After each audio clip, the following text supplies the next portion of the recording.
4. Something I love about the Trinity Series is the breadth of strategy means that deck building continues to evolve. But we have another match that's coming up right here. Planet Odd versus Tempo Storm. Now, last week, Planet Odd ended up dropping their match, but they looked pretty strong otherwise. They got a couple of really poor draws in that matchup. And I like the way that Tempo Storm's decks were built as well. I feel like they just ran into some really rough spots. So both teams started out 0-1 here in Trinity, but this is where that magic really happens. I just talked about the deck building, and this is why. Every single week, all 9 classes are represented across the board amongst both teams. From here, each team will ban 2 of the opposing classes, and they will not be available for play. Of the remaining 7, they'll omit 1 of those classes and then choose 6 to bring to the table. They'll then play a last hero standing match, meaning that each deck that wins stays on board, the losing deck is out of contention, and then the first team to get 6 wins takes the set. Yeah, and of course, just like the first series, the first ban from both teams is Priest. It is widely believed that Priest is the strongest class with multiple viable archetypes that are extremely powerful, namely the Death Knight Priest being absolutely insane. And then the second ban, there's some deliberation about. A lot of players say that the Tempo Rogue is one of the strongest decks, and a lot of people are still saying that Jade Druid is one of the strongest decks in the game, but it has often been between the Druid and the Rogue. Yep, and so there we see it, the split difference. And Planet Odd is going to omit Hunter, and Tempo Storm is going to omit Mage. Mage seems very strange to omit to me. I really like Mage in a 9-class format a lot. With Planet Odd omitting Hunter, that seems kind of tough. I don't think that they necessarily predicted that. I like omitting Hunter. I think it's definitely one of the weaker classes. It's really hard to build Hunter to really counter anything except like pirate-based decks with, stitching together and tracking together a bunch of Galaka crawlers. It just doesn't have as strong of class cards overall. But here you can see who's going to be piloting what. They'll be working in teams. They have to make the decisions ultimately for themselves. Warlock and Warrior for 6-0. Hoy's going to be on Druid and Paladin, and then Shaman and Mage for Surrender on Team Planet Odd. Some very strong performances that Planet Odd's had in recent HCT. But there's Tempo Storm, just saying, going to be on Rogue and Shaman. Trump is going to be on Warlock and Warrior. And Eloise filling out the lineup with Hunter and Paladin. Yeah. Seems like a pretty normal class spread. We had slightly differences in the first series, but same bans for the most part. One ban different being a Rogue being banned this time instead of both being Druid and Priest. But the self-bans are actually very different. Oh, yeah. In the first series, neither player self-banned Hunter, and they actually self-banned Warrior. And now in this series, neither player self-bans Warrior. So it's kind of interesting to see, we're in the first few weeks of the format, and it doesn't seem like people have really figured out what is the best deck to self-ban yet. Well, Stan Sifka said in the first week during his interview that he didn't feel that there was a perfect lineup for this style of format. Okay. It's about predicting and understanding what your opponents will bring, and that it takes time to get anywhere even close to that. So that deck building mechanism and trying to be one step ahead of your opponents where planning a lineup is concerned, I think is one of the major aspects of Trinity Series. Right. We saw in the first match, Liquid had no answer to N'Zoth Warrior. And they traded games back and forth. It looked like a really even series. And then no counter decks to N'Zoth Warrior, and they just lost the series out of nowhere because of that. So it's kind of interesting having to try and predict what your opponent's going to bring. Yeah, I mean, finding those turning points in the match is also part of the art, I'd say, of deck building and in such a long series as this. If you anticipate your first matchups, you can force those trades like we saw. What's the best matchup then to pick off the remaining decks? Because to some predictability, you can imagine your opponent's going to end up with Paladin, right? With Mage, you have to have and with Shaman at the end. There's some finesse in creating the lineup where you have, decks that you could potentially open with. Wow, Zixo with the crazy hair. Oh yeah, that drawing of Stan Sifka in the background. That's Zixo. No, that's the Stan Sifka in the background. Zixo is a huge fan of Stan Sifka. Really? Yeah. But like I was saying about the lineups before we got distracted by that beautiful hair, was oftentimes you have like what we call sweeper decks that you're most comfortable playing on or you think have the highest win percentages all around, and you try and set them up in positions where you can sweep with them. That's why they're the sweepers, where you could take out all of your opponent's remaining decks. So like if we use the first series as an example, Virtus Pro, took out some of the potential counters to N'Zoth Warrior, and then was able to find a spot where they could queue up N'Zoth Warrior, and it had nothing left that could beat it, and they set up that sweeper somehow by forcing the trades with some of the other decks, and like setting up your lineup so that it can adapt to the different ways that your opponents try and set that up is what it's all about. And that's part of the beauty of it. And that's not just the only approach. That's just one approach. Yeah, that's one that I like to see because that's a difficult thing to piece together. That is a lot of planning that comes into place to build a lineup like that. The bummer is you can spend a week building a lineup like that, and then you get one upset in a favorable, and then everything falls apart from there, because in those kind of styles of lineup building, everything relies on everything. And that's the beauty of Hearthstone to me, is that any given Sunday feel where you're constantly having to adapt to circumstances. Whether or not they're favorable is a whole other story. But when everything goes as planned, you look like a genius. Right. But when everything doesn't go as planned, it's easy to get criticized in that mechanism. It's something that I've tried very carefully not to overstep my boundaries on, is to realize what the game plan was, and then how often does that game plan work? Because it's just frankly not going to work every single time. I have by far the most fun in Hearthstone when I make elaborate, crazy game plans that rely on like a bunch of things having to line up for it to actually work for the entire lineup, and where like one random effect could screw everything up. I don't win the most doing that, but it's definitely by far the most fun, and you get to play the wackiest stuff, as opposed to the generic strategy of just bring all the best decks and then. I remember you at, I think it was BlizzCon last year. We were just playing some games on the side, and you decided to play Tank Up Mage. Where your goal was to play Sir Finley Murgleton and get armor up. And if you didn't have that, you would immediately Youthful Brewmaster him back to try to get armor up again, and then you would play the Justicar. And it worked against me. You brewed it back and then got armor up on the second one, and I was like, I can't believe I'm losing to this. That was just a meme deck. That wasn't part of a beautiful lineup. I was just trying to point out that you like to do crazy stuff. There was almost enough decks that worked while switching the hero power to arm up and Justicaring. Well, but here we not go. Enough for best. For best of 3, you could get 3 Justicar armor up decks. Warlock versus Warlock is the open. Very different than what we've seen in the past. I think both these teams anticipating some aggressive deck on the open. Makes sense to me. Warlock also just has pretty solid matchups all around if Pirate Warrior is not a concern. I think a big thing to look at here too is how often are you going to open with Quest Mage? How often are you going to open with Fatigue Warrior? Both those matchups perform very well against this, but they're meant to service as counters. So Warlock actually feels like a very safe open to me if that's the case. And it's really interesting, I would say. Whoa! Wait a minute. Planet Odd's got Prince Valinor in hand. No Hellfire. There's a few different ways to build Warlock. I call that kind of like the more Stansifka variant, is where they use the Prince Valinor, no Hellfires, no Twilight Drakes, but still usually include Mountain Giants for the control matchups, and they play Twisting Nethers instead. Whereas then the more traditional Warlock archetype of the Death Knight Warlock runs double Hellfire, double Twilight Drake, no Prince Valinor. So who has the edge in this matchup where that's concerned? I mean, Hellfire feels like a fairly dead card in the mirror match. This is a really interesting matchup because most of the matchup relies on finding Gul'dan. If you have Gul'dan first and your opponent doesn't have Gul'dan, the value that you generate off the hero power allows you to win in Fatigue almost 100% of the time. Because you get to just use your hero power to kill their cards while their hero power draws cards. Who has the most cards left at the end of that? It's so much about Fatigue today. I love it! In the Death Knight metagame, a lot of games are about Fatigue. But let's hear Tempo Storm and what their game plan is.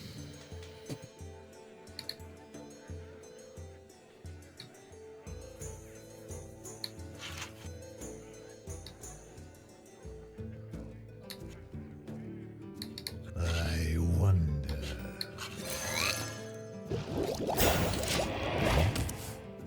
Did I just try to mind game there? I think we just play the 4-trap. Yeah. Yeah. See now the power of the Dark Pollen. So they can play Dan next turn.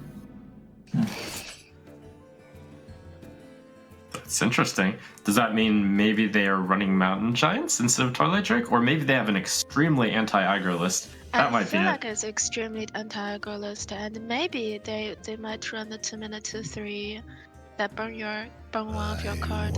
I think I know that list. I'm not sure if they're playing it. And be careful, there might be what is that? The Murloc Collect Oracle too. Yes. Yeah. Okay, so that's one possible direction they could go. The other direction would be something with Galactic Crawler maybe, and just really crushing aggro. Anyways, Yeah. we'll be playing Twilight Drake here and passing, yes? Yes. It's also possible because 6-0 is playing, so he's not going to just net deck some good decks. He's making some. The other thing to watch out for is Twisting Nether, now that I think about it. Yeah, there is two Twisting Nethers, but it doesn't really matter because we won't go wide on board anyways. I think we just need to make sure we don't burn our Gul'dan, fund our Gul'dan, don't burn it. Right, we should really think about the long-term planning, because when we play Gul'dan, they're going to play Twisting Nether, so we might run out of stuff eventually. But it's still fine because there's So no many stuff in that deck if he is possibilities. running that deck. There's no minions, to be honest.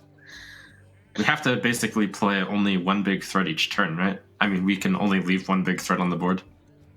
We just play. I would like assume that their whatever. threats are Lich King and Elise the Trailblazer. They should Right. be running Elise and at least Lich King for 2 threats, right? I And think double so. Abyss on the Forcer. Yeah, and of course Blood Reaver. Okay, just something to keep in mind. Twilight Drake. Okay, trade Kyle. Yeah, gotta go fast. Let's have some time. Play the Zoned anywhere or tap? Kind of Play the such a Blocker. fight. Play the Golaka, and Yeah. Trinity gets defiled, still the same. Yes, White Walker.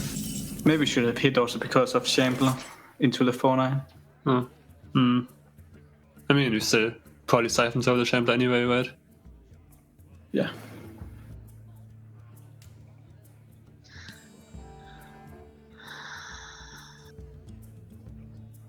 Or you could go Hellfire and play the Happy Ghoul. Both are fine to me. Good thing about Hellfire. But is Hellfire Happy Ghoul isn't a thing. Hellfire It is is a way. because- Oh! Wow, that's pretty good. I mean, Hellfire is a damage. Like, if you Hellfire now, it doesn't deal damage to his face. I think. Yeah, I mean, you can also damage is defile Happy Ghoul easier Tar to- Creeper if you want. We don't want to go that wide, right? Like, if we're definitely either going like Defile Tap Happy Ghoul, or we're just going Hellfire Happy I Ghoul. don't think Tar Creeper is really a problem in this matchup. Better. I think we're gonna go Defile Tar Creeper Happy Ghoul. I think we would Defile Tap and Happy Ghoul. You want to find the Blood Reaver, yeah. Okay, sure. Let's go for the tap first and then go for the Ghoul. Oh, guys. Ooh, there's been a lot going on in this game. A couple things I like to see. Both teams very talkative. Of course, with Trump and Eloise driving part of that conversation. That's something Just Saying loves to do, is talk about the game. His end of the month Watchstone streams as the season comes to a close has always been a pleasure of mine to watch. Yeah, it's definitely a fun time. And being a part of that's pretty cool. I sometimes jump in there and commentate the matches alongside them. But this match... Well, 6-0 Hoy and Surrender, Possibility. they've brought a very interesting one to the table, but you heard Tempo Storm talking about that very early on as well. They have a little bit of a different Warlock type, and Tempo Storm was able to identify that it is kind of different based on the Prince. Seeing that is a pretty dead giveaway. The Prince Valnar means there's no Hellfires, no Twilight Drakes, which oftentimes means that there's going to be Twisting Nethers, which means that there's potentially an Elise in there, and Cold Light Oracle, Cold Light Oracle. sometimes Nomferatu. Nomferatu. Less likely, I'd say, but 6-0 and it's Surrender and Hoy interesting. don't strike me as those kind of players, but It's interesting that that's immediately on their radar. But well, like you said, the Valinar was really the giveaway for that. I love the read Yeah. from Tempo Storm. They're staying up to date on what decks are out there. I really am questioning some of these taps by Planet Odd now. Planet Odd already has the Death Knight, which means in the long term, that plan is solid, which means they're tapping because they want to continue controlling the board. They feel like they need enough resources to keep up with Tempo Storm.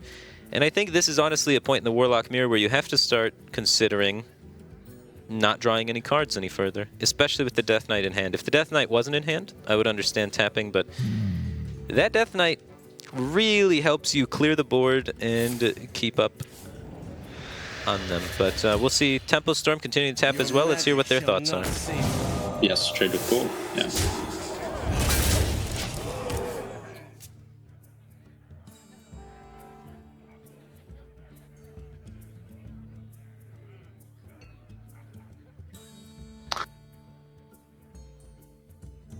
You could die. Silence, Defile, Bowl, Drain Soul? Drain Soul first, right? Yeah. So many possibilities. Something else, or do you want to go for it? I think I just do it, but we have time.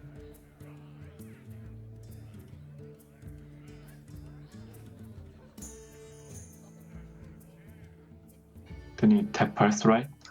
No, we can't tap. No. We want to Silence, Drain Soul, Defile, that's 6 mana.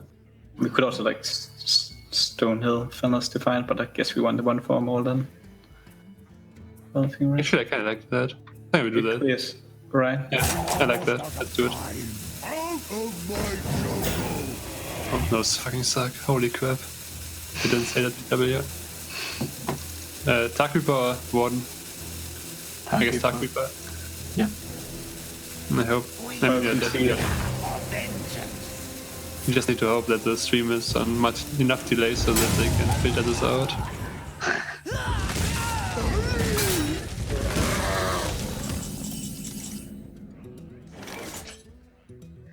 See. I like playing like a 1-drop tapping and playing 3-in-1. So like Mistress, Voidwalker, tap, Tar Creeper. 1, 3, 4, Yeah, 7. I want to dump the hand this turn. Yeah. So Okay. I agree with that play. Sure. I like it. Side effects? No. Trust me. Why do you fall? Yeah, we want to draw with Blood Mage and dump that as soon as possible too. They're 2 cards ahead in Fatigue, but judging by the fact that they haven't had any demons so far, like maybe they just already have Blood Reaver. Yeah, they might have Blood Reaver in the hand already.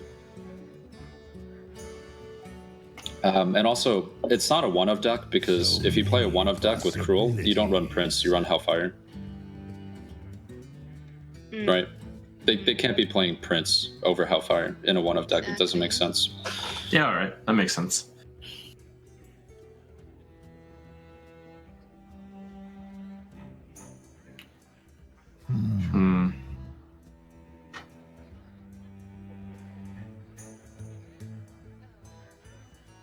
I just want to mention that the Mere Warlock also run the Stonehill defense and everything.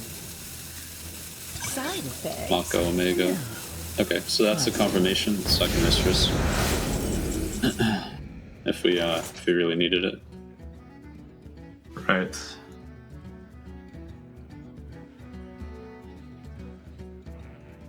Huh. So my initial instinct is trade the Mistress in, face-to-face Abyssal. Do you want to start by tapping and then coining Abyssal? Or Yeah. because if we tap and we draw Gul'dan, we can just go Hellfire and save the coin Gul'dan instead. Okay. Yeah, so let's just tap first. Yeah. Feels bad, man. I guess we're coining Abyssal then. Yeah. Alright. And do the trade I mentioned? Yeah. Yep, definitely. It really feels. It feels good. Yeah, this is still fine because on the turn that they want to play Lich King, or the turn they want to play Blood Reaver, we'll be able to play Lich King. So they either have to respond to it or we just get more time, right? Yeah, Like- and I assume we won't play Lich King if they don't answer the 6/6. Right. They will like siphon this and try and set up for their Blood Reaver. So as long as we have time to play the Lich King, we're ahead. Because they won't be able to play Blood Reaver. Their deck is full of removal, so they're happy to like have something to do this turn. Like, Well, just saying, it's just doing our job for us. Yeah, Thanks, he's man. got a solid game plan for the next few turns of how he can try and prevent the Blood Reaver Gul'dan from coming down from Planet Odd, and seems to be working quite well. Now, I know that you've been having a little bit of trouble with the amount of life tap that Planet Odd's doing. right. With double twisting Siphon and Gul'dan in hand, I really don't like extending a lot of life taps because you can just kill all of their threats and then play Gul'dan and try and win by exhausting them. So what's Whereas- their merit to life tapping here? What do you think Well- they're digging for? I have no idea. That's why I'm so confused. Life tapping adds additional resources, but they have plenty of you're honest. resources. At least you're honest. I mean, they must be digging towards something. I imagine they have Elise in the deck, and because it's typically in these variants of the Warlock deck. But and they just feel, as long as we just go as fast as possible, there's no way we can lose because we have the added value of the Elise pack. Now, that being said, how much merit is there for them to life tap if they feel like Tempo Storm is going to feel the pressure necessary to keep up with that life tap, to make sure that they have the resources to compete? Because having Blood Reaver Gul'dan in hand means that you could just potentially be way ahead of your opponent. And if you're life tapping this much, it sends that message to Tempo Storm. Yeah, but if Tempo Storm doesn't have Blood Reaver Gul'dan and you haven't been tapping, they still have to tap to try and get Blood Reaver Gul'dan because you're not tapping, so they assume you have it. That's a lot of tapping. And then if they're tapping and you're not tapping, and then you play Blood Reaver, and you can stabilize because you have 2 Twisting Nethers and a Siphon Soul and the Blood Reaver hero power, you'll win from that I should position. have snuck in my Jinx while I had the chance. So many possibilities. I'm just a little perplexed. They're deciding to stop tapping now. Well, something I know is that 6-0 Hoy and Surrender have been some of the strongest players in the world for quite some time. But this is a precarious situation. I'm curious how Tempo Storm wants to handle it. We hunger for vengeance. It's a good one.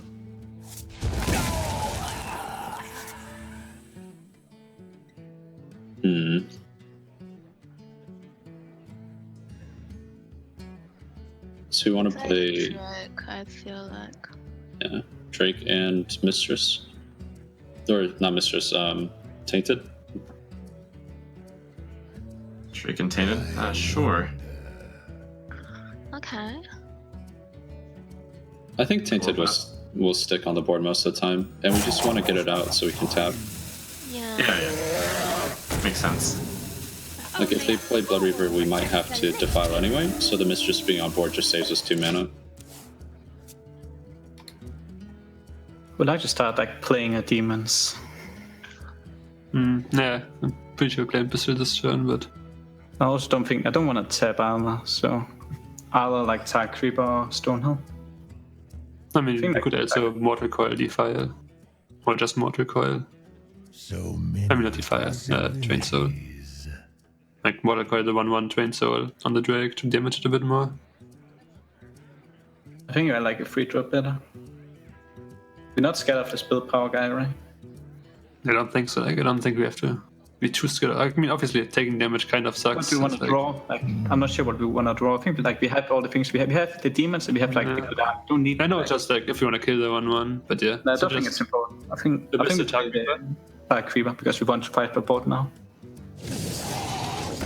Should have paid for Surrender to agree on it, but it seems pretty clean.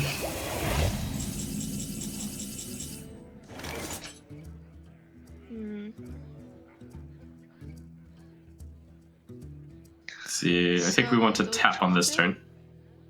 I mean, we can hit and coil. I believe we're definitely siphoning and we're definitely coiling, yeah. We can also just siphon and play the two mana minion, two mana spell Smorg. Cause this way, I actually like that better, to be honest. But the 2 mana spell is so flexible. I wonder. What else? What else big minion do you expect from him? Oh, eventually there's going to be a Gul'dan. But anyways, we need to make a call. We're roping soon. Okay. I think we keep the 1/1 around. Just Siphon, trade Coil, and tap. Okay. Sure, I'll do this out of order. Oops, that's fine. Because this is BM good order. Okay, tap now. yeah, tap. Cool. Yeah, Tap yeah. less slow. No, we tap. Good order. Oh, cool. We can play it, right? Yeah, let's just play this. It's fine. It's fine. It's fine. There were reasons to and not to play it. I think he was just playing Abyssal so he could kill the 1/1 this turn. Well, there's a lot going on in this match. Playing it odd, it looked like they had an opportunity to play Gul'dan, but it seems like they want those extra Missile Enforcers. Yeah, it's a bit interesting. They want to get back a 6/6 body when they play their Gul'dan, And the upside of that is obviously 6/6s are good. The downside is They're big. plays. Yeah, they're big. It plays into the potential AoEs that Tempo Storm could have. 2 Hellfires, Twisting Nether maybe. Are those things that they're trying to exhaust prior to Gul'dan at that point then? I mean, it's going to be hard to do without any minions, but You know, you got to fight the good fight as well. the upside of Gul'dan, though, that is kind of going unseen here is you get to use multiple Gul'dan hero powers then, which removes your opponent's minions without the usage of a card, which is a limited resources right now because most of them are gone, and it heals you. And then you just get to continue using that hero power over time. The more you utilize it, the more incremental advantage you get. So it looks like they've settled on 1/6/6 body being enough. I mean, it did a considerable amount of damage. This board still is much stronger, I'd say, than the 1/3/4/5 would have been. Right. But how much benefit did they get by using Abyssal Enforcer first? It's a tough thing to measure up, but what I'm looking at here is that Planet Odd just has a distinct advantage. They're ahead in the fatigue race. They are still ahead in the likely fatigue have race now. Elise left in the deck. They've landed the first Gul'dan at this stage, and they got strong value from it. I think it's very tough for Tempo Storm to find a win from this spot. It's, I would say, almost impossible for Tempo Storm to find a win from this spot. They simply didn't get demons developed. They haven't found the Death Knight, and their Well. major threats up to this point all got checked in order. Yeah, their threats like the Lich King and stuff got knocked down. They're at a pretty big matchup disadvantage, I'd say, because Planet Odd's Warlock has extra removal with Twisting Nethers, whereas Tempo Storm's Warlock has a few extra threats with Twilight Drakes, but the extra threats are not enough to outweigh the power of a single card, right? Like the power of Twisting Nether is much greater per card than the power of a Twilight Drake. That's for sure. Unless that Twilight Drake starts hammering away. I'm talking turn after turn, just hammer her face, but that just doesn't typically happen. Another one that's big here still, though, is that bottom 4 now is Tempo Storm's Blood Reaver Gul'dan. Even if they find it, it's not going to be enough because Planet Odd can just kill every minion that Tempo Storm plays for the rest of the game. It's just the fatigue race alone. Right. You know, there are ways to combat a lack of Blood Reaver Gul'dan in this matchup. You know, take Planet Odd's build, for instance.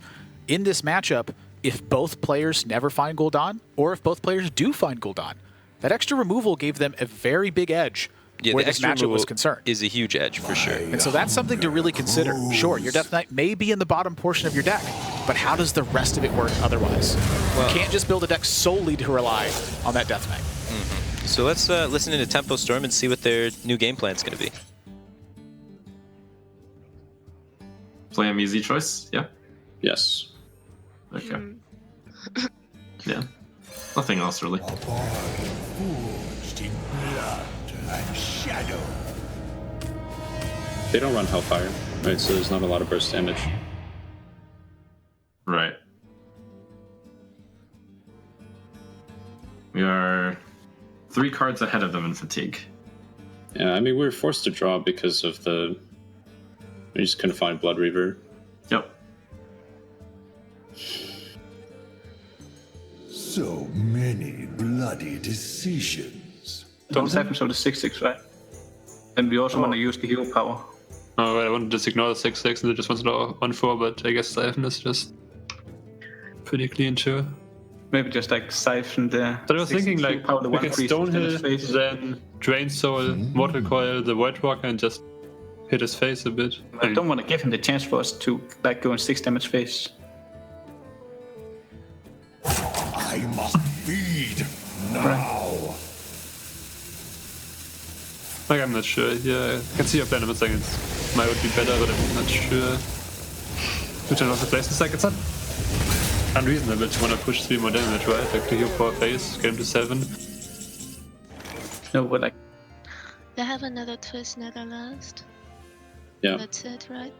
Yeah, we have 2 choices. Despicable Dreadlord, Drain Soul, and Power It, or Abyssal Hero Power It. That's how I see it.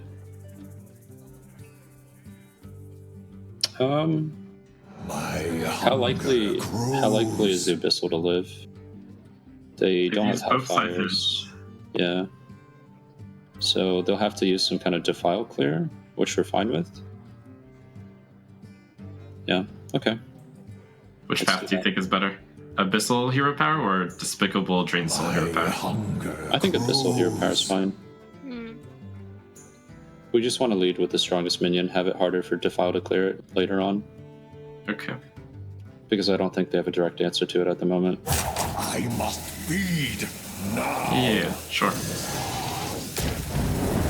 Also, we don't really care about health that much. Yeah, so I'm thinking about what cards they have in total. So they have a total of 13. There's 1 Coil, 1 Voidwalker, 1 Defile, 1 Doomsayer, 1 Despicable Dreadlord, 1 Twisting Nether. That's 6 of the cards. Need like Shadow Bolt, Twain Soul is 6. Oh yeah. And then what? Then we have. Then we could Hero Power Stonehill. Yeah, so Stone regardless. Yeah, so Like, Stonehill yeah, first. regardless. Let's try to get Lich King as well. Does one of you want to play Warlock next game? I just can't do it. Just pick the best one. I mean, Feyguard. Yeah. I would pick Feyguard here. Yeah, let's go for it. The Shadow Bolt, Twain Soul, Pink Face. Yeah. Or do we just ignore? Actually, I kind of like ignoring it. Like, what does he do if you Doomsayer, Voidwalker, or whatever? Or maybe Doomsayer, Feyguard. Because if we Doomsayer, we kill his next turn as well, right? I think we Feyguard. Maybe not play Felguard, then maybe only Voidwalker. Like, but then they could just I mean, I just do it so I explain to you after. Okay, just I'm hoping. sure. Because if we play Voidwalker, they might just. I'm almost out of cards.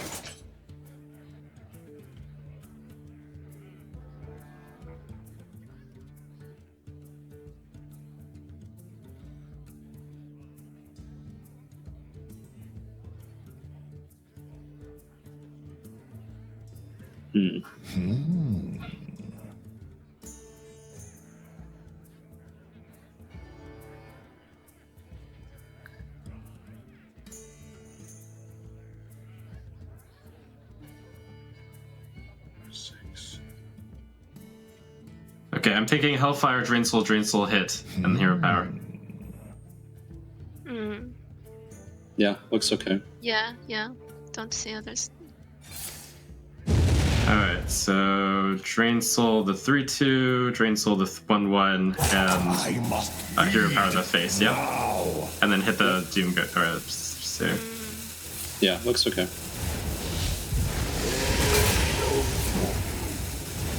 Yes.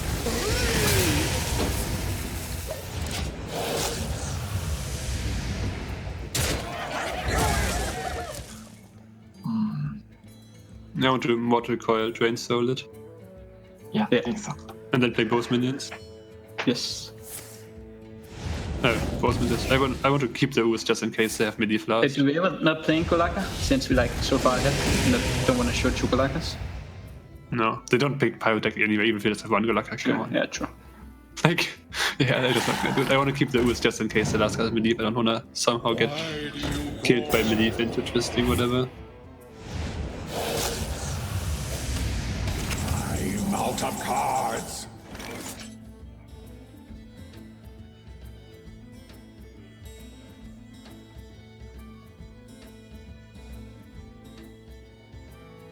I think we can leave the 1/3 up, so I'm thinking Hero Power, Dreadlord, and Earthen. So And many he's going bloody to Twisted for decisions. sure. Very likely. Yeah, it looks okay.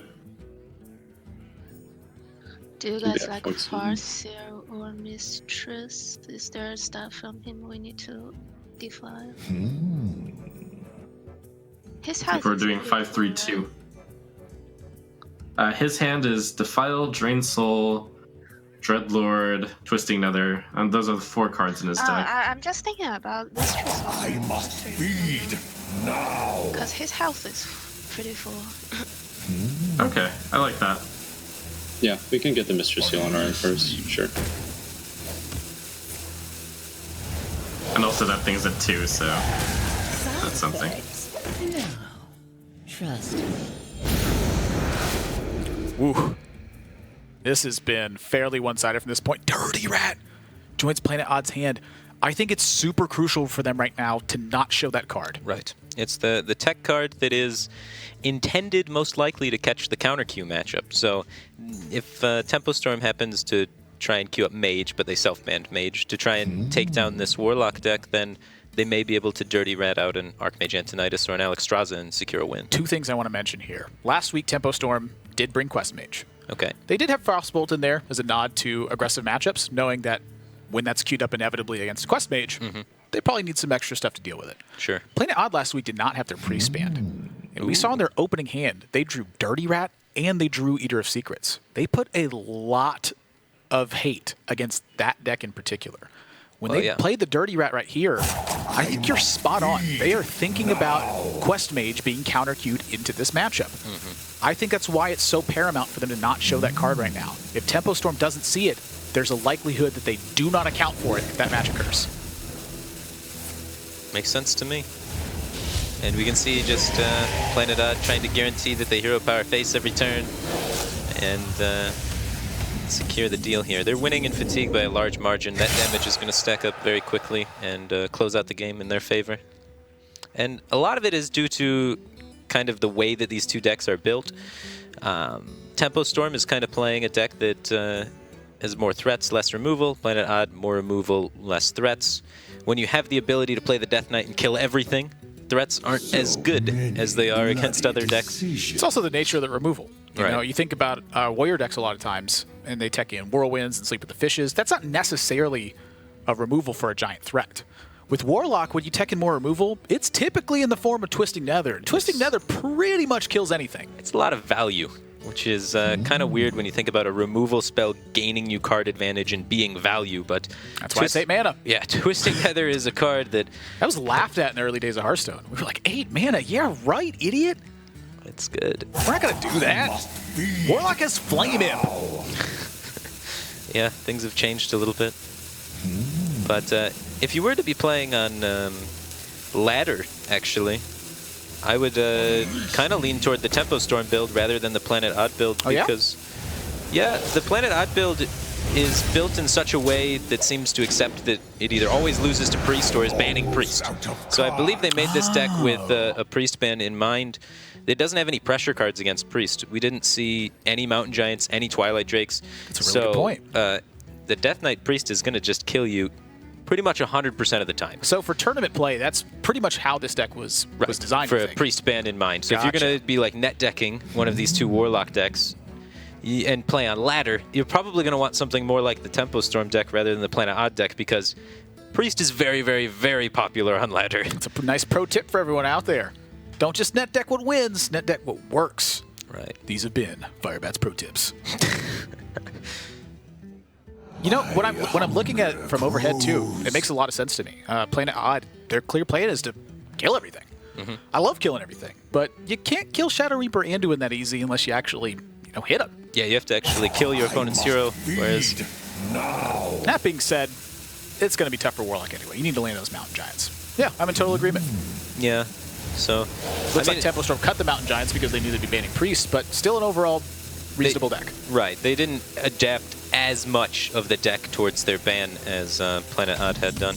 And I think it definitely was a huge part of Planet Odd's ability to win this game. Drawing Death Knight was also pretty important. Sure. And Tempo Storms being a little bit buried, forcing them to have to tap so much.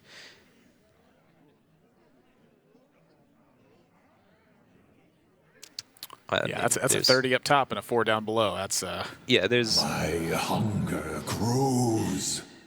So Planet Odd has most likely done the math and figured out that if we do nothing, we will win the game. So they're going to continue doing nothing. Strategy that Firebat has been very fond of this week in Trinity Series. I've been mentioning it a lot. A lot of players, I feel like, have missed some opportunities where doing nothing was really good. And so now they're trying to force Tempo Storm to commit more cards into the Twisting Nether. And when that happens, they'll have enough they have created that circumstance. Well, if Tempo Storm does not commit more cards right now, they can't win. But if they commit more cards, they know the second Twisting Nether's there. 100%. They should know that there's 2 Hellfires in the deck. They should know that there's 2 Defiles in the deck. The Voidwalker and the Earthen Ring, I guess, are kind of a little bit of flex slots. So they're just, playing around those being something wacky. And, now that they see what they are, Twisting Nether and Lights Out. Because they know the remaining cards are Defile and Hellfire. Yep. No one's going to play one Defile Warlock. And if you're playing one Hellfire Warlock... Tell that to Tom60229 at the APAC Championships. He ran a Singleton Warlock. Okay, well, that's different. If it's a Highlander Warlock, of course. No, that is totally not different. Got him! If you're playing an all 2-of deck, Defile's one of your 2-ofs. Oh, yeah. That's definitely true.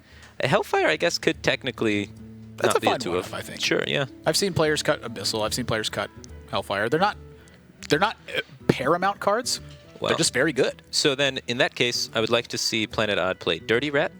No. They want to hide the Dirty Rat. Oh, that's true. That's the They absolutely dilemma. cannot play Dirty Rat. Right. No, you're just Twisting Nether here. Super easy. Yeah, I think you win. They got it. They most just of the fatigue. time. They got it. Well, what if that Hellfire is something else? Nizak brings back a lot of healing. But it's a second Golden! Most of the things you can clean up with Defile and your hero power and the Despicable Dreadlord.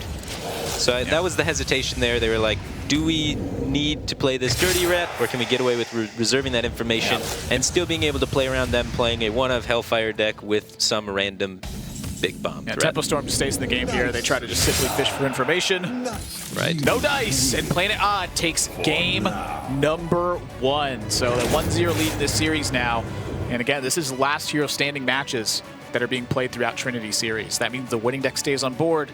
Losing deck is now out of contention. So Tempo Storm can queue up a counter right into this, but being behind a game can be a little bit tough. The first team to take 6 games wins the set. Right, and being behind doesn't seem like a big deal right now because you still have all of your counters available, but as that starts dwindling, it's going to become more and more impactful that you're kind of behind the 8-ball. Yep, it's and Quest Mage has been a very popular counter to Warlocks that were out there. That's why we saw that Dirty Rat in this Warlock deck from Planet Odd, and they didn't have to show it. Right. This Warlock in particular is extremely vulnerable to Quest Mage as it has a lot less of an ability to pressure the opponent. It's we spoke about how it runs Prince instead of Twilight Drakes. There's no Mountain Giants, just a very thin, light, kind of agile deck. We didn't even see Lich King in there. It does have Stonehill Defenders, so that could potentially generate some additional threats in the spot of where Tar Creepers normally are in the DK Warlock. So a little bit of flexibility there, the potential to high roll a Stonehill Defender to generate threats to win against the counter queue matchup. Just pick up a couple Lich Kings. I mean, sometimes you get there, but it's... hey, maybe don't own Lich King. Just play some Stonehill Defenders. You'll get them. Right. Ooh. That's such a big difference considering the removal. I mean, you look at this across the board, they basically played the same game. But the difference, of course, was those Twisting Nethers. Right. Tempo Storm never had a turn that they actually got pressure going. Twisting Nether is an insane card. 4-minute game. It takes a while with the Warlock Mirrors, and they were both playing very aggressively. We saw a lot of tapping going on, I'd say more so than usual, because Tempo Storm didn't have the Death Knight, so they were like frantically drawing cards, which then kind of issued a reaction out of Planet Odd to tap a bunch. And they timed it actually really well so that they had enough resources to answer everything and still win in fatigue.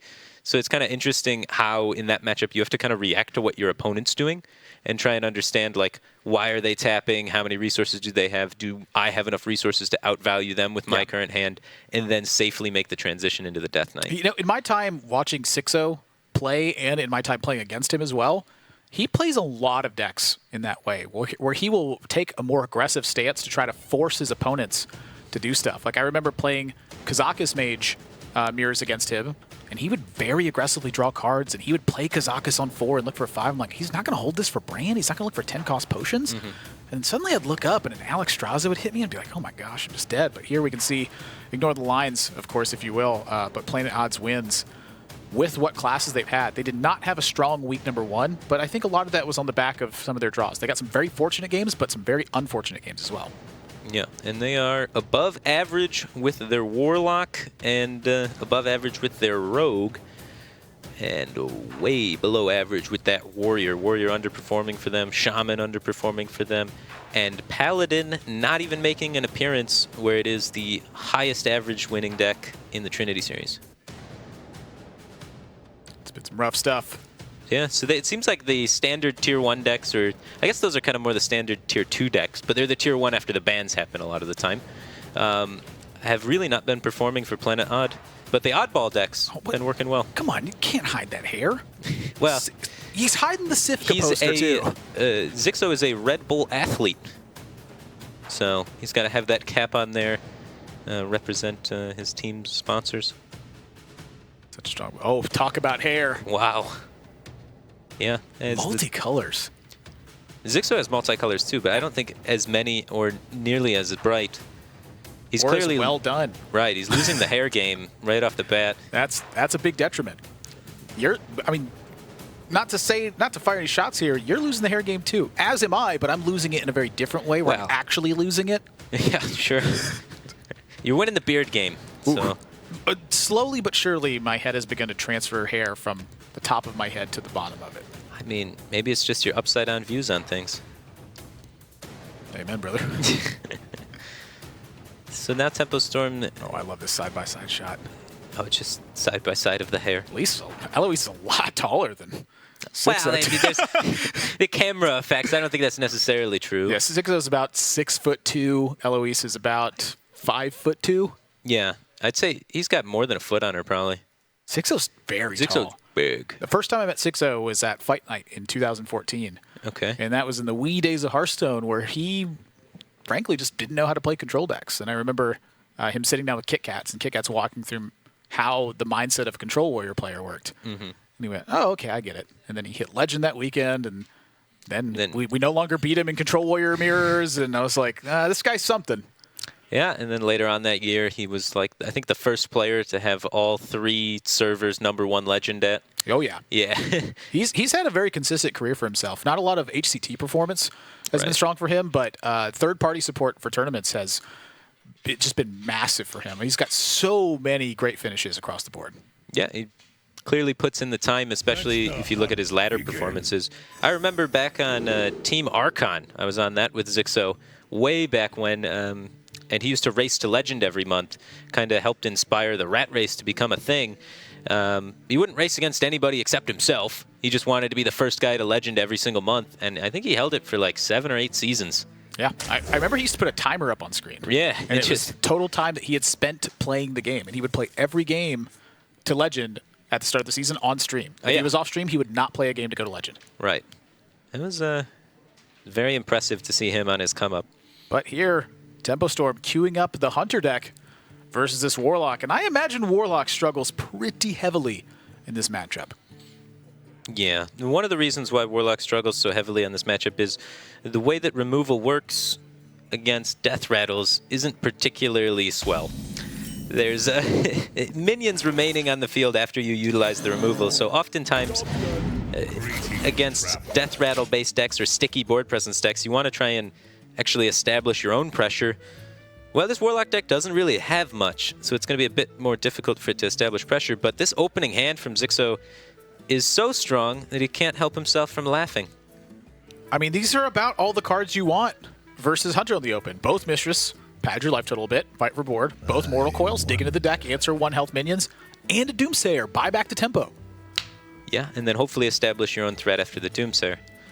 So that's the missing piece of this puzzle right now, but with 2 Mortal Coils, I imagine they're going to find it. He just needs to find like a Despicable Dreadlord or something like that, and then he'll be all set. So many possibilities. Then we're off to the races.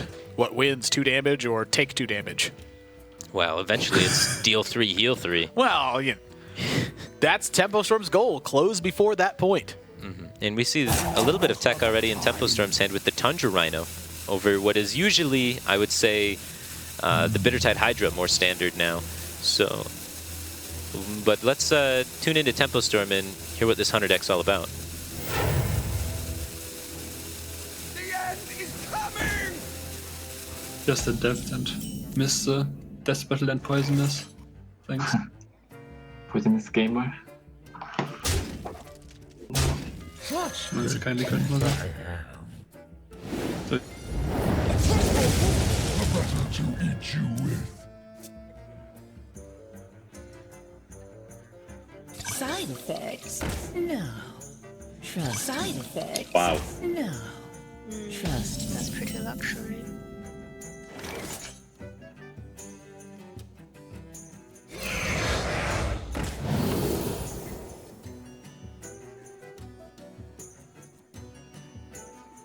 Guess I didn't get +3. We should be making a trade. No. Yeah, they have too much health gain, so we have to clear this stuff off the board. I agree. Okay.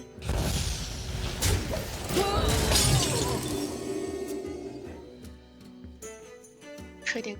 Coil tap trade. Yeah. Even sequencing it correctly. I'm still gonna tap. Yeah. Yep.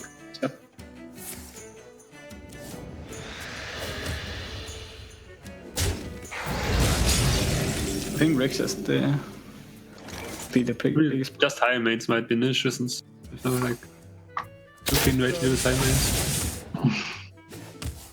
I think I'm gonna tap Golaka here. I mean, I'm tapping regardless. Tap start with that, but I'm pretty sure I'm gonna play the Golaka. Yeah, we play the Golaka.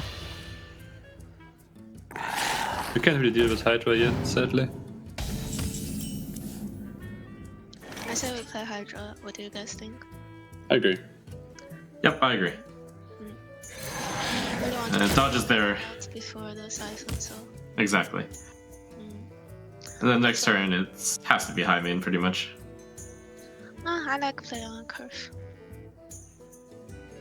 That's the Smork life. We forgot to do that on turn 4. Was our only mistake. Sorry guys, I let you guys down.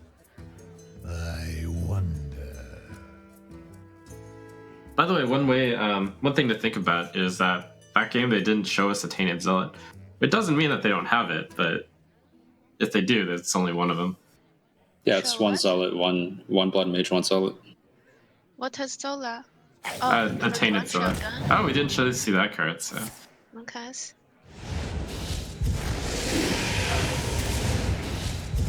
Ah. So there's no Siphon then, or what? I'm definitely saying they're not going to siphon this card.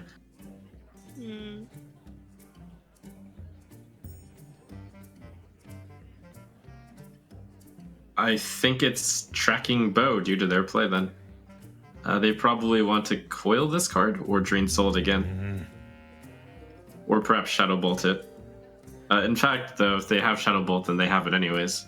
They don't have Hellfire in the deck. I think the High Main is just fine then. Yeah.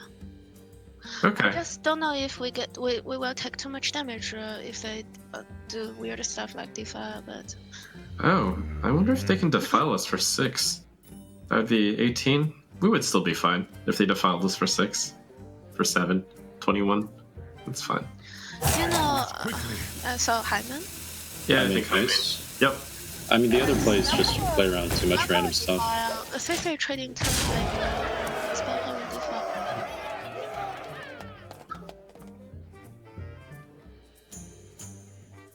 So it's Siphon and double trade? I think so, yeah. We Siphon the Hydra, right? Yeah, we Siphon the Hydra and we do trade with the High Main, right? We could Smork and ignore the High Main. We never like Siphon High Maiden and do 2 value trades. It's actually interesting. Like it's a little greedy too, like if they have Unleash the Hounds. I don't think they have Unleash, but that's just we take more damage. Also like it's like only 2 damage different. It's like 4 damage different. 4 damage difference. I mean, damage doesn't matter too much right now, but... It's really bad against Death Knight too. I think it's just Siphon the Hydra. Maybe just Siphon the Hydra. You might Smork. You might not... I think we Smork. So wanna Siphon Soul Hydra and go 5 damage face? I think so, but if you want to trade, I'll trade. Just tell me what you think. Sure, we can go this. Yeah, because like it's only 2 damage different. Sure. Think about Right. Unless... No, I think there's no... Yeah, I think the move is usually tracking Bow. Yeah, let's go tracking. Sure. Ooh. Bitter Hydra. Wait. Because we have Rhino or what? I don't like Rexar. Yeah, our hero power is probably better in this game.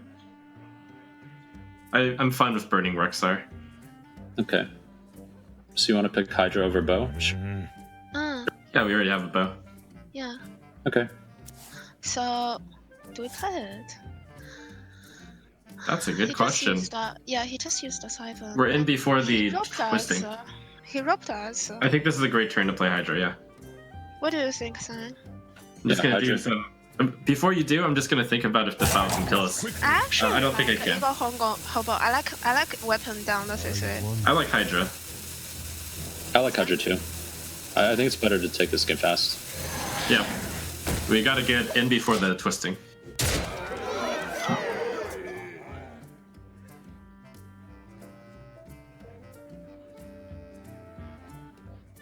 So we have the choice between Siphon and Double Trade. Enforcer, but I'm pretty sure it's a Siphon.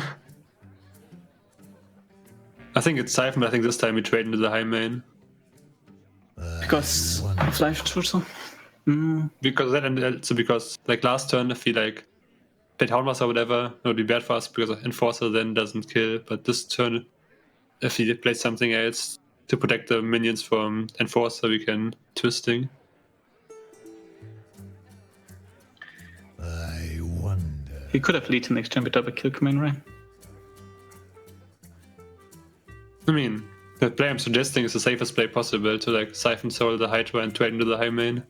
Oh yeah, okay, I thought you do that. I thought you would like Siphon Soul the high main and do the... Oh no. I mean, do this. Well, all right. That is a Miss Lethal from Planet Odd, and I will slowly explain this because it's fairly difficult to follow. So the 3/3 on board for Planet Odd and a 2/3 on board for Planet Odd. Right. They push 2 damage to face with the Galaka Crawler. That drops Tempo Storm down to 18. Now, if they can damage the Bittertide Hydra 6 times, that deals 18 damage to Tempo Storm and the game's over. And there's a way to do that. They attack their 3/3 into the 6/5. That leaves a 6/2, a 2/3, and an 8/8 on board. They then cast a Defile. That leaves a 6/1 and a 2/2, and it deals the damage to the Bittertide Hydra. So that's our first activation. Then they cast Defile again. That kills one minion, the 6/1, and it drops 2 2s down behind to 2/1. it. That drops the Galaka Crawler down to a 2/1, and so Defile casts again. That's now our third activation to Bittertide Hydra. The first Defile, and then the reactivation of the Defile. That drops the 2 2s down to 2 1s with the Galaka Crawler dying. Right. So that's another activation. And then because the 2 1s died, that's another activation. That's the 5. And then they have the coil in hand for the 6th to finish dealing 18 damage utilizing the Bittertide Hydra. We were freaking out about the first Bittertide Hydra where they had the opportunity to do this and set their opponent down to 5 life. It was a 2-turn lethal instead if Tempo Storm did not have an answer. With the punish potentially being Rexar. But then Tempo Storm played another Hydra, and we lost our minds thinking Planet Odd was going to do this sick lethal. But they skimmed over it. And now it looks like they might die. They are probably going to die. That is a major punish in this game. They could have won an unfavorable matchup. Yeah. And instead, it's a missed opportunity, and suddenly things look very grim. They're not out of it yet. But the charge of the Chandra Rhino plus some beasts and a kill command. That's a lot of damage. Yeah. And damage is how you kill your opponent. Especially when they're out of heals, and the lethal opportunity nowhere close anywhere to play Odd anymore.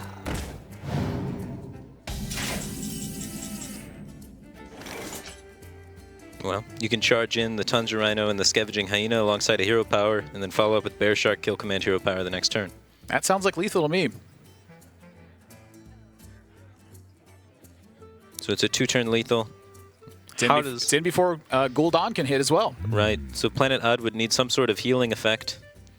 There's no one card that'll heal enough to get them out of that. Is there any merit to Prince Valinor coming down and maybe playing around that at all? But you're dealing 4, 5, 6, 7. You're dealing 9 damage this turn, and then you have 7 direct from hand. 7 direct. So you play around the Prince. Not really much of a counter to that. Yeah. You beat out Earthen Ring Farseer heal. You beat out a Siphon Soul's heal. And of course, Planet Odd still has to kill this board that you're representing. So I think Tempo Storm is going to take this game over Planet Odd on the back of that missed lethal. This is a little bit better because the board is a little bit stronger and you still push the same amount of damage. I like this play by Tempo Storm. I do believe they need to swing with the bow Oh, I think so as well. It's a great opportunity. Whoa. Going for the minion. They still have 7 out of hand, but Keep the Tundra Runner from dying in the face of Abyssal Enforcer. Mm-hmm. This is checkmate. Playing it odd. Missing that spot has cost them a game, and so now the series is tied up at 1 game apiece. And in last hero standing, when your deck loses, it's out of contention, and the winning deck stays.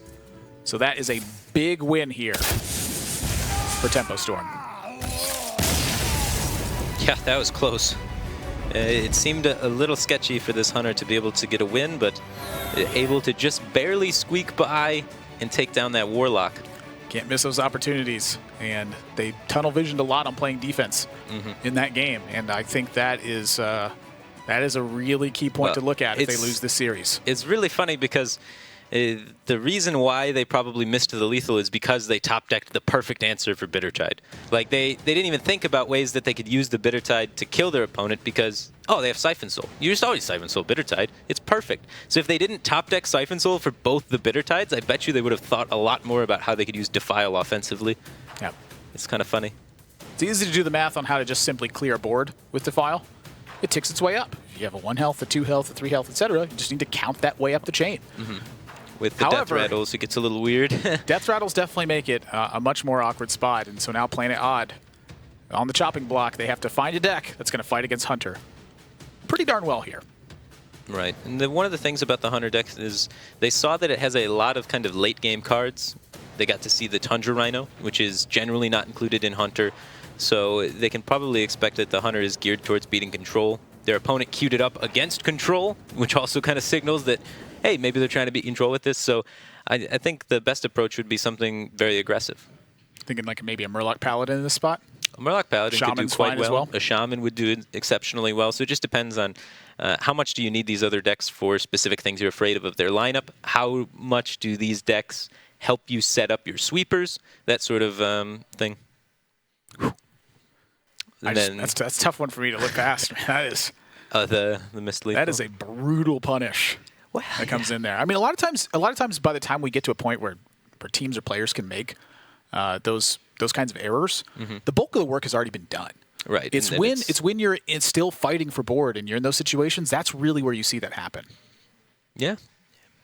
Happens to the best of us. Sometimes you just miss something, especially with Defile. It's a card that kind of raises the skill ceiling of the game. It's really hard to utilize perfectly and really hard to play around and really hard to think about setting up for in the future because there's so many variables involved with it. Yeah, and so in honor of our Hunter game that we just had take place, of course, Cute Cat, we saw it fall earlier to the devastating blow that Dr. Hippie delivered. But we've been asking for your votes. Which one do you think is the cutest here? I personally am a Snow Flipper Penguin kind of guy. I'm a Stone Elemental kind of guy. It's not even a collectible one. That makes it even better. Uncollectible. Super rare. Super rare. I mean, that one's really rare. I could never make 1/1s with Calamos. I haven't done it in at least 3 or 4 months. Whew, it's been a long time. It's been forever. Now, for you folks out there ticking abomination people, I don't even know what to think of y'all. That's just strange. I've seen some ticking abomination in competitive play. I'd say I've seen more ticking abomination than any of the other cards in competitive play. Well, there was the Jade Druid that was running Mark of the Lotus and Snow Flipper Penguin recently. Really? Yeah, it was doing very well on ladder as well. I have not actually paid too much attention to that deck. Of course, Virtus Pro, you can see far out ahead in the total game wins category. They just had their second series win. So that will be tied up at some point throughout here. But something to keep in mind is as the season rolls on, if tiebreakers are an issue at the end of the season, multiple teams have the same record vying for those 3rd and 4th spots, overall game win percentage is the tiebreaker in that spot. And so we've seen a lot of these series go back and forth very closely, but at some point really have that turning point. And that's a big thing to think about as well as the season starts to come to that close. If you're very close in tiebreakers, perhaps on the cusp of not making it based on your win rate, you might have to build a lineup that's more snowbally and actually trying to pick up very decisive styles of wins. Yeah, kind of going for all-in strategies and trying to really just sneak by and ramp up that win percentage by cheesing a little bit. And here we go. Looking like Pirate Warrior for Planet Odd, but this deck has undergone quite a change since the balance patch. A lot of people have been trying different variations of Pirate Warrior. There's been the Prince variation, which then cuts, the 2-drop pirates, the Bloodsail Raider, and it cuts Heroic Strike. So there's 4 pretty powerful cards to lose, and gets the addition of the Prince. Or then there's just Pirate Warrior with Fiery War Axes that cost 3. And we saw last week, Team Love You Lots, they were playing the Prince version. Okay. And something that I noticed about the deck is that it was meant to operate so much stronger against other aggressive decks. The fact that they had lost Heroic Strike does improve a lot of their aggressive matchups. It hurts their control a bit as well, though. Had a couple copies of Serenite Chain Gang in there, and it looked like the goal was to simply get a board, and then when your opponent's playing Bittertide Hydra to try to race you, you have Serenite Chain Gang to come down and completely stop that. It just really shuts down that card in particular. That sounds like a very Chalky-esque deck. They did have a lot of Tar Creepers in their lineup. Right. That's I've seen a lot of Tar Creepers in aggressive decks, and that being a pretty staple in the pre-nerf metagame as Tar Creeper being crazy powerful, but less of an appearance here. It's kind of hard to make it fit into the Pirate Warrior deck with how many 3-drops already are, especially with Fiery War Axe moving up there. So that makes sense why they went with the Serenite Chain Gang. So what do you think of this matchup here? I mean, this seems like really tough for Tempo Storm, right? Due to the nature of just how well Planet Odd's minions are going to fight for this board. Yeah, if you're the Hunter, you don't really win unless you have multiple Galactic Crawlers in your deck and draw them, which I believe Planet Odd is sort of making a read on the Hunter, saying, okay, well, you didn't save this to potentially counter Q into Pirates, you just kind of ran it out against my Warlock. You had Tundra Rhino, which is a big clunky 5-drop, as well as Bittertide Hydra. So maybe you're not running Galactic Crawlers. That's not the purpose of your deck, so let's just beat it with Pirates. But let's hear what Planet Odd has to say. Like just 1, 2, 3? I think Front is the best, right? I think Frosting, and I think we trade the Firefly in. Yeah, I think Frosting, yeah. This is good.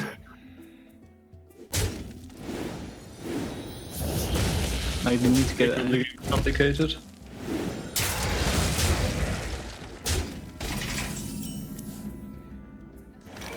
Yeah, we can. We have Alley Cat kill we command. have Alley Cat now. Yeah.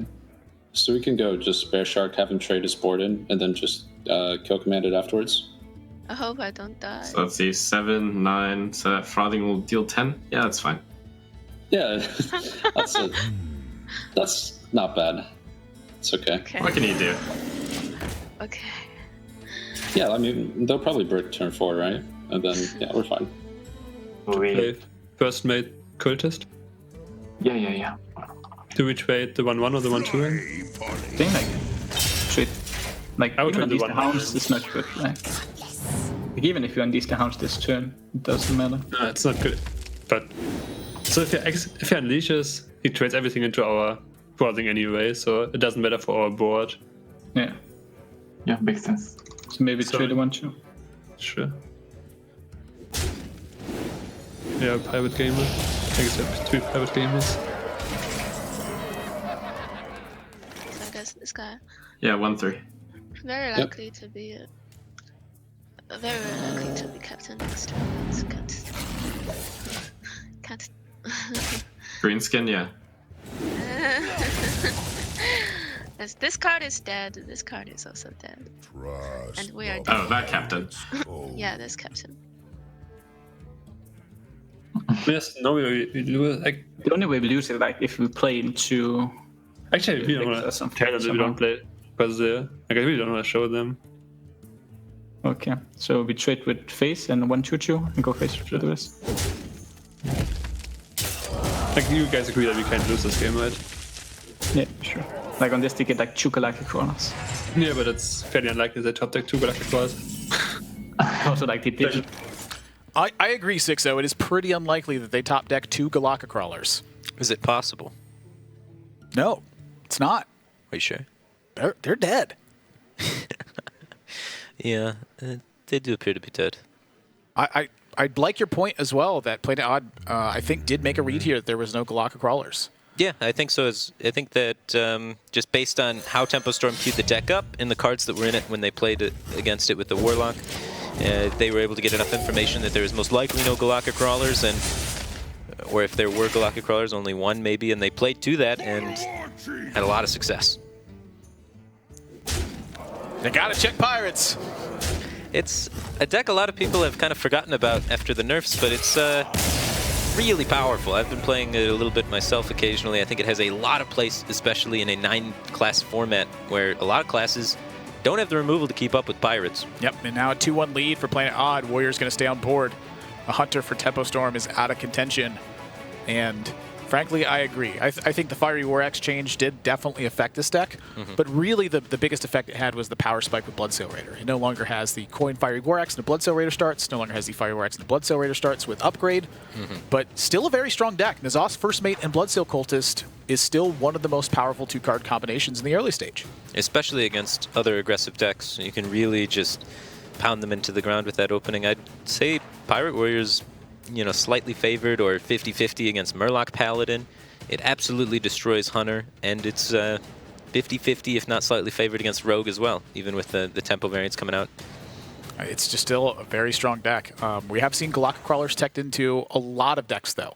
And I imagine if Tempo Storm's not bringing him to the Hunter spot, one of two things happened. Number one, they assumed Pirate Warrior was not going to show up, and as a result have very few Galactic Crawlers. Or number two, the Galactic Crawlers are in other matchups that are still good for them, and that's meant to compound the issue. So they're trying to answer that back right when that swing happens. But the Hunter missing Galactic Crawlers here, it's a big deal in that game, too. Yeah. And now they have to counter Q against that Warrior, so we'll see what deck they have Galactic Crawlers in. Potentially... Murloc Paladin could have them, Shaman could have them. Right. One of the things that... we often did in the global games, which is a little bit of a different format, but a team format, was we would use Control Paladin with, instead of Hydrologist, Galactic Crawlers, so that we could use that as a counter pick against Mage, because it's Control Paladin, so you could out-heal them, or as a counter pick against Pirate Warrior, because you have the Galactic Crawlers and just the general heal and defense tools of Paladin. Yeah, with the extra, like the Aldor Peacekeeper in there to try to check Bittertide Hydra. Right, because that was starting to rise in popularity as well. So you just have natural answers to a lot of that kind of stuff, so it fits pretty well. So I wouldn't be too surprised to see that, as well as you just have Shaman, which is a natural dominant force against Pirates. You don't need any tech and you'll be favorable against Pirates. Yeah. Now, that being said, the Galakas are typically teched in to handle Rogue a lot better. They just happen to splash onto Pirates very well in that situation. Yeah, so it'll be interesting. Sometimes you might want to save the Shaman to help check the Rogue, because the Rogue is still available for Planet Odd, right? I know why he was wearing the hat. So he didn't have to face off against Eloise's hair. Okay, he got to dodge the hair fight. Ooh, that's very wise. Sure. Well, it's back. Oh. GG.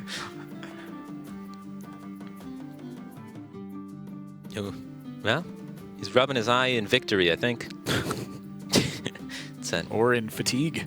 No, that's a my hair did it victory eye rub. See? There's that little smile. chuckle. Yeah. He heard you. He did good. Planet Odd is just... There's something else. I mean, here in the... You guys agree we can't lose this game, right? Well, I mean... two of their games now, they've had to consider not playing a card that was beneficial simply to hide the information. It's important. That's a pretty rare thing. I mean... Yeah, when you're don't really see it in Conquest that much. That far ahead. Well, you don't really see it in Conquest at all, because if you win with it, if you win with a deck, you're done. So that's something that's kind of interesting about the last year's standing format, is concealing information matters. In Conquest, it doesn't matter, because if you win with a deck, you're done. Yeah, but if you're losing with a deck, like, how much should you try to fight back to conceal information? Like, that to me is a bit of a struggle to find that balance. That one's a lot harder, because there's usually almost always a chance to come back with some random effects, and some players say, give up your 1% to conceal information. Some people say go all in on the 1% and hope. Different kind of all in kind of guy. Yeah, me too. I think it's more fun. But some people just they get in a losing position in Conquest and immediately concede. But I like last year's standing a lot better, because you're able to conceal information without just conceding on the spot. You conceal information when you're winning, which feels a lot better and more in control. I don't know. And you also have to take a risk in order to conceal that information sometimes. Well, either way, it's a risk a little bit, but the risk is different, right? In Conquest, the risk is 1% chance to win the game and, get a highlight on Reddit. And in last year's standing, the risk is, am I in a winning position or not? Well, it looks like it's going to be Tempo Rogue, but Tolvir Stone Shaper They got some tech. making its way in here, and that to me implies that Blazecaller could also be a player in this deck. Sure. It looks like some sort of elemental tempo rogue. Most likely, if they're playing this into Warrior, you have to imagine a lot of times they're running Galakas instead of Prince. Because Galakas and Eviscerate are insane versus Pirate Warrior, whereas Prince is not as insane. So if you're running a Prince archetype, I think you're at a little bit more of a disadvantage than if you were running the extra removal of Galaka and Eviscerate. I totally can get behind that. A lot of the key minions for Pirate Warrior are sitting at the 3 or 4 health spot. They're either Pirates or Eviscerate will outright kill them. And we saw how much work Frothin Berserker did last game. Yeah, you want Eviscerate for that. If you don't Eviscerate that guy, oftentimes you can just lose the game. So Fiery War Axe still in the deck for playing it odd. They don't open up with Exhaust First Mate here, and that is a world of difference in this matchup. It's a card you're going to want to try and have. They at least have the Firefly, though, so they can get in some chip damage and slow down the Rogue. Not in too bad of a shape, actually, though. Spellbreaker looks promising to be a big player. It's okay, yeah. It can come up against this Tolvar, maybe, but oftentimes Spellbreaker is kind of just included in Pirate Warrior for Paladins, which is a potential counter queue. Fast, aggressive Paladin. You can shut it down with Spellbreakers pretty good. It's a heavy hand. Pretty heavy for sure. So that. Well, I don't know where they're going to go with this one. A lot of different choices. Let's listen to Playing It Odd and hear what they're thinking about. But they would never keep Shaku, right? Like, even if they go backstab SA18. Like, on this deck, they go... I think we played Foiling here. Yes, sure. Foil? Yeah. Yeah, sure. The one we kept, yeah. Not that good. My blade be Keep my chance.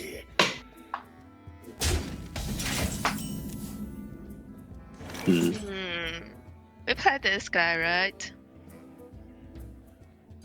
I think so. Firefly, Captain, and just kill off the guy. Yeah. It looks seems good. pretty good. Agreed. Yep. Okay. the pirate's code. I'm in charge now. And we just leave this guy up. Or do you want to? Do we want to play around their captain? No, we don't, right? Because we can go Tar Creeper, backstab their captain to kill it. Yeah. I'm sorry. Agreed. Not particularly there. Anyway. Yeah, Patches is a better draw than First Mate, I think. Not sure though, because Even up people have Flights of Flying. Yeah, we could just attack first and First Mate. Anyway. Cause I'm a creep. I think we still go with our plan, at least this turn. Just play Tolvar, right? Whoa, what? No, Tar I Creeper. like Tar Creeper. You guys like Tar Creeper? Absolutely. So many options.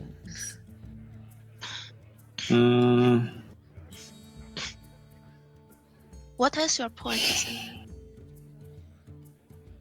My point is that the 3/6 is fine at the moment. 3/5. And yeah, the 3/5 is fine at the moment. And we can play Tar Creeper later on as a taunt. Man, Taunt Divine Shield is really good against that deck. I'm only scared if they develop something like Dread Corsair, Occultist, Dread Corsair stuff, so we cannot play Stone Shaper next turn. That's my only point. But besides that, I think Tar Creeper is better. Yeah. Okay. I still don't want to swing at this one too. It's just They don't have patches left, so... they do have patches. Yeah, they do. Yeah. We play the captain, huh? Yeah, so... My Okay. blade be thirsty.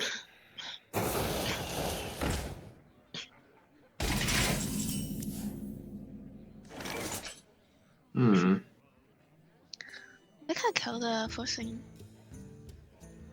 Backstab the forcing. Play everything. What do you guys think?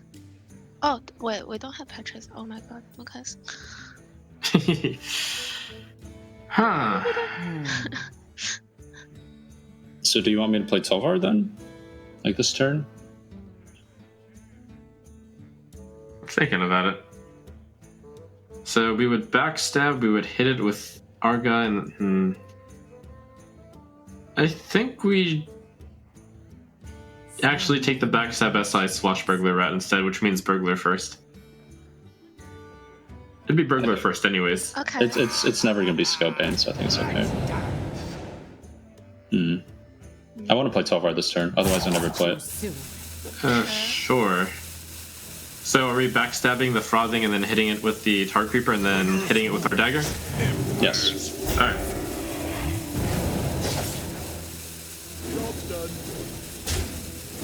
Well, I don't think this played out as well as Just Saying's opportunity did, where he just wanted to play the 12 form. Yeah, I think they ran into a lot of trouble because Tar Creeper cannot be used to trade for board offensively. It kind of has to sit and wait. So then they got into a situation where there was a must-kill minion, Frothing Berserker, and they couldn't use the Tar Creeper to clear it and be able to cleanly develop their Scale Banes. Then they had to kind of muck up their curve a little bit and play a little wacky. And it's gotten real awkward real fast. And now the collection of cards left in their hand don't really fit too well. Ooh. Interesting. The Cultist in hand for playing it odd too, looking like it's going to be big here. They drew Greenskin at the perfect moment.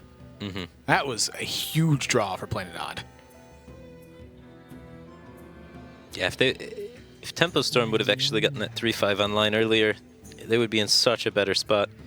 Just 1-2. They can't deny the Pirate synergy now because Tar Creeper's offensive power is so weak. It's kind of funny how... They could, it just cost them a lot. Right. Yeah, it messes up all of the... Honestly, I'd like to see them go that direction as well. I mean, you just saw Captain Greenskin hit. If your opponent has a Cultist, you're in a lot of trouble here. Yeah. It's... They're going to go for an offensive plan. So this tells me that Tempo Storm is actually just going to try to race this position. They say, like here, this. have your Fiery War Axe. We're just going to deal you heaps of damage. I like it. I think this is better than trying to stop the Greenskin and the Pirate synergy. Just kill him. Pirate Warrior is not so good at trading. As long as you don't hit the Tar Creeper with the buff, I think it's you're in a better spot. I actually like hitting the Tar Creeper with the buff because it means either Planet Odd's taking a lot of damage from the Fiery War Axe or the Greenskin's trading in, but they drew Southsea deckhand. The thing about the Tar Creeper, though, is that has to die either way. It has taunt. Whereas if you could get a buff on something else doesn't necessarily have to die. Planet Odd's going to race right back. Of course. Why would you trade into 1/1s when you can deal 5 damage? Let's listen to Tempo Storm. Things are starting to heat up. 5-4, yeah. 5-4. The question is, do we want to take 5? And the answer is no. No. This guy's toast. Hit the face. See what you draw first. Huh. We just hero power here, right? What do you mean? I mean, just trade everything in Hydra hero power. Oh. Is there any way we can just go face since we have the silence for the Bone Mare? Then, like, because if you play Hydra, we could use to like a cheap drop and buy a spin. How much damage do we deal if we like? Then we deal 9 damage face. I guess we have to trade them. I mean, if they play one drop flower, we can still just hero power Arcane Reaper's face. I mean, we don't need to upgrade this one. We could just go face Hydra hero power, like so. Get him to 9, still kill him over 2 turns with the Arcane Reaper. So if he plays flower, there's a good chance he survive next turn, but... What about Zero Shadow Step? 12, 15, 18, 19? I think we just trade here. We could also just trade with the 3-4 and go face with the weapon if we wanted to. Actually, that's it. I think I go face with the weapon here. Since we have 12 damage from Arcane Reaper hero power over 2 turns. I just don't think the SI matters. Since if you have flower, I don't think the SI is going to change much. Probably still trade. Yeah, I don't know. I couldn't do all the math obviously, but it seems reasonable. I'm gonna hit the 3-1 here, I think. And then go face for 7. Yeah, I can't imagine that to be wrong. No. That very likely to be Cook around in hand. It's very Or easy Kron. for him to deal. Right, We're hitting the 3-1 with our weapon, is what I'm saying. Agreed? I agree. Okay. I mean, this is going face, so we know that. And then yeah, you hit the 3-1. Do you want to, though? Yeah, I mean... yeah, I don't want to take the 8 out to the face. Okay. Job done. Like, they still have a lot of life and they have the board, so... There was no way we Your could magic shall hide not the save you. Spellbreaker. Okay, that's nice. Spellbreaker. Anyway. Let's go. Okay, change. Maybe they want to save the Shaman, I don't know. Well, that's a third win now for Planet Odd. Warrior is doing some work in this set. I think that green skin changed that game completely for Planet Odd. Well, I think the thing that was most impactful for Planet Odd wasn't even their own play, but the Tar Creeper from Tempo Storm coming out on turn 4, trying to set up the synergies for the Elementals. It was a good idea at the time. Of course, you want to get more taunts out there. You want to get your synergies. You want your Tolvar to get Divine Shield and taunt. But I think Just Sayed's line where he mentioned that, hey, let's just play it because we have the mana to do it and not worry about taunt yet. And I think that's a better approach to these kind of aggro versus aggro matchups is before you taunt, you actually need to win the board. So, find a situation to start racing. Right, you need to actually get ahead and then stabilize and set up your taunts and heal and whatnot. But till then, you actually have to fight off the board, stop the pirate synergies and shut that down. They got kind of blown out by inabilities to kill Frothing Berserker cleanly. So then they had to commit extra resources and break their curve to be able to actually remove the Frothing Berserkers because they were playing defensive minions instead of offensive minions. Because Tar Creeper has only 1/5 on offense instead of 3/5 like the Tolfire. And it snowballed from there. Every turn after that was suboptimal because of that one turn where they decided to play a 1/5 instead of a 3/5. They needed the Tar Creeper to play Disruption more than they needed to play defense and get the stats from the Tolvir. So with now a 3-1 lead over Tempo Storm, we're going to find out if they can answer back. But before we do that, we got to go to a break. So when we come back, we're going to be seeing the second half of this series. Don't go anywhere, guys. More Trinity Series right after this.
You guys seeing this? Game, record, and stream without compromise. Only on Intel Core i7.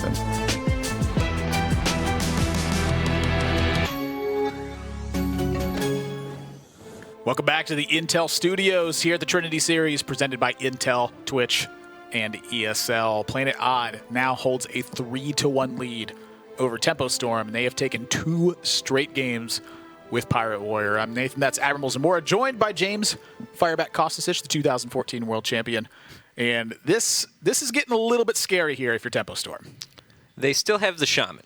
So it's not super scary yet, as Shaman, typically every archetype of Shaman performs quite well versus Pirate Warrior.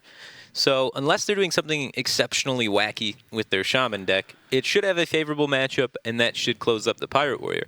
But yeah, it's still scary because down the line, they have just less decks to work with, less opportunities to counterpick. Tempo Storm has been known as some deck builders in the past. Last week they played a Demon aggressive Warlock deck that had more of a mid-range curve rather than playing just a strict Gul'dan build. But this doesn't look fancy to me at all. This just looks like good old Shaman.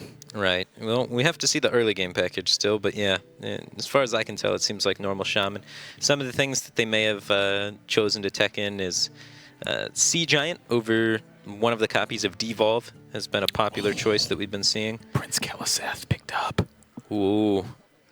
That's going to be very, very big. We've yet to see it on turn 2, and this is one of the matches I think that Prince Keliseth matters the most. Yeah, it's going to allow you to get favorable trades in the early game and snowball a board, whereas typically Pirate Warrior loses the board against Shaman. And there's some of that tech I was talking about. I was wondering why they didn't queue Shaman first into the matchup against Pirate Warrior, and that's because they have more late game tech in there. We see Bone Mare. So they may have cut Devolve for Bone Mare. That's one of the more cuttable cards. Or they may have cut some other cards in the deck for this greedy tech, but usually you cut some of the anti-aggro cards. Well, here Tempo Storm, they're going to go with Jade Claws.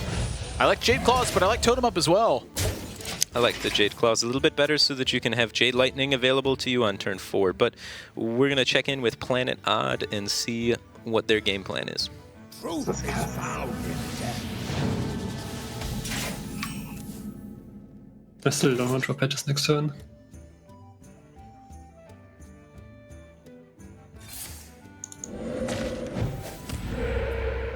Okay, so if we don't draw patches, which one do we kill?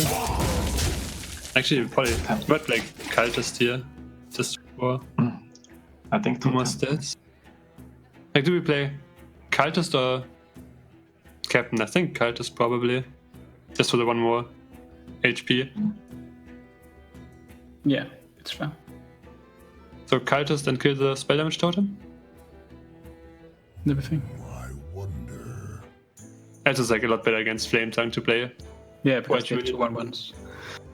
Yeah. Sure. I'm in charge now.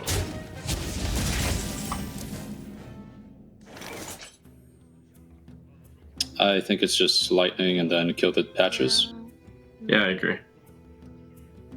With weapon, of course. Yep. Okay.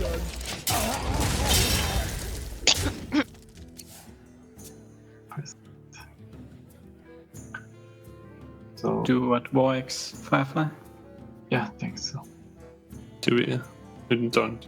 I don't know it. I don't think we play both, but because maybe we wanna Like if next turn if they don't have removal. Do we ever just hold the weapon here? like you did full model and we're not in really really good spot, I feel. Nah, I guess we can't play on Corsair. Even if you attack like just the minion you get from Corsair is too much pressure for us, so we lose to that regardless, I'm pretty sure.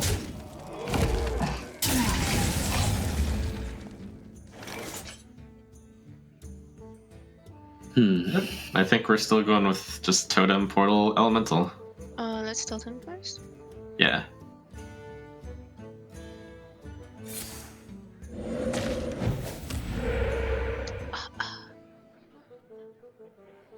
Yep. I guess. Hey, that's pretty good. The only question would be is Patches better? And it's not because we have Bloodlust. Yep, Elemental. Trade. Cool. Do Do you think next turn is extremely likely Patch's Bloodlust? Let's see, 1, 2, 3 plus. I mean, if we use it to clear minions, then it's very likely. So I really want to take a look at this position right here. And you know what? Let's just stop for a sec. Let's just look at the warrior right here. Okay. Take a look at this.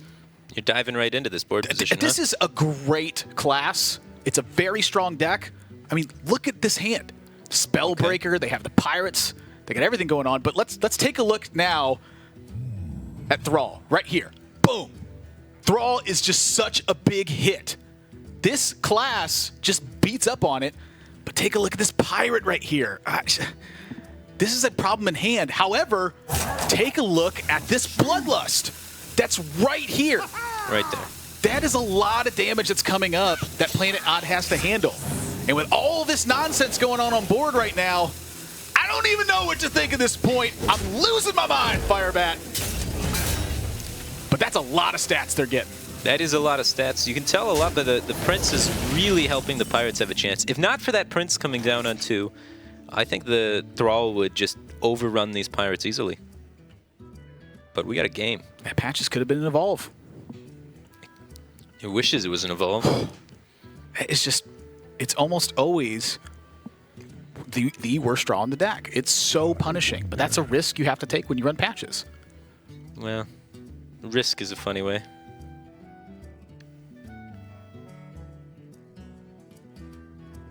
Do you have to clear with Bloodlust? Is it too much damage on the board? I think if you clear with Bloodlust, it's a losing play. I think you should develop the Doppelgangster, utilize the Patches, set up for a Bone Mare, and actually, play to win the game. If you're just trying to stop pressure and your opponent has any minion, you lose. If you try and play out your minions, then your opponent needs... How do you utilize the Patches in this spot? I think you just hold it. No, you just kill the 3-1. Just do it with the 1-2? Well, you get to develop another minion in play. The 1-2 may help you trade up with things in the future. You're hoping the 3-4 has to hit into something, or when it hits into something, rather you have the 1-2 left over. That's what you're looking at. Gotcha. Setting up the trade on the 1-1. It's reasonable. It's just you don't have time to play the Patches in the future. You're going to be playing Bone Mare on 7 and turn 8. Who knows what's going to happen, but I don't think Patches is going to help you much more than it's helping you now.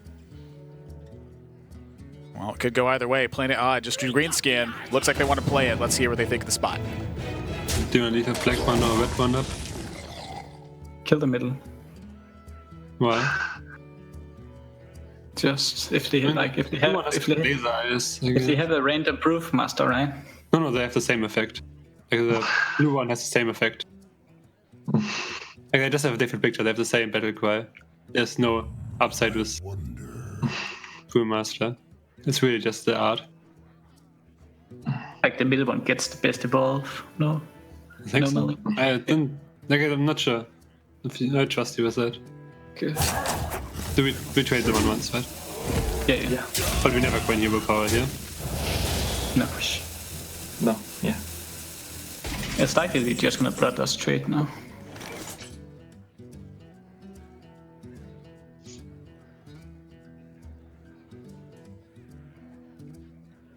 They have silence.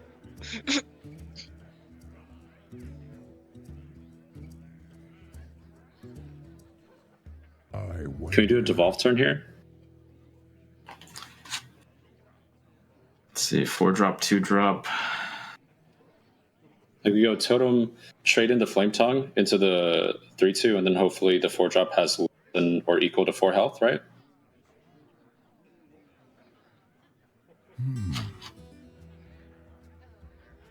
Interesting.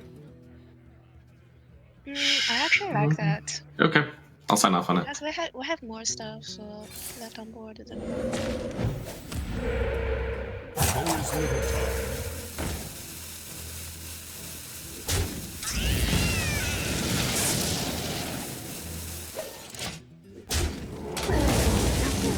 Either kill or Spellbreaker it. We could play like all the minions.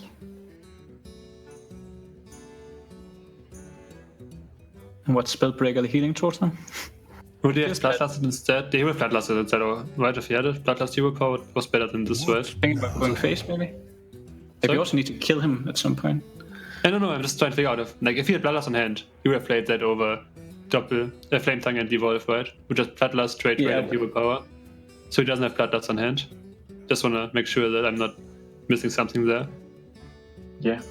So we just Spellbreaker, go face, and play all the minions. Yeah. You would also play another Flame Tongue, right, if they have it? Yeah. What is this? Coin 1-drop? Fly, Polly. Oh, I guess. That's a big first meet. Okay, so we Bone Mirror the Flame Tongue Totem. Yeah. Trade with the captain. This looks a lot less bad for us now. Yep. Dare I say that we are looking to be in the winning spot? Man, that turned around. Wow. Yeah, that was a really wacky sequence of turns there. But it seems like Tempo Storm kind of held back the Bone Mare on their turn 7. Did a bit of a strange play, which then made Planet Odd decide that Bone Mare's not in their hand, commit their Spellbreaker, and now the Bone Mare was able to land with great effect. So, interesting little sidestep there to kind of play around and then bait the Spellbreaker. Jade Lightning Bone Mare here will answer up the Bittertide Hydra. Right. So the lone 2/2 for Planet Odd, plus the Keleseth buff that's on deck right now, is going to have to do some pretty heavy lifting here, because this Jade Lightning and trade-in, this is dirty. I mean, maybe they hang on to the Jade Lightning and try to do like a combo damage here by just pushing a lot on the board and pushing through, because right now Planet Odd's only representing 12 damage on board. Right. So the maximum damage they actually deal from this spot is if they have Arcanite Reaper and Mortal Strike, which that would be 11 extra. So that would be enough to kill him, but not in the face of the Taunt Totem. Yeah. So I think we're looking at face here. It's a good lethal setup. That's pretty crazy though. If the Bone Mare head came down on 7, I think Tempo Storm would have lost that game. The Spellbreaker would have been able to just shut it down. So that was a pretty cool little sequence of turns there where... Wait a minute here. Nope, that's game because of the Bloodlust. They can't kill everything. Right. I think it is. Yeah. Drop to 9, drop to 8, go to 10, 3, 4, 5, 6, 7, 8, 9. Well, it's 1 damage off lethal because they can use Kor'kron. Oh, they can't armor up. What now? Right. Wait, they just don't play the Arcanite Reaper. They run the Bittertide into the 5/5. So they can't stay alive here, but I mean, they're hanging on by a thread at that point. They use the Kor'kron attack over the 0/2. Next turn. Oh, wait, the Kor'kron's a 5/4. They could take 0 damage by trading the Bittertide. Oh, the 5/4, you're right. Wow, it's a tough turn. Let's listen to Planet Odd, see how they're planning it. Mm-hmm. That kind of makes sense in that way. This only has 8 damage on board. And we have 9 HP Hydra. Like, we could Kor'kron this Taunt Totem, weapon the 1/1 hero power. Yeah, and 9 face. Oh, yeah. But I always hero power over. Yeah, there's no way. Like, there's no need to use the manas. It's like worst case. We miss a hero power to mana to use our mana next turn, but then might as well just do it now.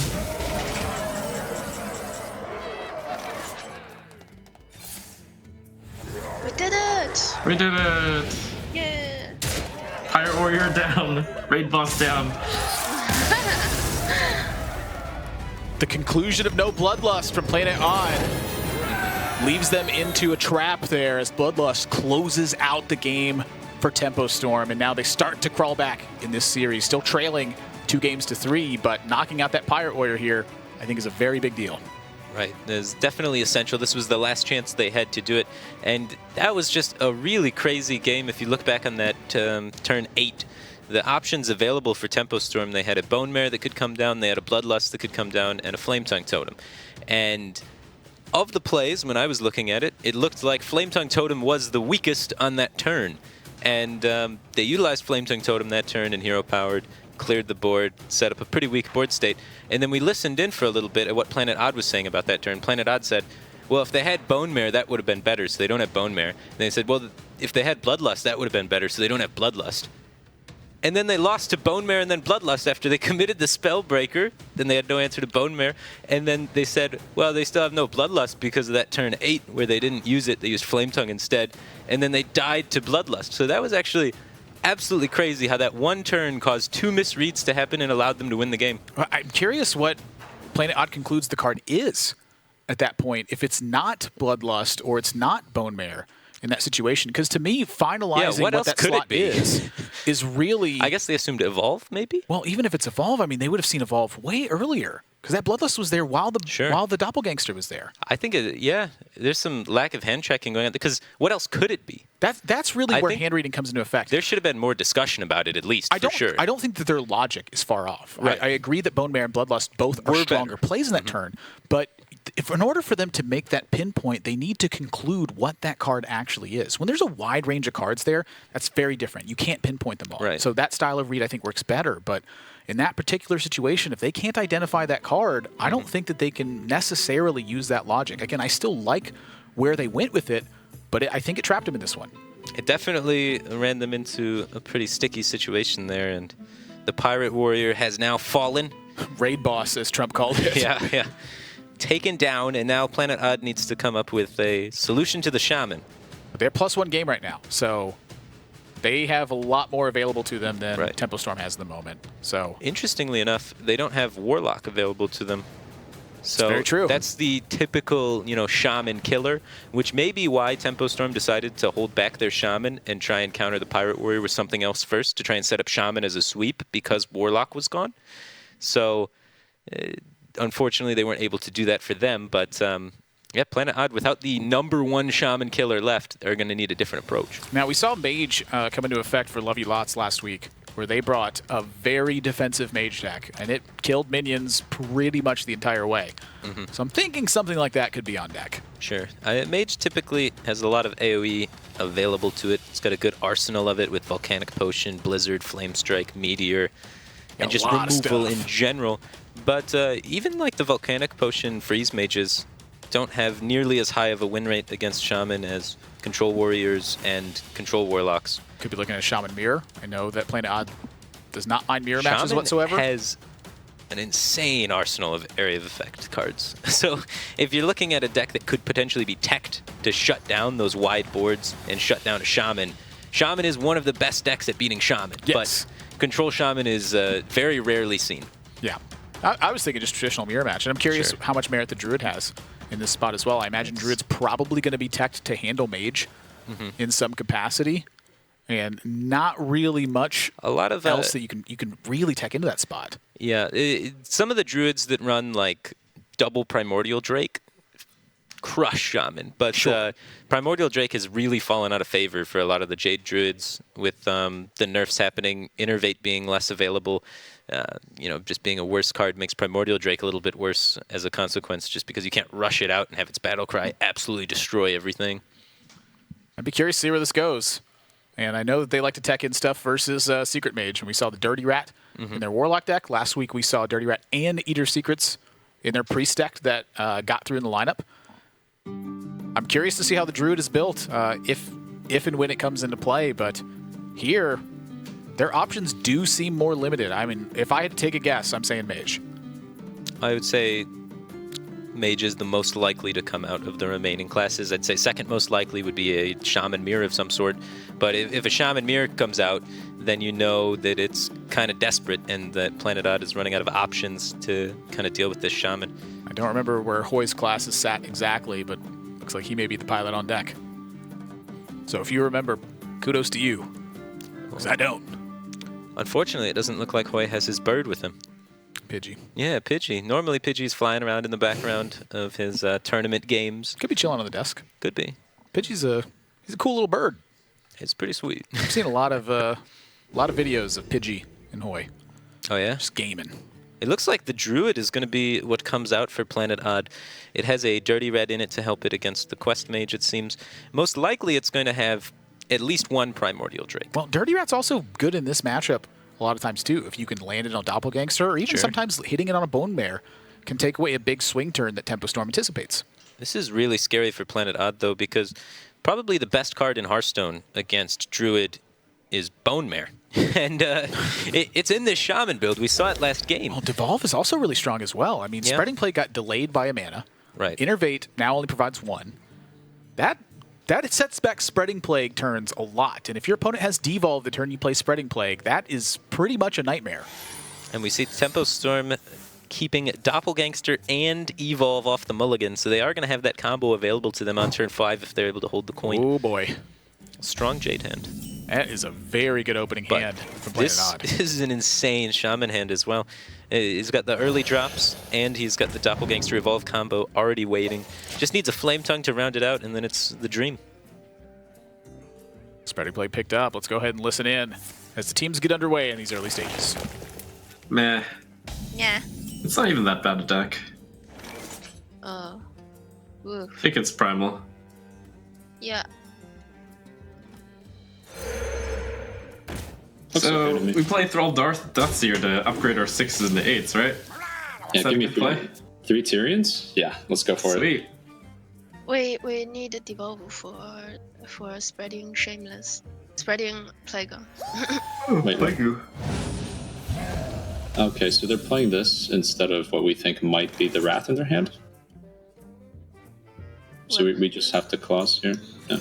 I mean, do you think they keep Spreading Plague in their hand? Of course, if they have it at starting hand, then of course to keep it. So that might be the keep then. Do we want to play Flame Elemental? I think this board is probably just good enough. Alright, yeah, I think we pass. Eloise, what do you think? Because we're not threatening Bloodlust next turn anyway, so I don't see it being too good. Normally turn 5 he's not doing anything on turn 5 except to nourish. Not doing anything on next turn either. If he plays a second Spear, it's good to play it, then we can full trade and protect Primal Fin, but I don't think we want to play around Spear into Spirit. Agreed? There is a possibility, to be honest, there is a possibility that we play Thor instead of Doppelgangster Evolve if he really plays Spreading Shameless. Well, we can't coin Thor anyway. But we have Primitive Totem, we can't really play around the Spreading. Yeah, I don't want to play the Elemental. Agreed? Okay. Sure, enter. Okay.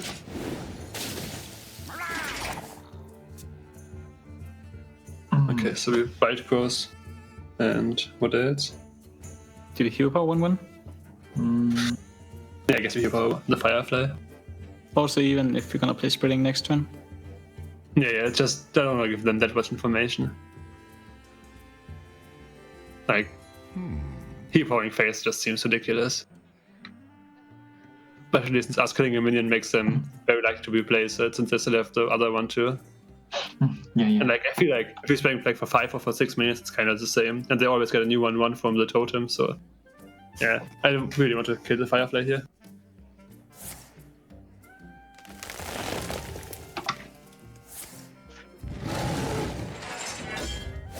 A lot of trading going on in the early spots, but you got to get board control.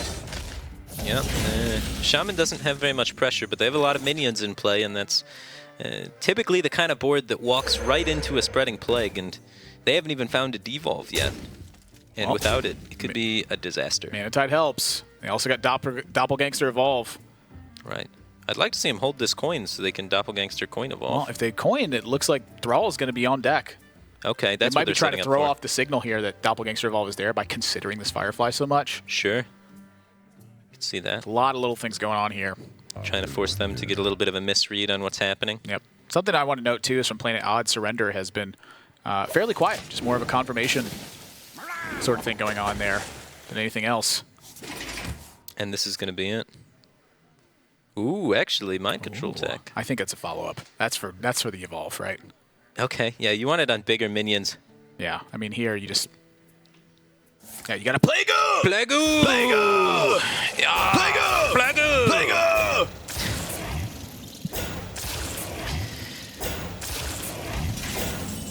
And no Mark of the Lotus, very wise from Planet Odd as well, because if they ran into a Devolve here, they would need something potentially to get that gas back. Yeah, it makes total sense. You don't want to overcommit. Oh boy. This is a really awkward board state, but... I don't think you want to discard these minions that are in play. I mean, do you want to Thrall? I think so. Ooh. Because otherwise, you have to trade in the minions to make room for Doppelgangster Evolve. Well, you only have to trade in one to do that, though. That is true. I mean, losing a 1/1 to Doppelgangster Evolve and then rolling a Thrall seems pretty good to me. That's the most stuff you can do. Okay. And like they said, they want 3 Tyrians. Yeah. This is the play. And I don't know if Planet Odd can come back from this spot. This is massive.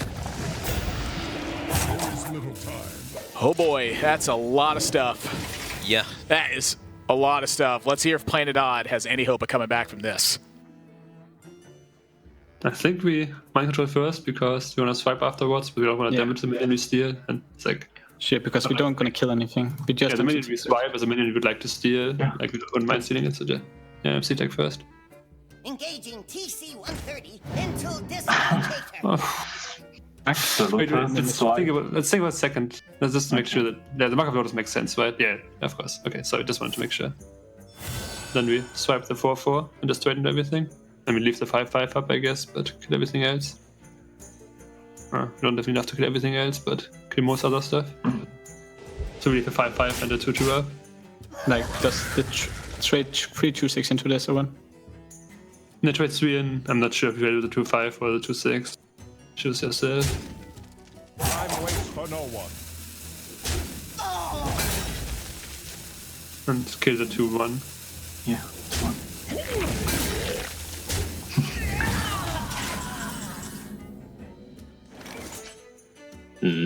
Corsair, Thrall. Let's see. We get the 5/4 into the 2/4 first. Yeah, and then I think we keep the rest. I agree with Sor. Because I don't feel like we can have better. Whoa! Yes.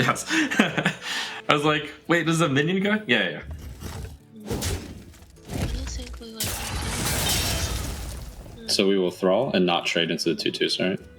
Yeah. I think our resulting 3/3s will better. The 4/4s will be better than 2/2s. Agreed. Our Turner is not over yet, so we got something with charge, I think. Maybe a Kirk Elite. Oh, that one. Whoa. Okay. 2 of them. Interesting. Hmm. I like to kill those 6/6. What do you think? Really? Here? But then this becomes a 1/1. I think the 3/1 and the 2/2 are the targets we should kill. The elements are silent. I agree. Let's get more off the board. And then he still has to kill the Devasaur anyway because he's afraid of the Thrall hero power, right? It's okay. Right. Not bad. Red for 1 on the 7/5 trade 4/4 into it. Sure. Sorry? What? I think we rest 7/5 and trade with 2/2. I wonder. Oh, you want to rest for 3? Maybe we just clear. And then double trade? Yeah. Really? Like... We kill our own 2/2, and we don't draw a card to kill a 4/4. I don't think that's worth it. Okay, so we red for 1, trade the 4/4 in, and then trade I think we rest for 1.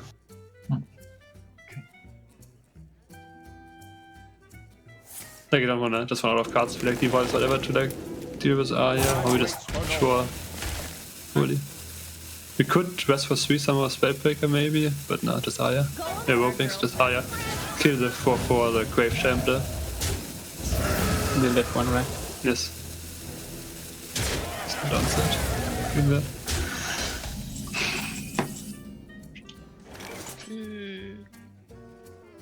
So if we want, we can rig the Serenite to be the one that gets buffed.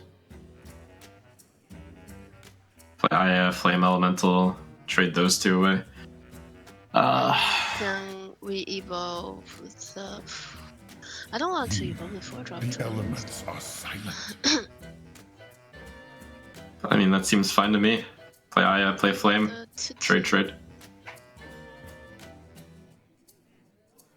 Yeah, I think it's actually... Well, we could play Value Game and Jade Lightning, the 6/4.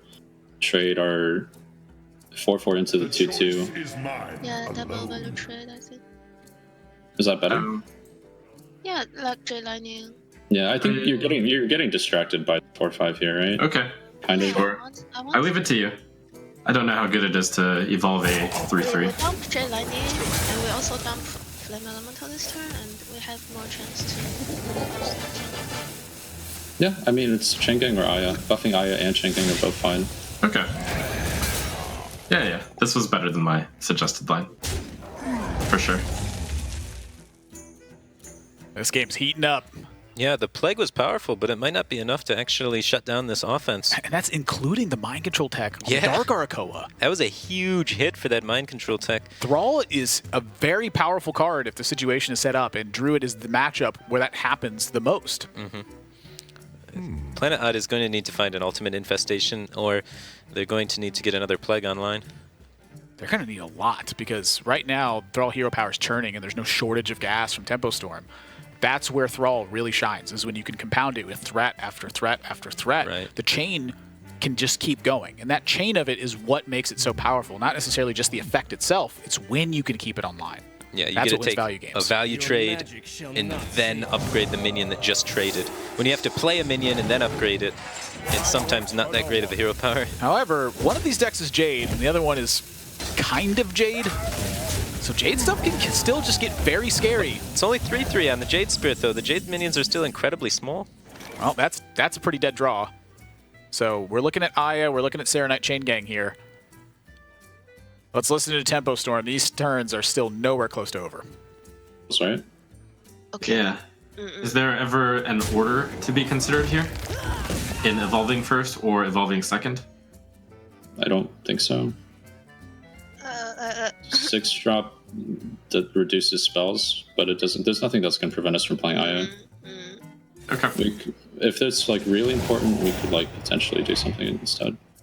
This is fine, right? Seems good. And play Aya and make the trade in. Please no ultimate infestation. He doesn't have it, but I don't know what that last card is. Maybe Nourish. No, it's not. So we draw one card first, right? Yeah, on the 5/5, right? Yeah. On the 5/5.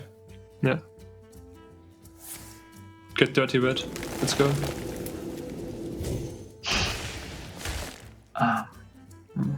And we keep MC Tech. You don't play MC Tech, right? Do we? Like, is it reasonable to save it, really? Like, don't we just wanna get on board more? Like, Yeah, since you don't have hero power anymore, I guess we just we only leave Aya up, right? Like, we trade the use rest. hero power and 3/3 to kill the 5/4, and then trade the 4/4 into the 3/3, right? Yeah. Yeah, then we play the MC Tech, I'm pretty sure. Okay, hero power the 5/4 with the 3/3 in, right? Yes. 4 points to the 3/3. Yes. Yes.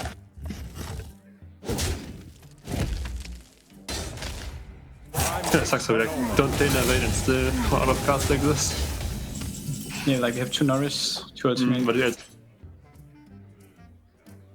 Okay, how do you want to do this? I think we start off with Chain Gang Evolve.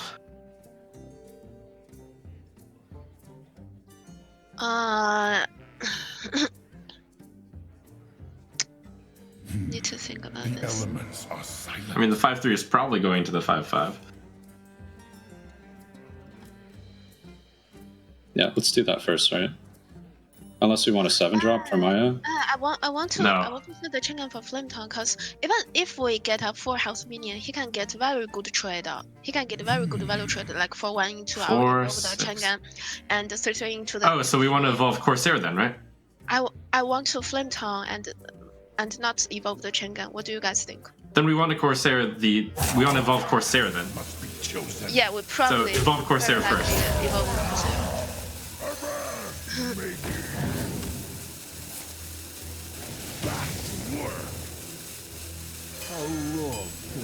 Good positioning. Good positioning. What do you guys think about this? Yeah, I think you made a good call there. Because we can only judge on him not drawing anything, right? This is the best board if he doesn't draw anything. 3/3 over 2/3 survive. We could But I just don't like think double trade, kill the Flame Tongue, and then you have a 4/4 and a 2/2. Yeah, no, we do that anyway, but the question is if we hero power and trade Jade Spirit into one of the Chain Gangs, or... No, I think like a If 1 we- hour life total high. Nah, that's what... So we trade the 3/3 and the 4/1 into the. Yeah. I'm Yeah. think the same. Just want to say that's like the option. Like, you kill the flame tongue regardless.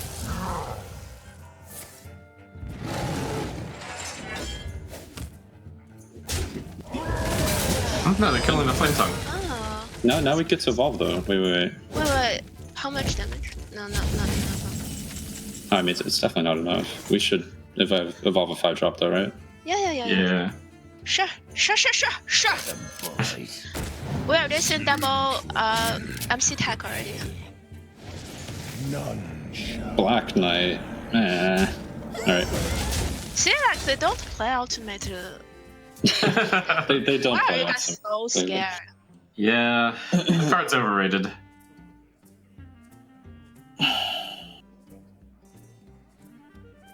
Jade Idol, maybe?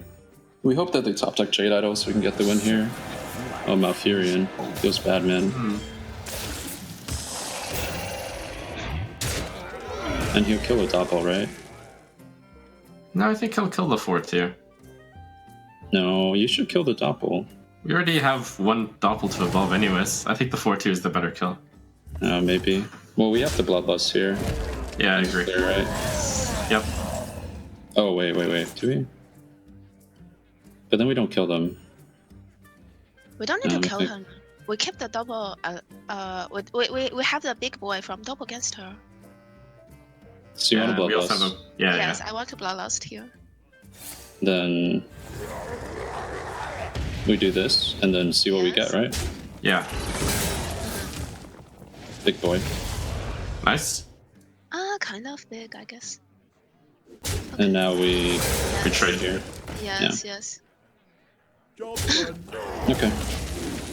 I even take a Spreading Plague here. Okay, that's fine. Spreading Plague. Play that and then kill the 2-1. Yeah.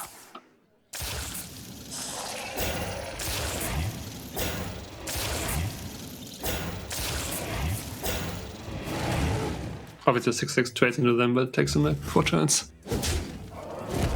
And he doesn't have a good target for zero power now. Oh, Mana Tide. We evolved the 6/6 or the 1/1? There's no good 7-drops, I don't think, so I think evolving 1/1's fine. Okay. Let's do that first. Wait. The choice is mine. There's no good 7-drop, right? Okay, yeah. I mean, 1/1's up, no matter what. Sure. Feels bad. Oh, you know what? Yeah. If we evolve into the 1/3, that deals 1 damage to our next minion. What is that card? Let me do this. We ramp, right?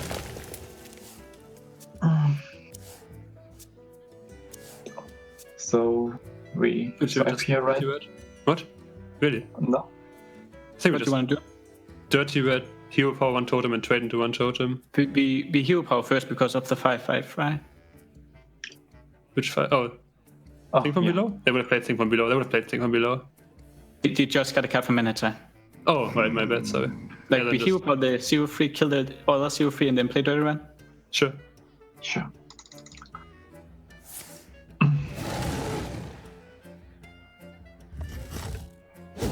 And so we have like 10 minutes to spend next turn. It's kind of nice. I mean, obviously, you might want a hero power instead of that.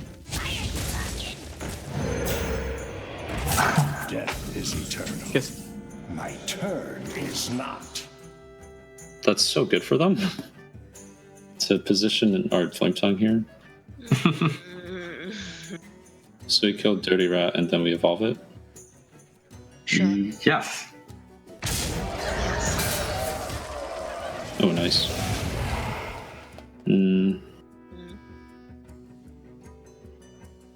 We don't need to bump anything, right?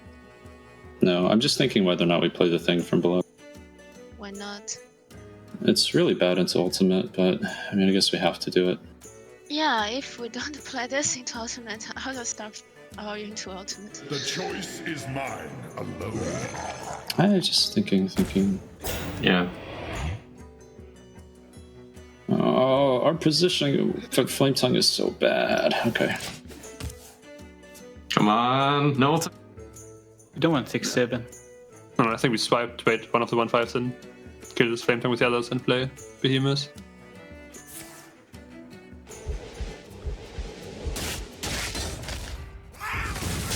I would still like with Infestation. What do you think, Swinda? Do we play 6 mana taunt or hero power here? I don't think it's taunt. important to kill the 1/2. If the hero power doesn't do anything. I think like if you get like another Norris next turn, maybe.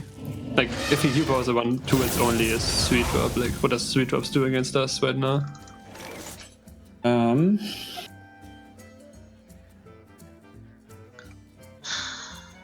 So you need Tyrion, right? So we trade and try to get Tyrion. We can portal first. Are there any 8? Well, whoa. Are there any 8 things that help with spells? The elements are silent. No. None at all?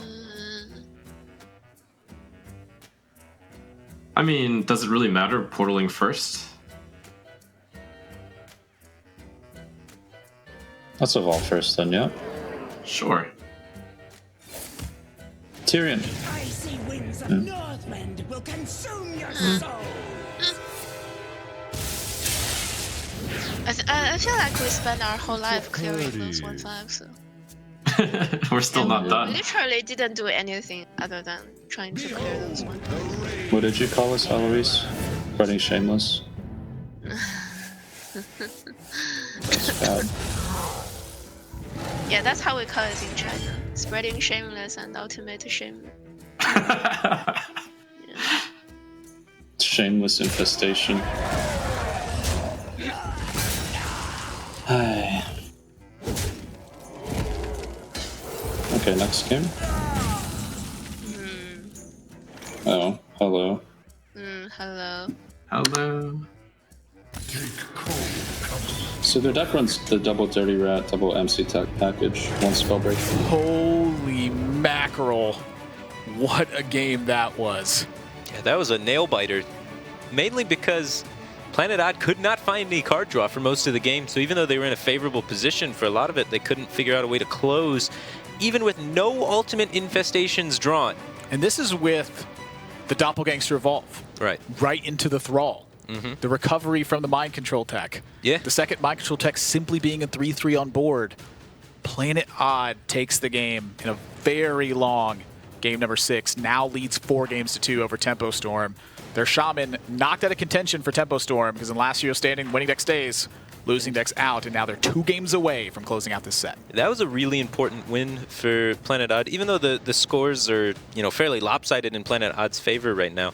They don't have a lot of decks remaining that are particularly strong against Shaman typically, so that Druid being able to shut it down is huge because Shaman could have ran away with this series for Tempo Storm. If they'd drawn a Devolve into the spreading play. Oh, that could have just been it. If they had had a weak steal with the Mind Control tech rather than potentially the strongest steal that was on board. I mean, a lot of things could have gone awry, but again, them not having Nourish or Spreading Plague halfway through their deck, I mean, that is super unlikely to happen. Yeah, incredibly unlikely to not have any of those 4 cards.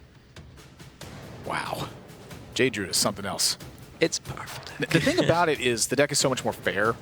I think the thing that was really unfair about it before was just the power at which all those things came, like being able to Spreading Plague super early or being able to Ultimate Infestation very early. Ultimate Infestation is still an unfair card, but that's kind of how 10-mana cards typically work. It's hard to build a deck that actually gets to 10-mana cards unless you're playing Jade Druid right now. Well, yeah, or you're playing 10-mana cards like N'Zoth in your deck, which your deck, kind of builds around, and then that's why it's super powerful. It's kind of the purpose of a 10-mana card is to, if you safely play it, kind of win. Yeah. So it makes a lot of sense, but still, Jade Druid, one of the more popularly banned decks. Tempo Storm kind of took a big risk leaving it up. They left it up, so they must have a counter in mind for it. So I'm interested to see what that is. Yeah, I'm really interested to see what it is too, but I'm also interested to see where the cute card vote is sitting at the moment. Now, if you ask me personally, I'm still a Snow Flipper Penguin kind of guy, and I probably will be until they make another cute 0-mana 1/1. I don't know, man. That ticking abomination is kind of growing on me. It's making my heart tick a little bit. Take a small step away here real quick, and you can vote in the chat now and let us know. It's got inner beauty, is what you guys are all not seeing. You guys are all shallow, you're judging the surface, but ticking abominations Oh, yeah. Great cute on the interview. He inside. blows up your whole board for 5 when he's gone. He's like, that's it. I'm taking the rest of you out. It's kind of beautiful destruction. Oh, jeez. I hate that card. It has been seen a little bit of competitive play, though, in some of Warlock decks. Yeah. The Singleton Warlock decks have been kind of jamming it in there. Just don't have a lot of stuff. I mean, it's just a 4-mana 5/6 for them.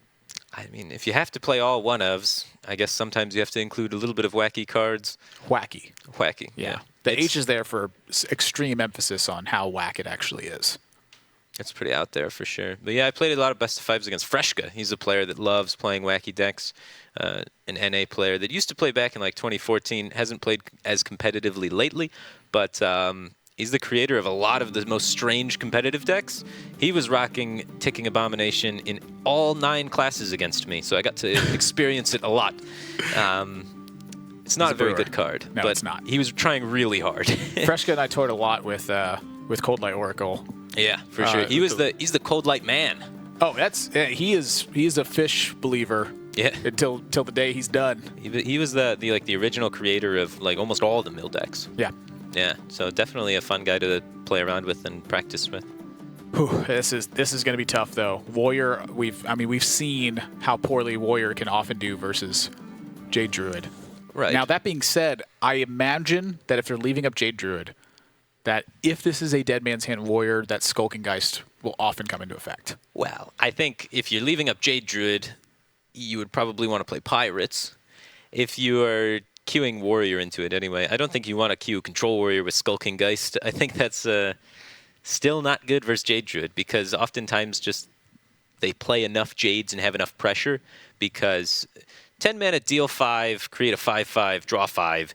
It allows Druid to kind of just flood the board constantly and just exhaust the Warrior of removal and then kill them. So it's really hard just to control the sheer amount of card draw and how fast the Druid can move through its deck, let alone the infinite potential. You have to include a bad card in your deck to stop the infinite potential and stop these waves. It's almost as if Blizzard wanted Jade Druid to beat Control even if they had Skulking Geist. I've seen you play a lot of Skulking Geist, though. I have. I've definitely tried to play around with it and make it work, and after many attempts, I think it's bad. Yeah, let's take a look at what's been happening throughout the day. Of course, we're nearing the end of day 1 of Trinity Series this week. Of course, there is more matches tomorrow with the remaining 4 teams, but there you saw it. Team Liquid was bested by Virtus Pro, who took 4 straight Control Warrior games, and this set has been a doozy itself. There have been some really crazy games going on in our second set of the day. Yeah, a lot of interesting games, and it seemed like early on there was an attempt to try and set Shaman up to sweep by taking care of the Pirates with something else to eliminate more of the possible counters for Shaman, which kind of failed for Tempo Storm. They were unable to kind of set up that sweep that they wanted, but then tried to go in with the Shaman anyway and got really close to being able to take down the counter to the Shaman deck, but unable to do so, and now they're on the back foot and have to try and figure out a new matchup/lineup strategy for this game. And a very vital week for them as well, for both teams actually, is they had a loss in week number 1. So being off to a 1-1 start is certainly going to look a lot better than a 0-2 will. So still some big games to come, but now it's Paladin into Druid, which this is often thought to be one of the stronger decks against Druid as well. Yeah, most likely, I'd say in the top 3 strongest. It's not quite as good as like Quest Mage, for example, but Paladin extremely powerful. 2 Bone Mares most likely included in the deck because that card dominates against Druid. Well, a couple weak pickups here. Steed and the Righteous Protector, not the strongest cards in this matchup. Yeah, Righteous Protector is better against the other aggressive decks. It can be okay to kind of shut down some hero powers occasionally and force trades to go your way, but it's not the juiciest of minions. You kind of want to get something that puts more offensive pressure out there. That'll do. Yeah, that helps a lot. That changes. Now suddenly that Righteous Protector is looking pretty all-star. Anytime you can block the way for these Murloc Tidecallers, they're certainly good, but losing the health buff from Murloc Warleader makes a big difference here too. I mean, this is still a fairly fragile board, just got a lot of power. Let's listen to Planet Odd, because this start could be dangerous. But let's just wait for now.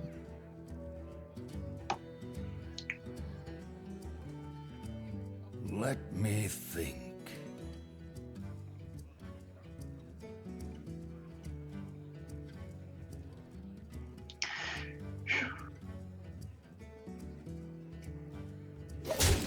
think we hit because of weapon, right? And I'll take the 1/1, right? Yeah, we take the 1/1 and Coin Blossom. Yeah. Did White take the 1/1? Oh, because weapon. also the Divine Shield weapon. Okay.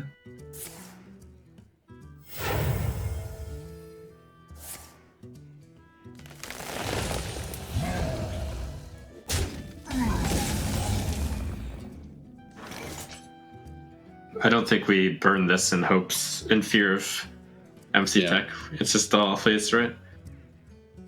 What? I mean, we could trade off something, but Yeah, I like going War Leader and trading off the 1/2, the weaker one, right? Or you can play the odds and hope they don't have it. I mean, it's more likely they don't have it. It's kind of the same to swipe, I guess. What if we just? What if we one drop and hero power? That's not bad either. Let me That's actually pretty good. I like that. What do you think, Sin? How do we play around swipe? Are we trading or not? Yeah, we trade. Okay, sure. It's a little bit worse to MC Tech. It's better than War Leader against MC Tech, though. Well, if we did MC Tech, if we did War Leader, we would trade, and we don't have minions. This means we have 4. We trade here? Mm-hmm. Okay, go.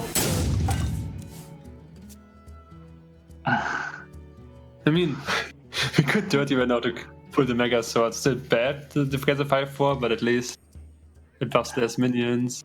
I think it's bad, right? I think we rest. Rev heal power, maybe. Yeah. You could also rest for 1 on the 1/1. Just More 1, right? I think we want to keep it. But like, there's such a high chance that he plays Mega Sword next turn. Not playing anything.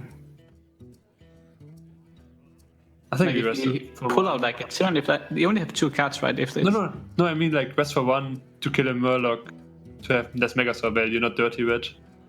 Oh yeah, we could do that. Yeah, I think rest for 1 on the 1/1 instead of hero power to play around Mega Sword a bit at least. But it's like so bad if we play like a Void Leader, we can't get through. Also, like they wouldn't Void Leader last turn. Yeah, okay. waits for no one. But then against Warriors, that's got to Dirty Red. Actually, I think we Dirty Red. No. I'm pretty sure we Dirty Red and rest. Hey, Dirty Red, please. We just lose to Mega Sword. We have no pressure. We just lose to Mega Sword now. Alright. Basically. Yeah, so... Well, is this really... Yeah, I agree. What do you do? Yeah. Yep. I was keep thinking about swapping with the 1 drop instead of treatment. Well, I mean, you heard the debate with playing it odd on Dirty Rat, and if they're not playing it here, I don't think it's getting played for quite some time. 6-0 was very much in favor of it because of Megasaur, but I think there's a lot of bad outcomes. Yeah, there's a ton of bad outcomes. When you look at the Paladin deck, they have a lot of cards that cost, 5 or more mana. Oftentimes they're playing Kobold Scalebane now. That is the worst draw in Tempo Storm's deck. I think that is, yeah. Besides a card that they can't play, I guess. Well, I mean, they basically can't play it. There's another Rallying Blade. Well, if you count it up as just raw damage, it almost gets there. You're only 4 away.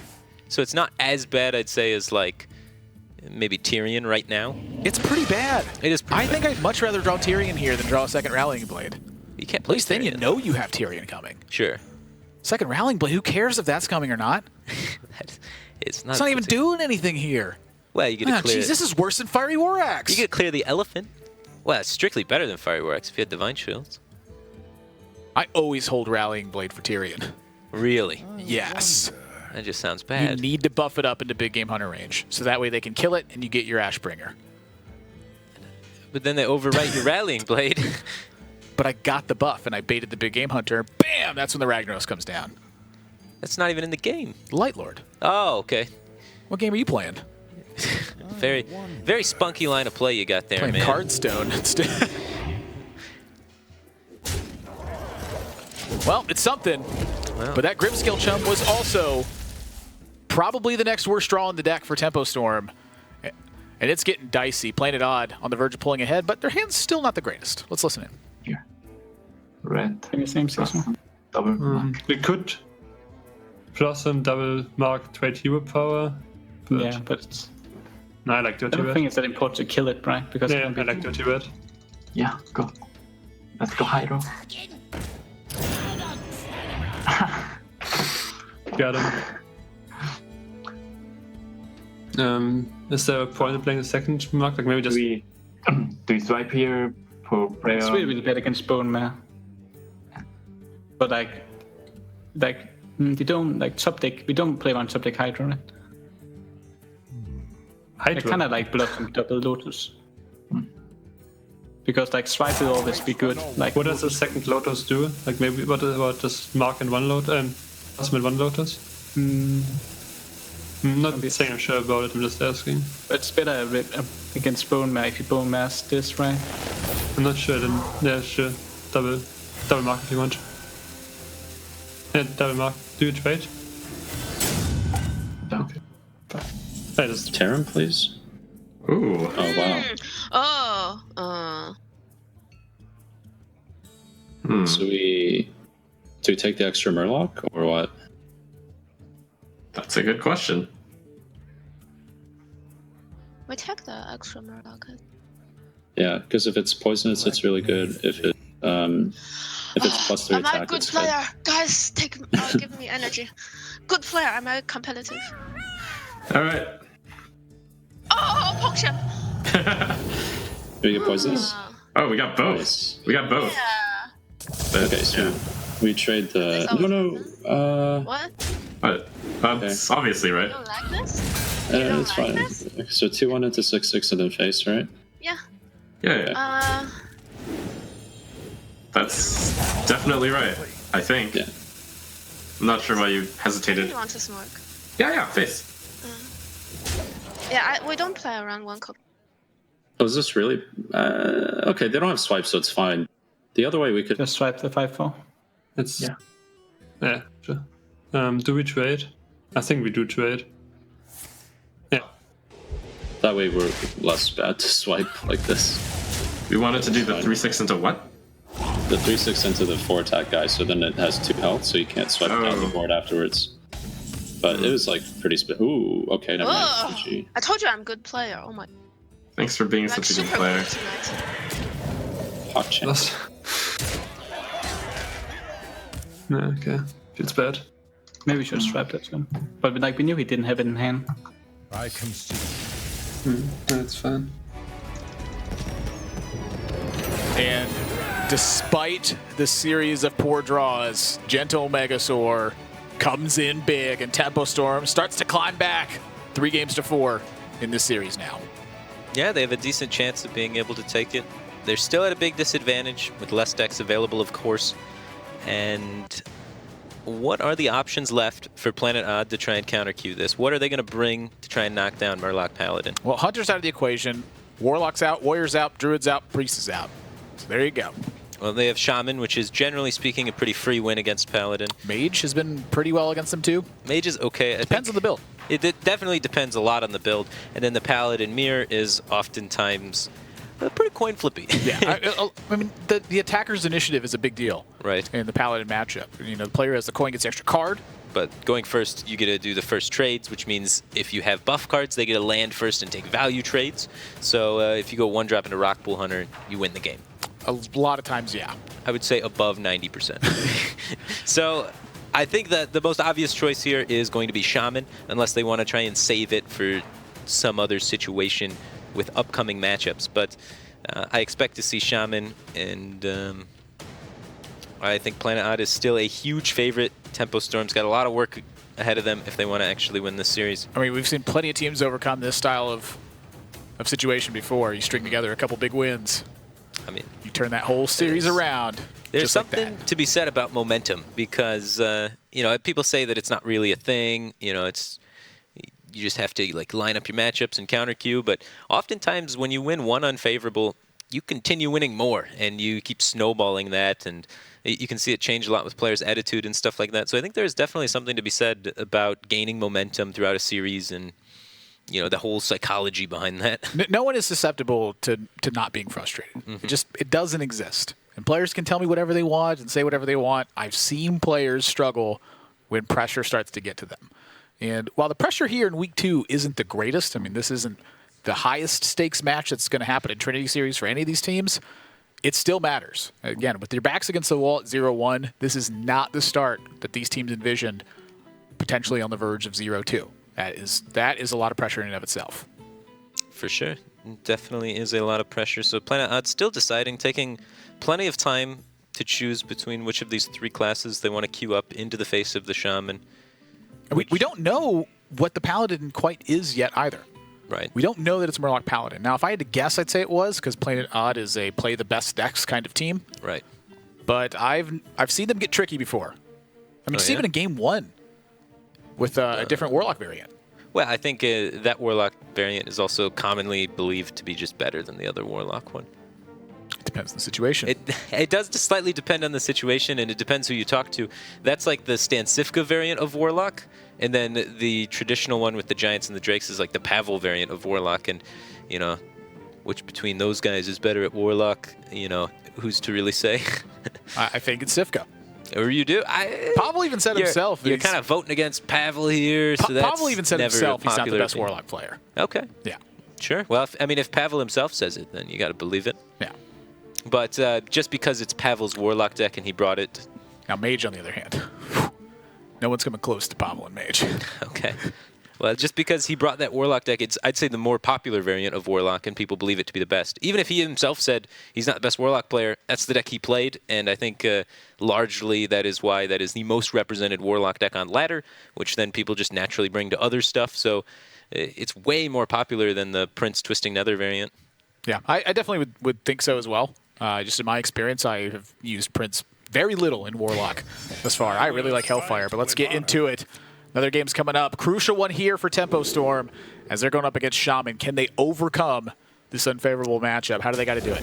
To overcome the Shaman, step 1, tech in good cards. Consecrate, fantastic against Shaman. Crazed Alchemist as well as another card. Paladins popularly tech in to help against the counter queue of Shaman. So we can see that trend continue here with Tempo Storm. They have the Consecrate. I wouldn't be too surprised if they have the Crazed Alchemist.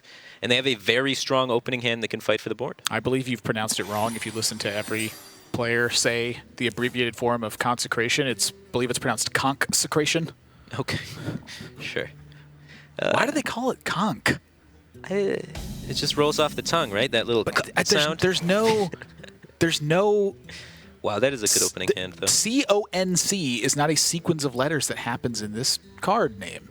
I just don't get it. I don't know. Doesn't make any sense. What do I know? It doesn't have to make sense. It's Hearthstone. Wow, that's a good opening hand from Planet Odd, too, though. Well, it gets shut down, actually, here. As long as Tempo Storm goes for the line that plays around Jade Claws and patches being pulled, which they should. What's that? You just have to make sure you play the Protector. So if you're playing the Protector, then play any Murloc alongside it. Preferably, you'd play the Tidecaller so that you can threaten to trade up into... Totems? Totems, yeah. Well, either way, you can threaten to trade up into totems, but this way, 1/1 totem doesn't beat your guy, and you can trade up against 1/2s. Preferably, you'd like to set up a way to get up to 3 power, which there isn't really a way to do that unless you want to play into Jade Claws. So that's kind of the dilemma here. Is like, well, if you respect Jade Claws, then Primal Fin's okay against you, but I think that's a risk worth taking. You definitely are way in a worse spot against Jade Claws than you are against Primal Fin Totem. Oh, yeah. She protect, but she also attack. Oh, and what am I even talking about? This gets you up to 3 because the Protector can attack. You're right. And Surrender, his first appearance thus far in this series. He always looks so focused. He is always focused. I don't know if you've ever talked to Surrender. I haven't talked to him in about a year, but in 2016 I met him at some of his first tournament appearances, and very, very focused guy. Almost no time to just casually hang out. He was like playing, studying, or talking about Hearthstone pretty much nonstop. Yeah. He's all business. Let's go ahead and listen to Tempo Storm, though. They played around Jade Claws. Is it going to pay off? They don't swing. So Hydrologist? Why do they don't swing? They don't swing because they have Maelstrom Portal, so we should try and we tried Divine Shield. Wait, yeah. Sorry. Yeah, don't show. Do we ever get punished by just going face with the 1/1? Well, Yes. yeah. If they're forced to play Devon.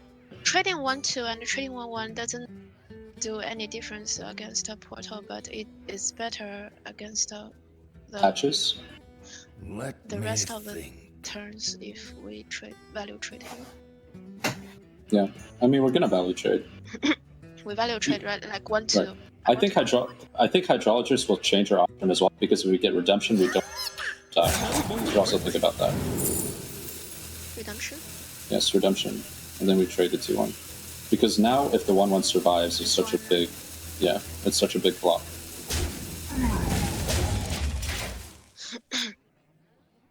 Also, we have Rolling Blood. I mean, he's going to clear.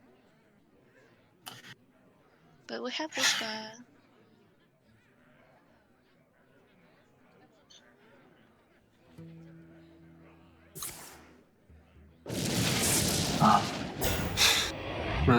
Do we hit into that? I don't think so. Oh, it sucks. But I think we just ignore it. Yeah, but like... It definitely blows.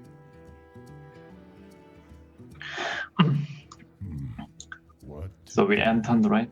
I think so, yeah. If they're gonna Blessing it or something on turn 4, we're in trouble. I could say hit once into it next turn. I mean, if you want to attack it, actually, maybe attacking it is reasonable. So it's like, actually, yeah, attack it. Yeah, we have to kill the plane. We probably want to like bounce our 1/1, so we don't want to trade the 1/1s into it. They don't die then. So we probably want to trade our minions with Flame Tongue into stuff that kills them.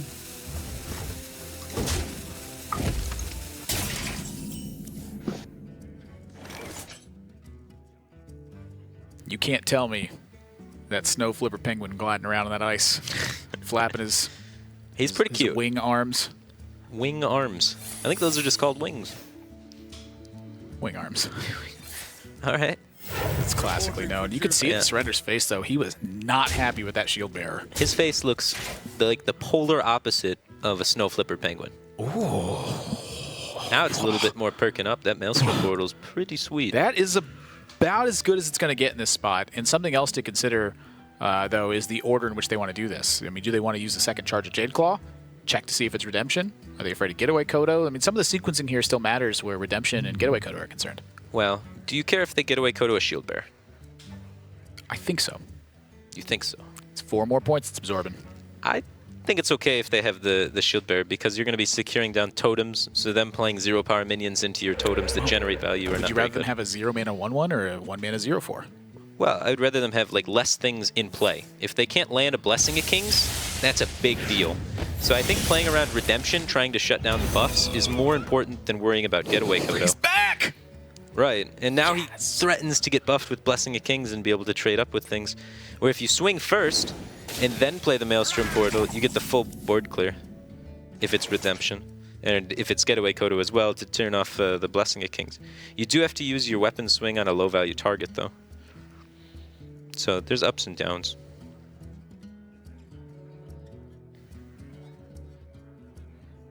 Because Tempo Storm has Consecrate in hand, they don't really have to fear or respect the Primal Fin Totem that much.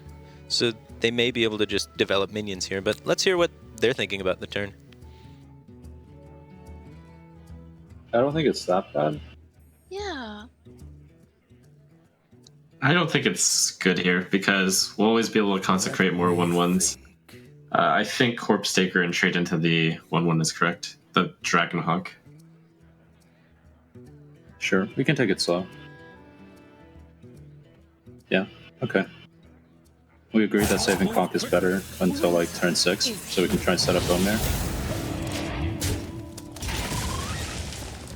Not. Yeah. Tight. Yeah. And trade everything.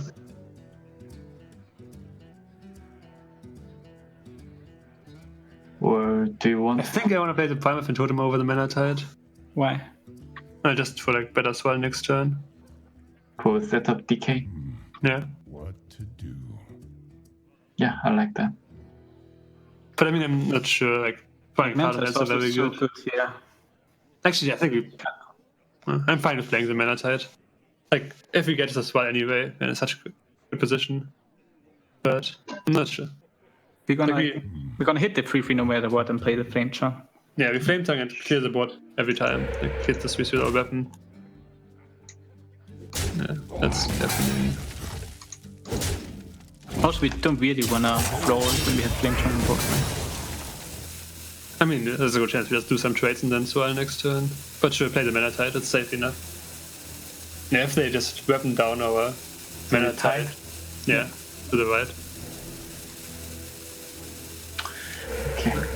If they give us a good swire board, like, we just win anyway, I think, so I'm fine with not being greedy. Prevent the draw more than we care about the Flame Tongue, I guess. I want to prevent the draw. Yeah. But there is also a chance that they against her. But they what? They go double against her evolve next turn. Just Well, we'll hope they don't. Let's kill the Mana Tide. Yeah, I think killing Mana Tide is just better here. okay.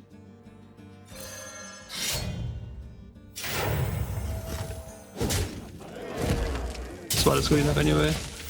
Reporting for duty.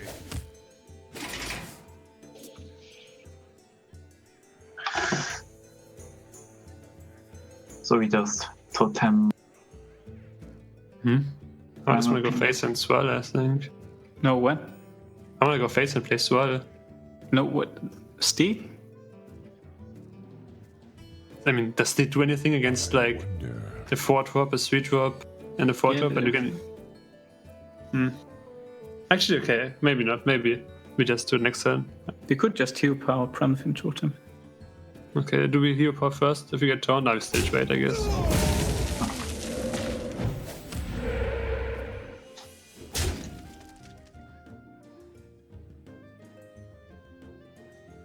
Oh, think from below? Yes. Always little time.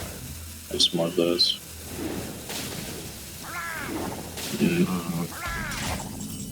I don't have good feeling about it.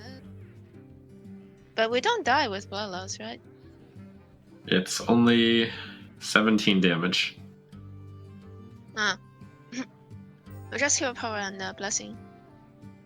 Yeah, I think so. Kings, yeah, kill the Flame Tongue. I agree. Reporting for duty.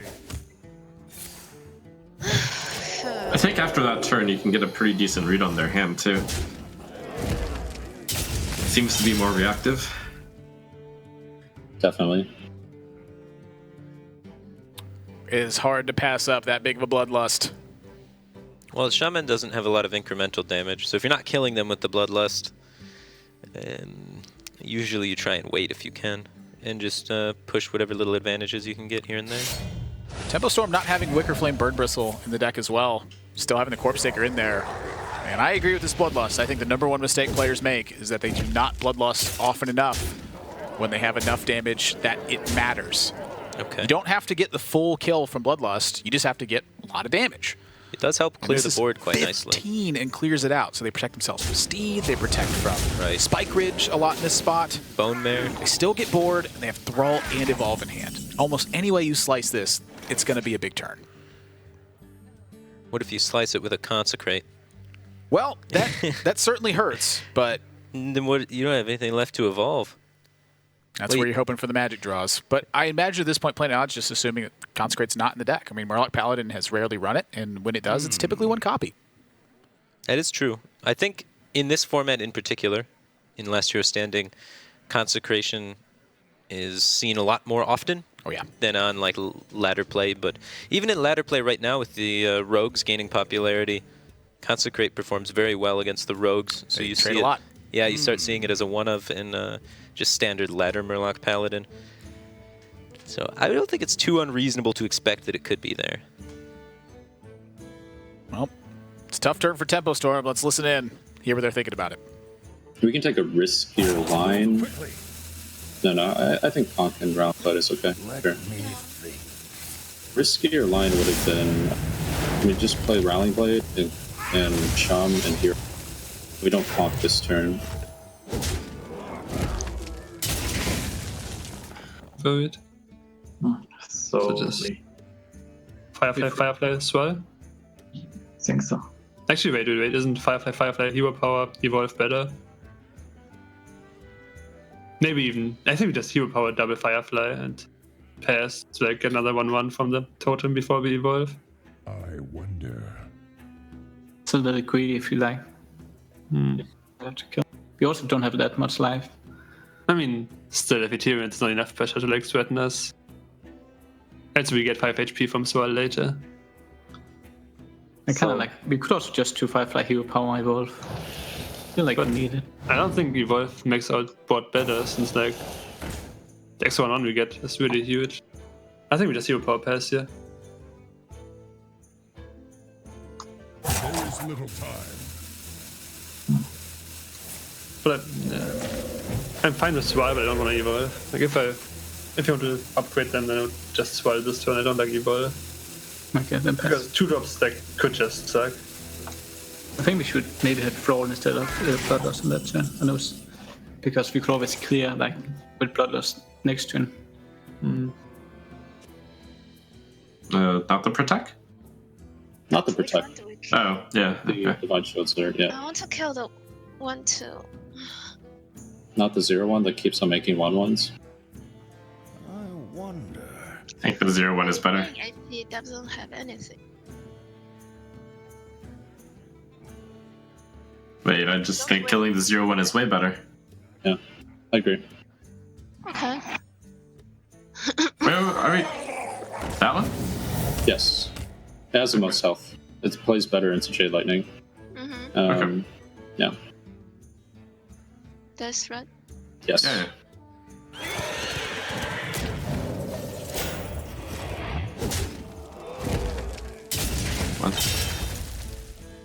Yeah, it's 1 too late. I mean, you still play it, right? We have patches, right? Yes. So we Hero Power first or Play that first. Oh. I think, I mean, I guess 4 drop is just. Is there anything that we need to like evolve afterwards, like to get rid of it? Like maybe we get something that we need to get rid of. We just roll first, and then we maybe. We don't get any 5 drops, right? We only get all minutes to 4, so we don't have to play around. Actually, we have to evolve first, right? Because if we swallow first, we could get the 3-drop demon. And they're gonna fix it, but they didn't fix it yet. If they evolve first, then swallow. Oh, yeah, the damage. Yeah. I mean, they have fixed that bug. No, I think I will fix it with the next patch. I don't think I fixed it yet. Okay, just do it now. Like, I think they fixed it for evolve, but they didn't fix it for swallow yet. Evolve first. No! I mean, I'm pretty sure they have fixed it. No, they fixed it for evolve. They said with the next patch they fixed it for swallow as well, but so far they only fixed it for evolve. So if you get it from swallow, they still get fucked by it. just evolve something.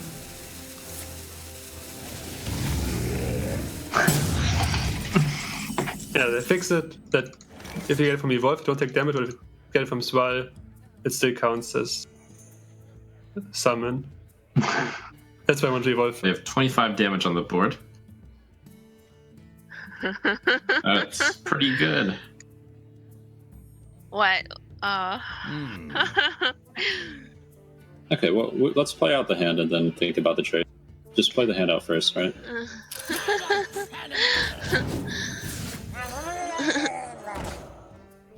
The light Really wish I could. but we fight. Okay, so we are value trading 5/5 into 3/5, right? And then we're going face for the 5/7, I believe. Or do you want to kill something with it? We die if we trade that way. Right, it seems like we have to go 5/5 into 6/3. Yeah. Oh shit! Oh, see, And then they have 5/8, 12. They still have lethal anyways. It doesn't matter. Oh no, sorry, they don't, because we have the riches.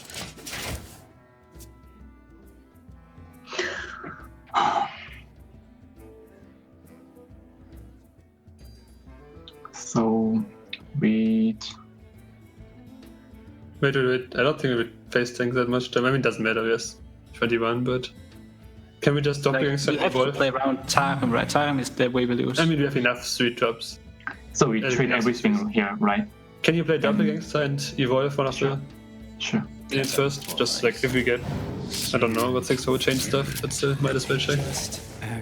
Any trade like this? I don't think we need to take the damage, but do as you think.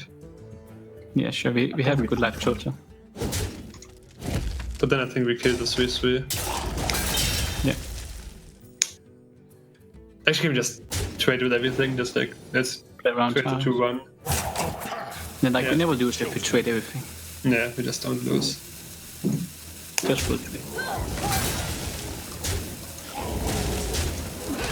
Yeah, I want to trade the other way because now I guess Consecrate is still have lethal since our 5/6 gets buffed even more. Yeah, okay. So.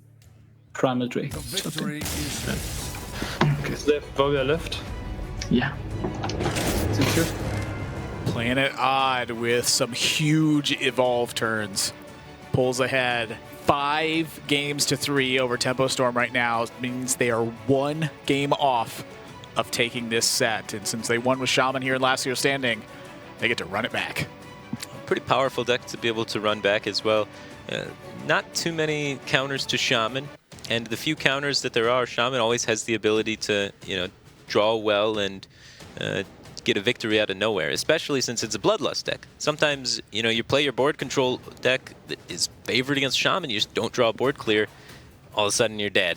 Well, it's looking like it might be a board control deck, but Warrior has 2 very different directions it goes. Right. With their decks right now. It's either got the Pirate archetype, which pretty much almost always loses to Shaman, or it has the Control Warrior variants, which all do exceptionally well against Shaman. All they need to do is draw, usually one of their AoEs is enough, but if they draw 2 AoEs, it's usually a done deal. Shaman's off the board, and Warrior can stabilize. Yeah, but either way you slice this, Tempo Storm needs 3 straight wins with this Warrior deck if they're going to take this set, and that is a tough ask of this Warrior deck. I mean, that's tough to do. We've seen Warrior decks able to do that in the past, though. In the first match of the day, the Warrior there had 3 wins, and it was a 4 wins with a controlling Warrior type. It was the N'Zoth Warrior. So if that's the deck list that they have, a N'Zoth Warrior, maybe it can do it again. Yeah, I mean, 4 straight for Virtus Pro in match number 1, and we've seen Warrior kind of go back and forth in the Trinity Series thus far. It's been pretty much countered up into a matchup and then immediately countered right back. So depending on what Planet Odd has remaining there, I think spells out a lot of this. Say they have Murloc Paladin and Freeze Mage as their 2 remaining decks. That could spell a lot of trouble if this is a controlling Warrior style deck. Right. We saw match 1, the Freeze Mage really struggle against the controlling Warrior deck with the ability to gain armor from Armor Smiths, shield blocks, and as well... the pressure from Mountain Fire armor. Yeah, the pressure and the ability to heal with Mountain Fire armor. So it's a tough deck for Freeze Mage to be able to get a win with unless they have one of the super late game win conditions like Death Knight Jaina.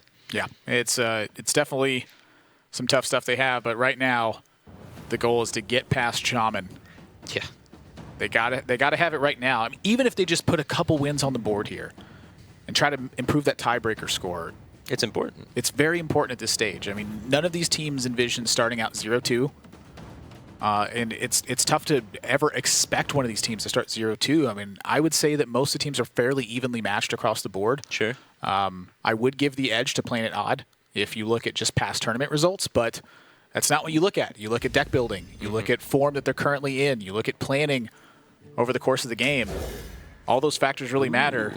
And Planet Odd has not drawn Galaka Crawler 1 time, but that's a Mistress of Mixtures in the opening hand. That is an interesting card, and it kind of signals more towards that N'Zoth style of deck, potentially a Dead Man's Hand Warrior. It is a controlling Warrior archetype, so it's going to have a lot of success against the Shaman.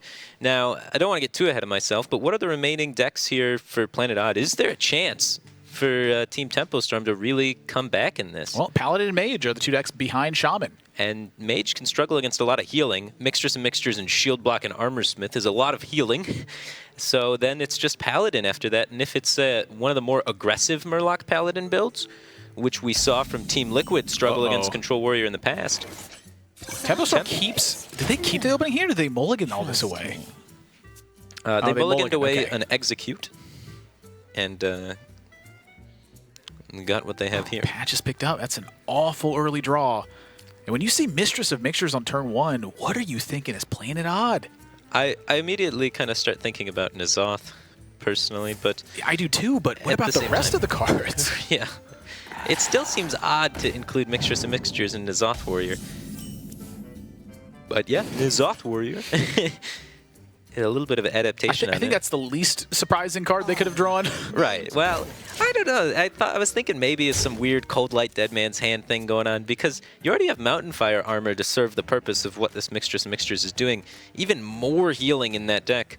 Well, what if Mountain Fire Armor's not in here? I mean, a lot of times against aggressive matchups, Mountain Fire Armor just does not play a strong role. I find that I'm just trading with it and it never provides me health. So instead, you're going with Mistress of Mixtures because it's better against aggro. You lost Fiery Orax on turn 2. Okay. And serves the same purpose against control. I think I like this. Maybe they play like 2 copies of Dead Man's Hand then instead to have more What if they late play game. Mountain Fire and Mistress of Mixtures? You know, cutting the Dire Horns is not something that is impossible. I've seen a lot of players cut Dire Horn. Wow, cutting Dire Horn. See, when I play this deck, the N'Zoth Warrior, one of the main struggles I had was against like really good players, I would still lose in the super late game. Because they could just... I didn't have enough threats to pressure them, and they would be able to utilize their cards in such a way that I would still just run out of resources before I could kill them. Did you ever include like a Karen, maybe? I actually ended up putting a Karen in, and that helped a lot. But I don't know. putting Mixtress in really lowers the value of the deck. But let's hear what Planet Odd has to say about this odd, wacky deck. No, just water.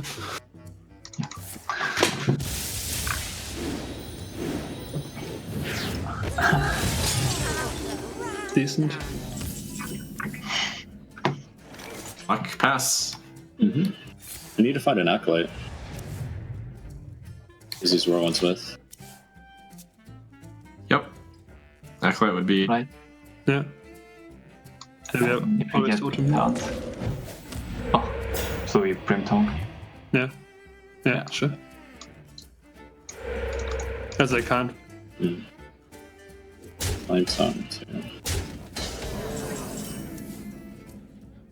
Let's start by slamming the Flame Tongue. Yeah, I agree with that.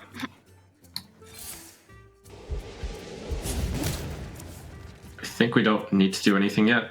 I think we go Mountain Fire. Why we don't play that? We would play the 3 mana guy, right? Yeah, I think we go okay. Armor.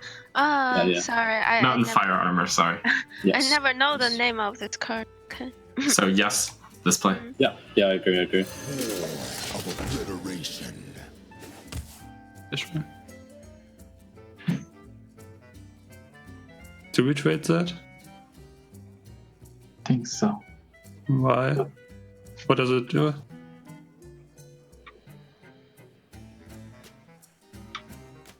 Like if he has to like weapon Sleepless Fishes or something next turn and it dies by that, he doesn't get the armor. What about Devolve here? Oh no, we don't devolve here. No, I know. But I think we just ignore it. I think Hero Power, go face and Poly Patches and go face. Giving him 6 armor. Kill us But if Sorry? we know he doesn't have the ghoul, right? Because he would have always played the ghoul, so. But there's a good chance he has weapon plus devolve plus sleep, right? I like to trade here. Okay, then do it. To trade. Like I don't see why we should trade. Because I'm not sure. Do what you think. Just yeah, so you can trade. You have to take the patches no matter what. no, it's fine to not play it. You know, it's fine to keep patches. Oh, PogChamp! PogChamp. There it is. Let's go act like Rowan to start, and then maybe we do second one. But Let the pain speak to me. if we draw Blood Razor, I think we can just do it. Oh, we have this. Yes, we should just do it then. Right? Yeah, I agree. Woo!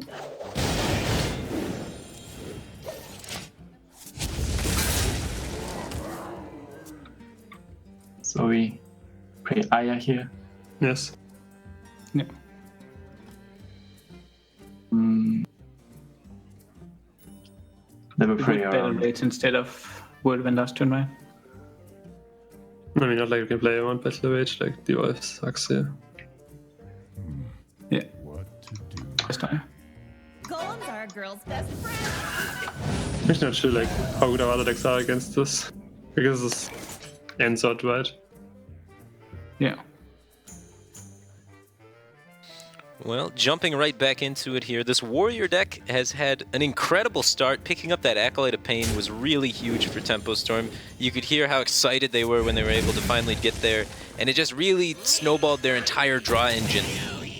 I just want to point out that I called the Skulking Geist. You did? Yeah. You did, yeah. And it's working fantastically here. It would have worked better against Jade Druid, obviously, but knocking out the Evolves from Planet Odd is going to make it really hard for them to reclaim board once they suffer a board sweep.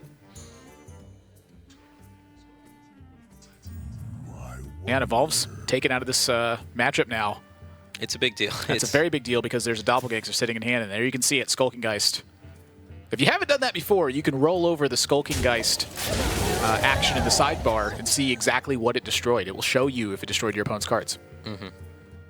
I've often wondered that myself. When one time there was about 12 Jade Idols in that thing. It's a very small looking icon at that point. It's like when you used to scroll over the old Yogg and there's just like 38 spells yeah, on the board. Not a card I miss that much. So Planet Odd having to come up with now a different way to try and close the game, and it looks like their plan is, well, the opening didn't go very well for us, so let's play all of our stuff out there and hope he doesn't have an AoE, and then maybe we can sneak in the Bloodlust and win. If you're in Tempo Storm's spot here, I mean, do you want a Dead Man's Hand something like this?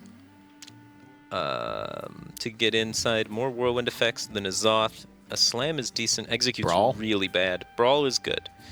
Is it good enough? I don't know if you really need multiple Brawls in this scenario because their Evolve is gone, so their potential for board floods are actually not that high.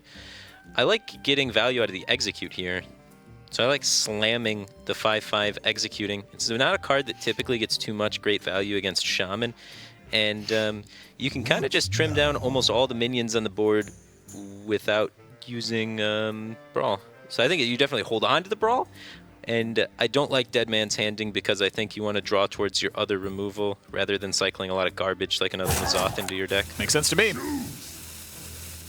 Tempo Storm. I don't know what this is. Different plans in mind. I'm just trying to utilize the Geist. See, we could have left. I'm pretty surprised by the Brawl here. Yeah, there could have been 2 2/2s left, and we potentially could have top decked something better. The opponent has a fistful of cards there with 5 cards in hand. I think this is a nod to Thrall, I believe. It is a nod to Thrall a lot. But 2 5/5s, huh? All right, well, let's tune into Planet Odd and hear their thoughts on how that turn went. Lightning Phase. I kind of like Jade Lightning Phase. Heal pop first. Yeah. Heal pop first.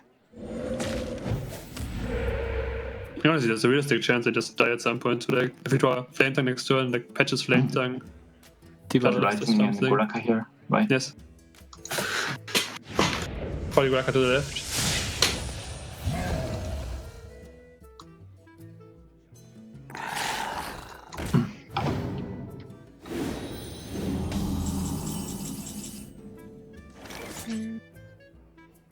We don't want to shuffle more Blood Razors, right? Right. Oh, we don't want more weapons. But I think it's okay to shuffle one of them. So Blood Razor, Dead Man's, I think. And then Armor Up.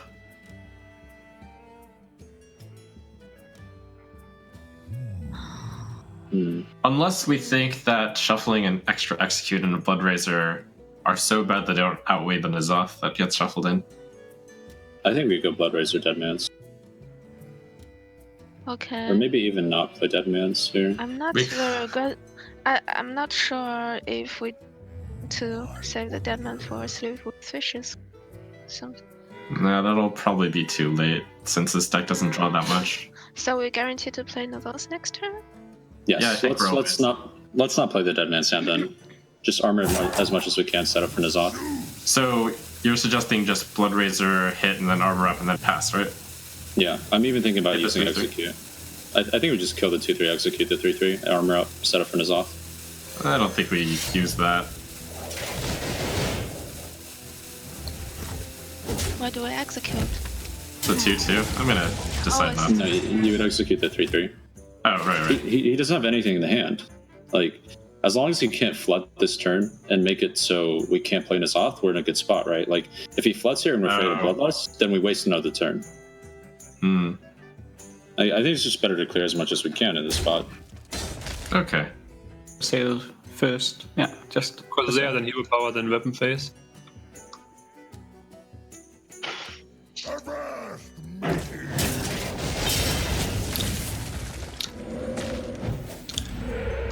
He can insert next turn. I mean, if they insert, we just kill them. They don't get transferred. Done.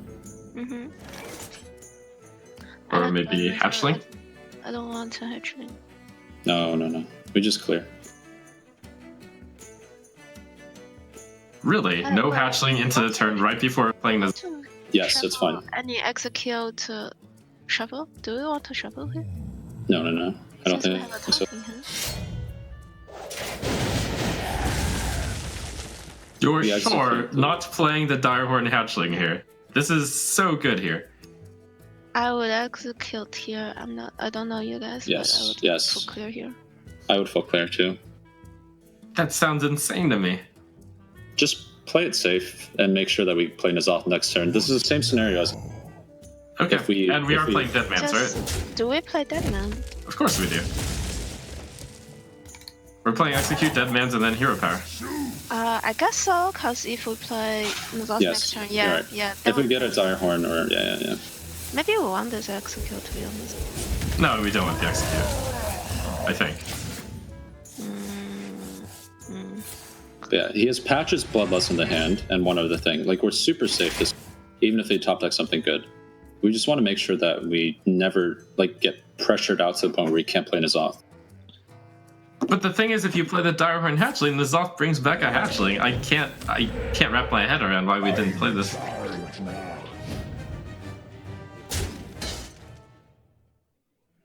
Is this Thrall? Okay, it's Thrall. Wow, there is a lot of debate going on Tempo Storm's side. Yeah, there is a definite struggle with the difference between the hand reads there. We had information that there was a Patches in the hand, and the entire team agreed that there was likely a Bloodlust in the hand. And then for many turns, one card just kind of sat there doing nothing. So it kind of means it's either like Maelstrom Portal or Devolve. And that's kind of why they decided not to play the Direhorn Hatchling. Eloisen just saying we're pretty confident that that was probably a Devolve. And Trump wasn't really sure what that card was, so he wanted to try and play the Hatchling. But good thing they held it back, because that could have been some risky business. Blubber Baron is about the worst card you can get at the 3-drop slot. It's not good, for Although sure. Howl Fiend would be pretty bad here as well. Yeah. Discarding cards doesn't sound like a great time, but Tempo Storm's still not out of the water entirely in this spot. Not completely, for sure. They have to be afraid of the Bloodlust Evolve potentially happening. But it's not that bad for them.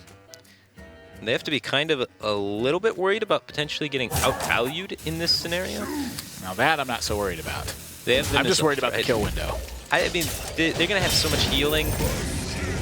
Oh, Devolve shuts some of this off. They could have tried to bait the Devolve with the Direhorn Hatchling first, and then play the N'Zoth to get the healing, but it's a little bit risky if their opponents are able to top deck another way to push damage. This is a big point here. There is a Doomsayer possibility with the 2-cost, but 9 drops are big. Right, and a lot of them have very taunt. few small 9 drops. 9 drops one of the best mana slots for getting a taunt. There's also just like no reverse hits. Like if you think about like 10's got like, you know, 6/6. Right. 9s are solid. They're big. Yeah. They're very large. You have some bad ones with like Blood of the Ancient One and stuff, but well, Blood of the Ancient One's a good one. That's a 9/9. Most of them are like 8/8s or better though.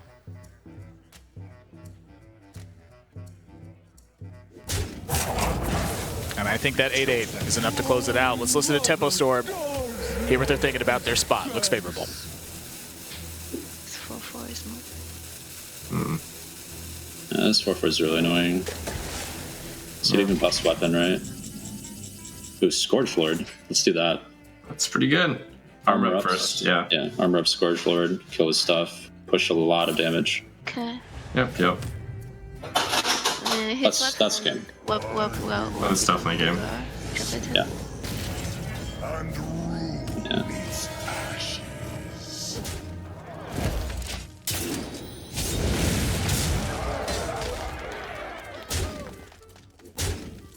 Come on, keep sailing away, Penguin. How do we win against Exodia? Can we get over 100 armor, guys? I think it's almost an auto loss if we go against Exodia. Yeah, I'm not happy to play against Exodia. Let's just hope that it's not, right? Oh, 5/5 into 4 form. Nice. 8, 9, 10, 14. Nice upgrade. I like the goal.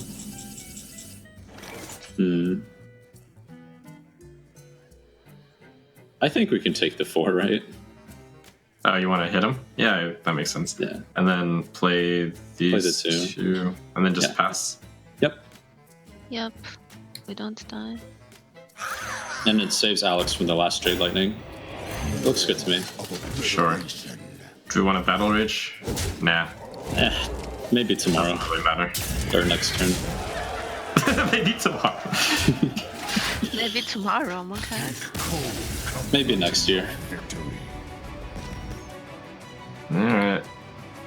Warrior getting the job done for Tempo Storm. Once again, starts to crawl back. 5 games to 4 now, still in Planet Odd's favor.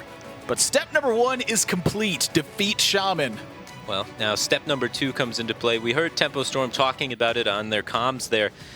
The mage needs to not be Exodia Mage, or also known as the Quest Mage. If that is the case for the mage remaining, then Team Tempo Storm is kind of screwed. Yeah, I mean, there's clearly no Dirty Rat in the deck. Right. There's no Stonehill Defender. Didn't see one. And those would explain the cuts for the additional Mistress of Mixtures. Exactly. To try to get that extra life from N'Zoth. Oftentimes, I've found when I'm playing N'Zoth, I'm just pressured out of the game. And you heard Just Saying mention that in the matchup. He says, we just want to make sure we're not pressured out of the game so that we can't play N'Zoth. Right. He was trying to convince his team to use an execute on a 3/3 so that he could create a window of opportunity to just play the N'Zoth. And they ended up going against it, and the N'Zoth got delayed for another 4 turns after that. It was kind of brutal. Still works out, though. I mean, when you've killed Evolve from the Shaman deck, a lot of that burst power potential goes away. No longer have that Doppelgangster Evolve turn that can get really tricky. You roll right into it and try to bring it back. I mean, at that point, I think it's just a matter of killing everything that Planet Odd played in that spot and hoping for the best. And it's not Exodia Mage, but it is Secret Mage. All right, so step 2, halfway complete. It's definitely way better than if it were to be the Exodia Mage. So they have a shot. Step 2 is complete. It is not Exodia Mage. Right, yeah. Step 3, question marks. Try and win the game. There's Sorcerer's Apprentice on the side of the Mage. That's been a card that's kind of been going in and out of the Secret Mage builds. A lot of players been cutting it a lot lately, so interesting to see it make an appearance here. I'm curious how they end up keeping this hand. Mage got, I think, a big boost against Warrior with the loss of Fiery War Axe at the 2-mana slot. But Tempo Storm has Mistress of Mixtures. And Planet Odd saw that in game number 1. I feel like Sorcerer's Apprentice goes way down in value when that card's there. Yeah, I think Sorcerer's Apprentice is more value when you have more cards in your hand. Can't fear it, though. I'll try and go for Mana Worm and if you're putting Sorcerer's Apprentice in your deck, it definitely serves a specific purpose. And that's a specific purpose for it. Turn 3, Sorcerer's Apprentice, Primordial Glyph. Those are good cards. Sure. You get the double discount going on. Now Counterspell drawn. I imagine the secret's probably split between Counterspell and sometimes Spellbender, maybe 1 Ice Block. Mirror Entity still makes an appearance. In a 9-deck format, Mirror Entity isn't bad. On ladder, Mirror Entity has a lot of kind of awful matchups because of the popularity of aggro, but when you open up to a 9-deck format, Doomsayer. Yeah, the aggro goes down a little bit. Sometimes players in tournament formats will play Potion of Polymorph due to the popularity of Doomsayer and due to players' inclination to test for Counterspell. If it's not Counterspell, then assume it's Mirror Entity and then try and set up a board where they drop Doomsayer into it. And so you can really get them with a Potion of Polymorph juke, which is really fun in some Secret Mage builds. They got the Spellbender in there. And some builds often even can get up to 5 secrets. But let's listen in on Tempo Storm and hear their thoughts on what's going on with this Mage deck. I think Armorsmith sets up the I like Armorsmith. Yeah, it's okay. Yeah. Yeah. We don't need to play around and like mirror entity. Oh, that's what you were thinking of saving it for. I see. Yeah.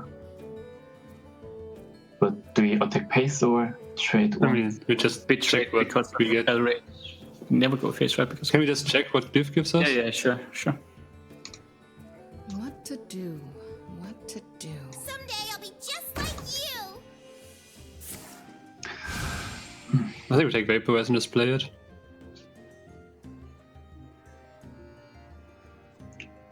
But I think then we go face with the Vaporize.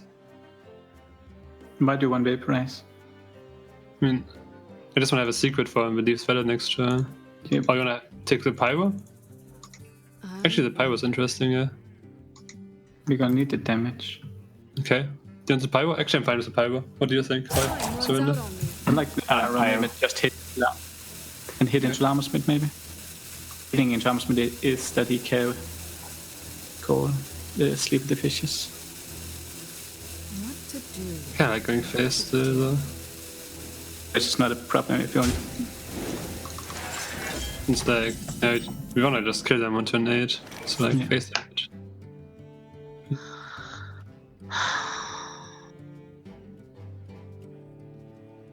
I like slamming the 3-2, I think.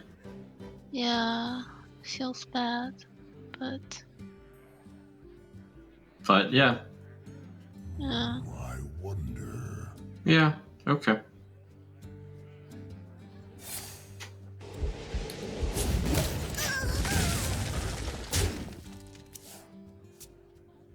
So just give it to wait 1 second. Let's think about which spell to play. Still have a coin, right? I think we play Spellbender, yeah, sure. Actually, yeah, they have coins, so for sure Spellbender. Yeah, no question. You can maybe play it and then think about it as if it's counterspell. No, just play it. Just play it fast. Yeah, maybe. Like, don't need to tell them that there's more secrets in hand. I mean, trade Spellbender. It's like the Spellbender was a secret we got from Acknowledgist, so. God! Raise it. Oh my God, Trump! You're like over I'm shining 9,000. right now. I'm shining.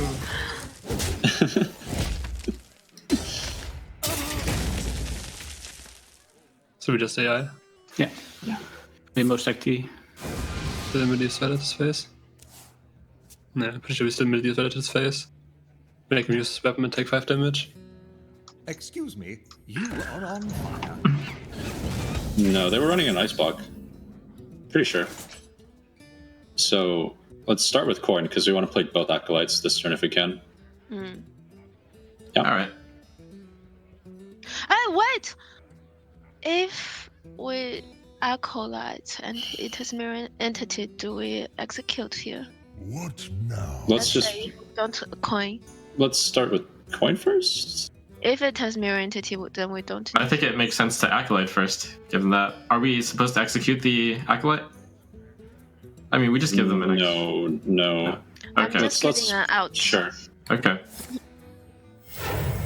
And then Acolyte, yeah? Yeah. Regardless.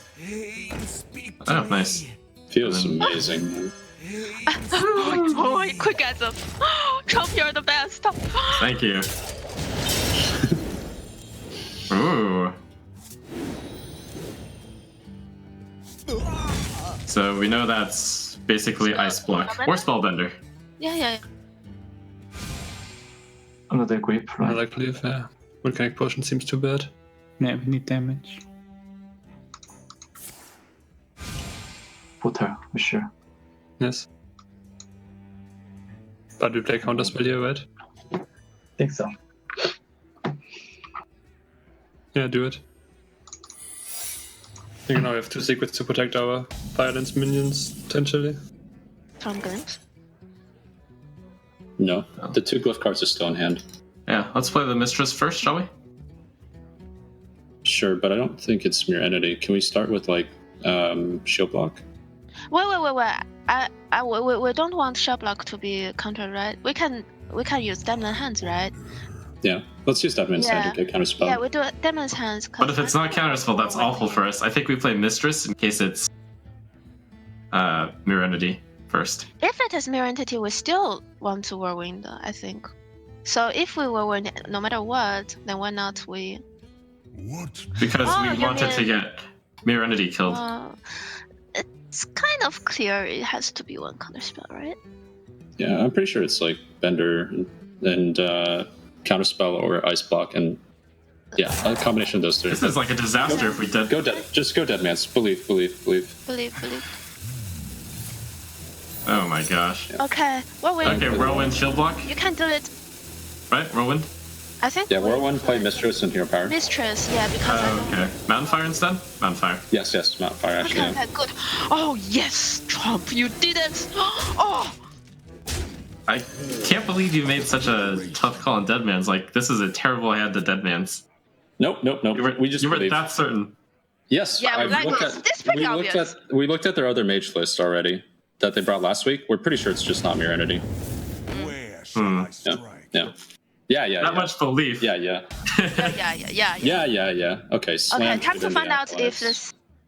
If it's Spellbender. Why? Okay, If yeah, it's Bender, true, Spellbender.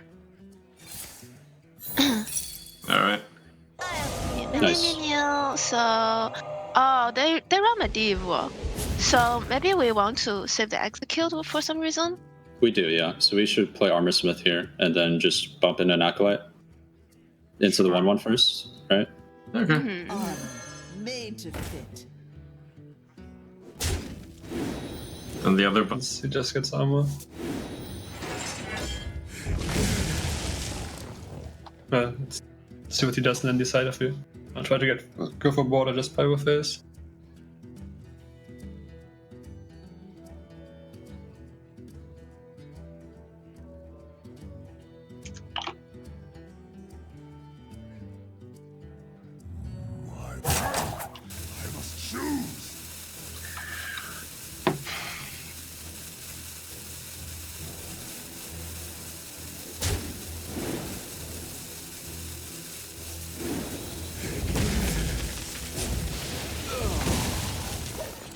Side effects? No. Trust me. I think we just played that.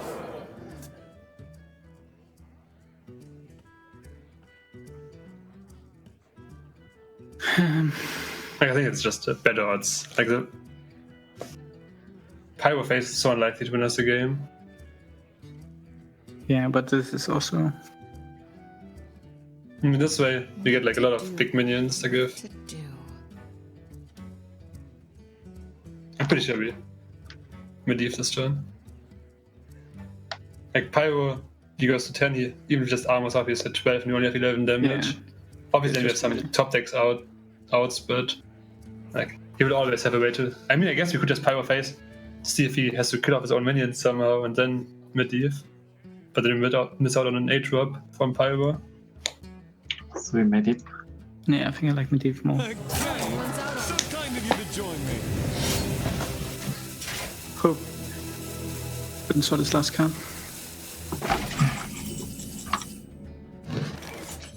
Boy, that Medivh changes a lot of this. I mean, Planet Odd looked like they were on strictly the burn plan, but are they going to adapt to a value plan now? I mean, this is...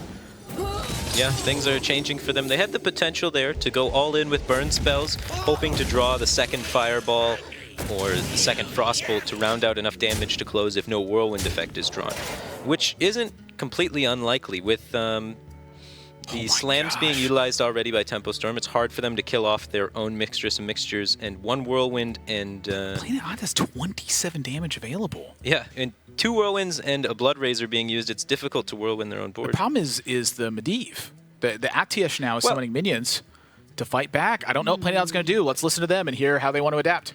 Armorsmith just getting the armor back. Isn't it better maybe to finance Portal? Also feels better finance Portal the Armorsmith. I mean, he already used one weapon and he has no weapons left. I don't think there's many ways for him to use the Armorsmith. So, what's the play? I think Finance Portal Face, or is considering a Finance Portal on the Armorsmith. What do you think? I mean, you could also kill 2 minions. You could Finance Portal the Armorsmith and then Fireball. Actually, I like that, I think. Yeah, finance portal, the almost miss. No, You can play take mana Fireball first, the right? minion or Fireball face. Let's see, we'll get 2 minions, wait for them. So do we Maybe play do- 4/6 or 5 or the 4/6. No, Okay. Fireball the minion. That 5-drop really did suck. Okay, at least that's a decent one. Well, we have to attack that with the armor, I think. This is actually interesting turn. I don't think it's that interesting. We attack and then we garish the middle.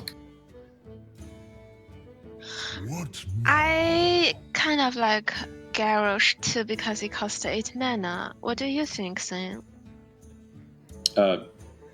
Is this a trick? It's yes. Okay. Yes. Or Right, yeah. I mean, There is the only some real question is whether or not guys. we trade this, but yes, we do. Yeah, I think we do. job. I don't want to see the people. I mean, yeah, I don't want to see people. we just Pyroblast and ping? Yes. Yeah. And obviously Pyroblast first, and you can see if you want to Frostbolt afterwards or not.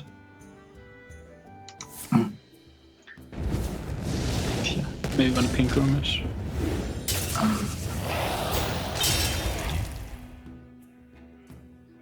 I think we ping now. Do we play 1? No, he's. I won because of the weapon. I mean, we have a taunt. You can't attack the on drop, but. I still think we just ping. Yeah, just ping. We play the Mana Worm with Frostbolt next turn to play around the weapon. What to Sure. do? What to do? Still have one fireball left, right? And one finance portal, so we still have some burst. Yes, I think so.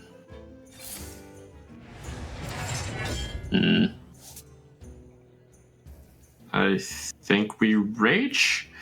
Well, let's see. We have 2 Direhorn hatchlings, 1 Mountain Fire, which we could potentially draw 1 extra off of.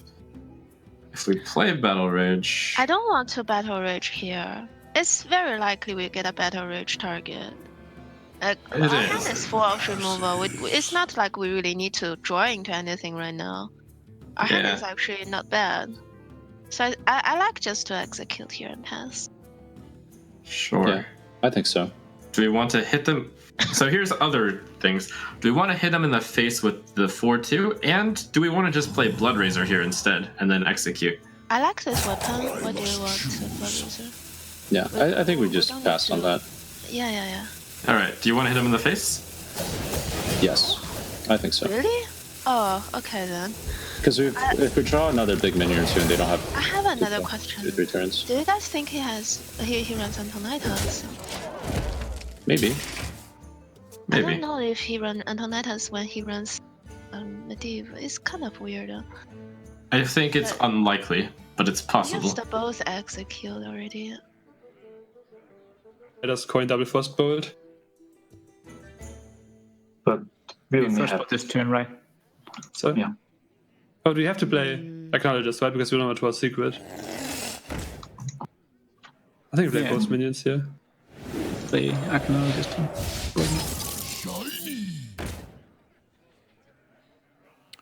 Whoa, this game is nuts. Planet Odd decides to not go for a fatigue plan after seeing a dead man's hand get counterspelled. Right. They had the opportunity there with the Etiesh in play to try and just not Pyroblast the face and just send all their damage into the minions remaining from Tempo Storm, clearing them all, and win in Fatigue as they have 13 cards remaining and Tempo Storm has 7 because Dead Man's Hand has been counterspelled, like you said. But as it turns out, that game plan would have failed in a fantastic fashion because there is a second copy of Dead Man's Hand in Tempo Storm's build, which is, I would say, definitely not the norm. With Skulking Geist, I would consider it more characteristic, Okay. but still fairly uncharacteristic. And the Burgly Bully from Planet Odd's deck, does that mean that they have Archmage Antonidas as well? I think it's very likely. One of the If that's things, the though- case, could you have gone for a fatigue plan still? I mean, the Archmage providing extra fireballs kills a lot more stuff. Well, it's better at killing the face, though. Well, they get 1 coin for their efforts, but now Tempo Storm is faced with a decision. When do they Dead Man's Hand? What do they Dead Man's Hand? Well, and do they need another Sleep with the Fishes for that to work? Right, because they need to get enough value off this Dead Man's Hand that they can beat an Archmage Antonidas potentially, because with only 6 cards remaining, they're still losing in fatigue after Dead Man's Hand, so they need to hit something big with it. N'Zoth is still there. Right. They need to hit that. Which means it would have to be delayed for a turn, though, so... We saw Planet Odd use the Frostbolt earlier to delay the attack with Scourge Lord Garrosh's weapon. Well, I don't know if they're going to do that again. Looks like they will. Tempo Storm under some pressure here, but I imagine they like their spot. And the Seeker is probably just Ice Block, right? Or Counterspell. Or Mirror, maybe, but we'll play Hatchling, yeah. And then Yeah, we'll Whirlwind play and Battle Hatchling. Ridge. Yeah, I think so. Okay. Sure. Or Battle Ridge could get countered, but that's fine, right? Yes, that's okay.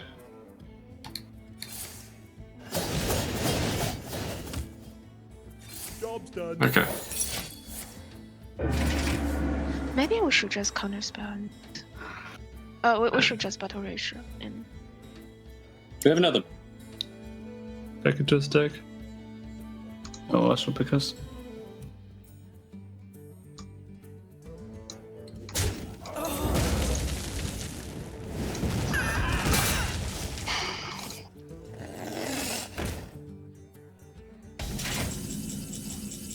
Alright, well, that's definitely Battle Ridge now, right? Yes, let's just pull it. And then anything that we draw that isn't is off, fine. Yeah, and even if we draw this off, it's kind of good. Direhorn Hatchling again, sure. Alright, hit the worm, play the Hatchling. Let's War one first, right? Or are we not hitting the worm? Maybe no, I guess we can hit the worm. It's probably fine. wait. Antonidas coin fireball. What now? And we're dead. Antonidas coin fireball. Right, but if we don't hit him, then we aren't dead that fast. Yeah, maybe we use the hatchling too. Yeah. Like, if he draw Antonidas coin fireball the hatchling next turn, we can brawl. Like, Yeah, okay, so we go War one and we play Direhorn, and then we leave it, right? Sure. Does that mean we I'm want to hit just the face with the giving- axe? No, I like that idea. Do we you want to guys hit the face. agree? Face? No? No, I don't think so, not yet. Okay. Like, we want to draw the N'Zoth next turn, right? So you just play that. So we trade here, right?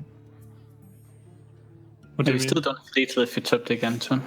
So you want to fireball it? Or? Yeah, think about that. Okay. Like, I don't think he has it now. What do you think? We also have a finance portal, but Yeah, just fireball it. Like, yeah, it doesn't really change much since we can't ping the Antonidas. but he has like a lot of good top decks, like 2, 6, 9, or And so then. So we play the War one, and then we Direhorn, then we hit face, right? Yeah, I think so. Yeah.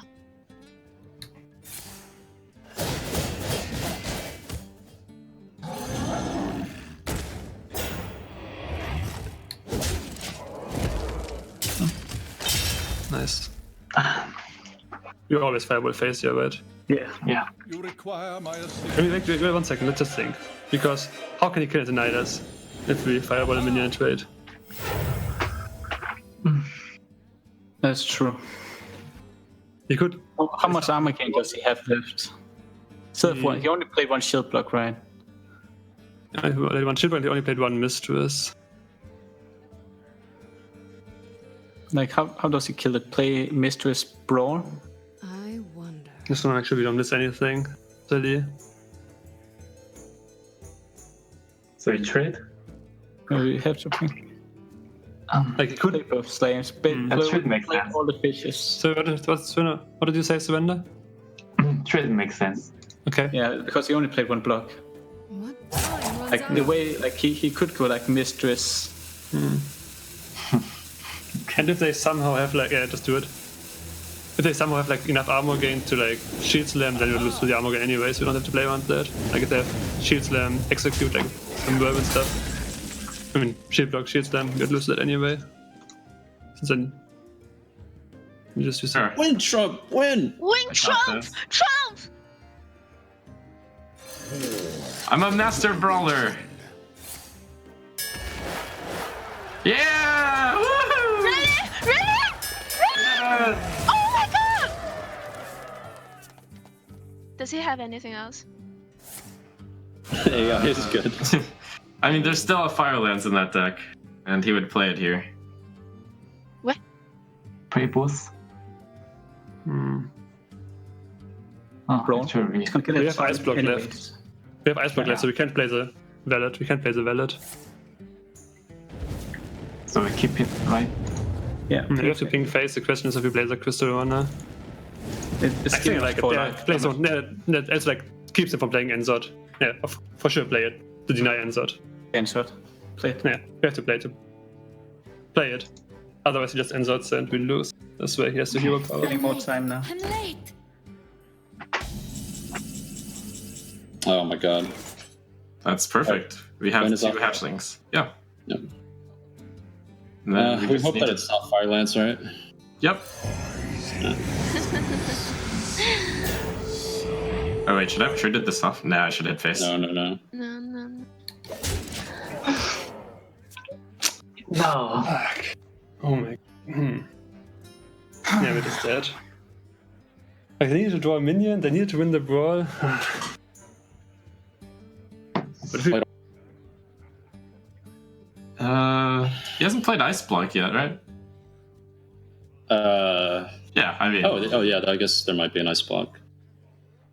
You win this. Oh my god! Oh, Trump, you did it! Big brawl for Tempo Storm, and now it's 5 games apiece. On the verge of Dunzo. Yeah, We're going to the 11th and final game. Firebat, that was insane! Yeah, the N'Zoth Warrior has been proving very, very strong today. In the first match, it allowed Virtus Pro to take 4 games to victory, and it just might allow Tempo Storm to take 3 games to get to victory here. That game was a nail-biter, though. There was definitely some talking points there towards the end with the Archmage Antonidas on the field. You were definitely very opinionated about the direction of that fireball when it went in for the trade instead of the face. Now, talk to me about the benefits of using Archmage Antonidas the way that they did instead of just going for face damage. Well, the way that they utilized Archmage Antonidas, they were concerned about the potential of shield block coming out to deny them from the fireball next turn winning the game, and they wanted to remove the 6/9 so that they wouldn't have as much damage coming towards them and try and make Archmage Antonidas stick, is the logic. Because both executes are gone, there's no way to get enough armor to shield slam it, so they're hoping it would stick. They kind of miscounted the second brawl, which the second brawl allowed them to have a way to actually remove it. And playing around shield block is great and all, but they've had 4 cards in their hand for a majority of the game now. If they were shield block, they would have played it to try and draw the N'Zoth. And because, why not? They were floating mana every turn. So we know that none of those 4 cards are shield block at that time. So playing around it seems a bit silly to me, whereas any of those 4 cards could very easily have been Brawl. And were. And a minion. But, I mean, they have to win the 50-50 Brawl at that point, too. Sure. Is there merit to playing the percentage there? Because they still have the Firelands portal they can draw. Yeah, but in my opinion, the secret with the valet.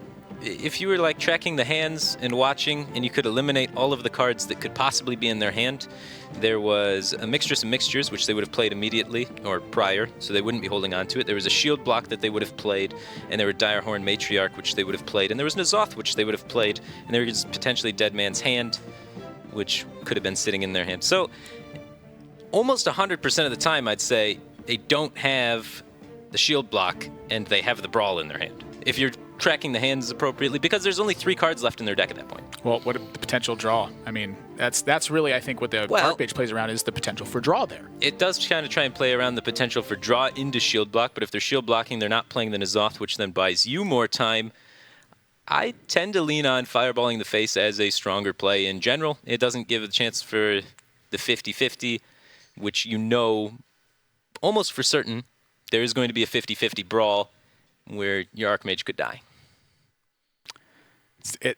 It's such an interesting call to me because Well, you're in a decent I agree with you. spot I agree with your after hand the reading here. 50-50, I guess. I agree with your hand reading here. I don't think that they have a minion.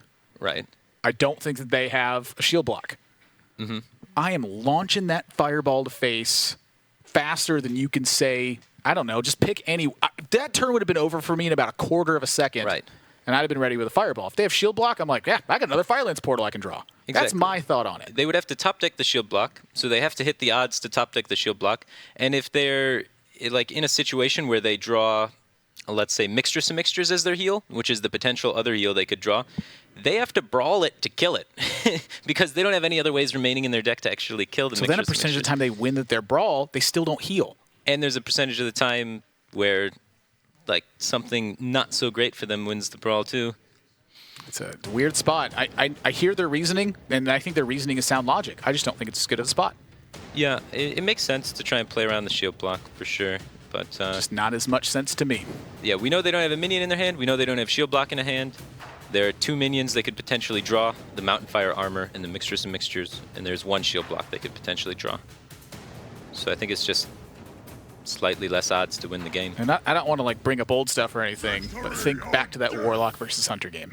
Oh my, yeah! If they had just Planet Odd, they missed a fairly complicated lethal with Bittertide Hydra Defile combos. Yeah, it's been a long road to get here. It's the 11th and final game. Let's listen into Tempo Storm, as this one's a doozy.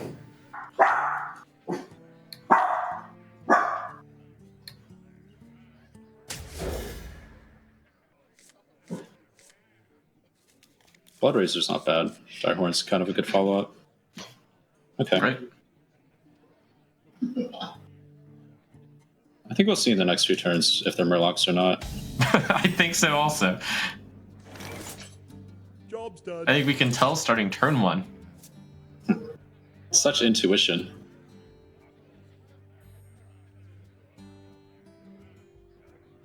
Card that says 1. The light dims, but Put the focus now. Mistress. Yeah, I think so. Yeah. What about Coin Rallying Blade? That would suck. So do you want to slam to play around it? No, I like Mistress here because slam. We might slam like his 3, like 2/3, or even Coin 3/3, and that's to set up Rhythm Round next turn. Yeah, I don't think. For the most part, I don't think they're gonna keep Rallying Blade against a defensive deck, right? Yeah. Yeah. Mistress is fun. side effects? No. Trust me.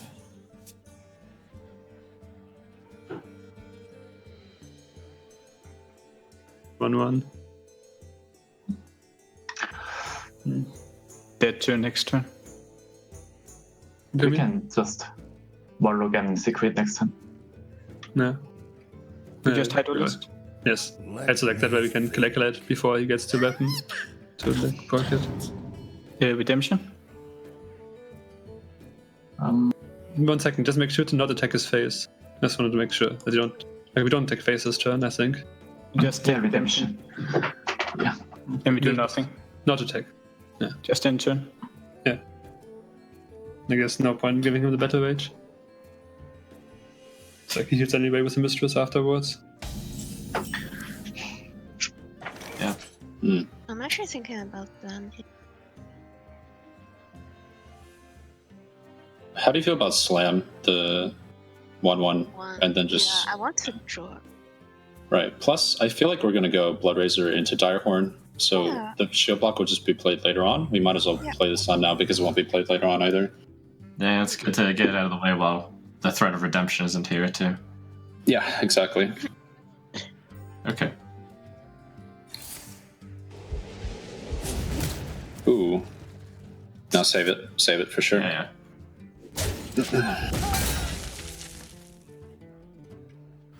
This is some high-level stuff going on. Yeah, one of the things that's kind of interesting to note is how aggressively Planet Odd has been holding on to the coin. They had a few coin plays that seemed like they could be pretty powerful there, but it feels like they really are trying to save this coin for Curator as much as they can, not coining out the Redemption, not coining out the Murloc synergies faster. Be looking for a big Bone Mare turn as well. I mean, their hand is pretty bad. Right. So they're kind of surrendering the offensive push and just kind of doing a more, mid-rangey approach to the game. Because he's surrender. I get it. Yeah, he's on the team. He's not actually playing right now, though. And we saw them play around Battle Rage, but I think that time is past. You got past Mistress, you got a 2-2. Start attacking. Yeah, and in this situation, Battle Rage only draws 1, so it's not too bad. In the previous situation, when they held the attack of the Righteous Protector, it was denying a Battle Rage for 2. They're going for a Blood Razor here over the Mountain Fire Armor. Yeah, I think it's very reasonable. You want to just keep the Murlocs off the board, stop Gentle Megasaur from coming down. Setting up the Whirlwind isn't bad. You can maybe pave the way for Direhorn Hatchling to come out. Good point. I mean, they don't play uncontested. well versus the big value minions. And if they play the Mountain Fire, Rallying Blade sitting on board, the extra health isn't really what wins them a game in this matchup. It's the repetitive damage hits from playing it odd. If they start to get that rolling, that's where Tempo Storm's in trouble. Exactly. It's all about just board control rather than total health gain. But let's check in Tempo Storm and hear about that game plan. I say we swing with the weapon first. I say we save it since we have... Oh, I guess we have Whirlwind also. Yeah, we swing with it. If it has what is that? Getaway? Getaway. Yeah, if it's getaway, then it's fine. Sure. What do you think, Zane? I think it's okay only because we have Whirlwind. Otherwise, no. Yeah, it's okay. Let's do it. See what happens. Because if it's get down, then we could just go Fish's Mountain Man, right? Alright, well, still Hatchling, yeah? Wait. I like Oh. Fish's 3-drop. Fish's block? Yeah. Oh, Fish's Mountain Man. Fish's Mountain. Oh, Mountain Man, yeah. Yeah. Okay.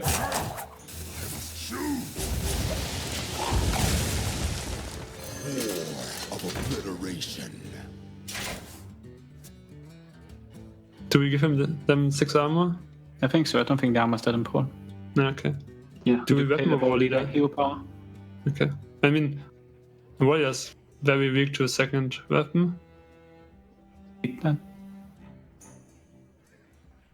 think we need to sit some pressure. I mean, doesn't the second weapon do the same? You want a hero power Belling Blade instead? But I think what yeah. Community thing is super important. I think we avoided it here. Yeah, I think we will do it too. But then, okay, that's really back to the second The weapon. volley is not that important. Okay. Sure. I mean, you do get another Murloc from Curator, and we have hero power Murlocs, so volley that's pretty good to keep. If you don't play him, just play 3-6 power. What? I mean, then we just coin... Actually, never mind. Coin Bone Mare is one off. Never mind, yeah, sure, then do it. For some reason I thought Bone Mare on the hero power would kill.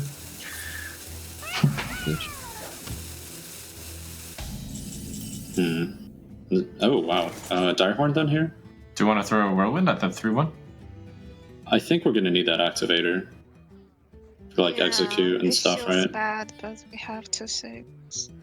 Yeah, I want to save it. And on top of that, we can... Also, he most likely just blessing or something. Yeah, but Right, coin. right. Let's suppose they coin Bone Mare this 3-1, becomes a 7-5, and then it's really ugly. I mean, they could do it on the War Leader too, sure. So you want to go Whirlwind Direhorn? I'm just positing. I'm not actually suggesting the line.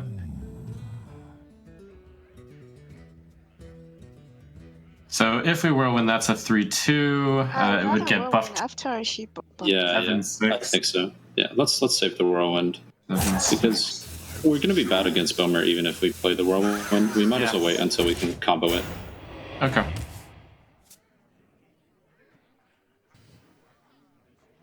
All right, and we are back here. And finally, it looks like the saving of the coin by Planet Odd may pay off. They've been taking a little bit weaker turns, in the earlier stages, playing it a little bit slow so they could hold on to this coin, and now they have a lot more options available to them. Even the Cold Light Seer drawn here can change the way that some of this pans out. I mean, they have to know Tempo Storm's getting light on removal at this point. They've seen us sleep with the fishes. They've seen a Blood War Razor. Leader stuck. That's how you know they're probably light on removal. Yeah, so the question here is, how big is this Bone Mare. And I think this is major right now. You're protecting yourself pretty well against Brawl because all of your remaining cards are significant threats on board.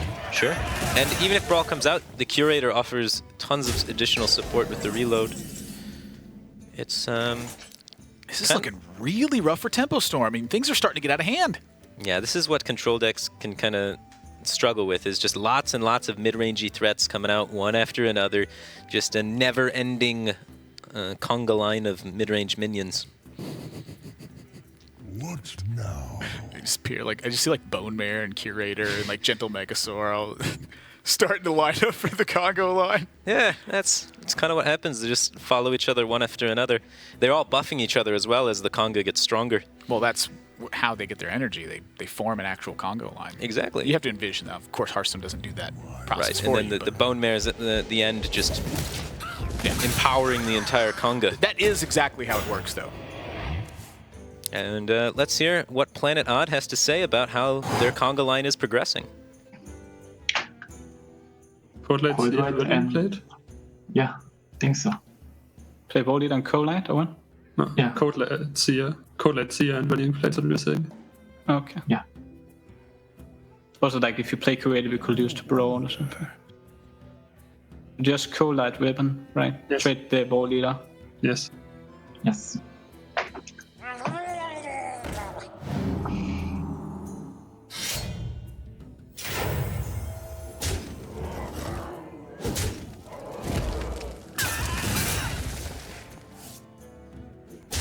Yes, it's Tyrion in hand, 100%.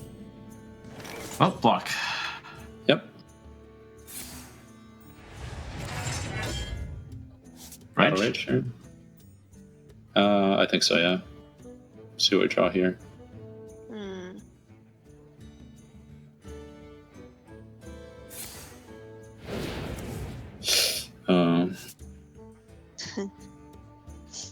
Execute?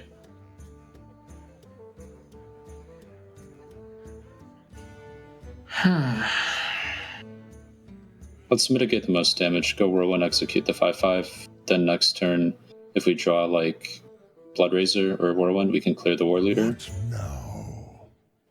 So execute on the War Leader is also mitigating 5 damage. Whirlwind, execute. Maybe execute's fine, and we save Whirlwind for like Acolyte if we draw. Sure.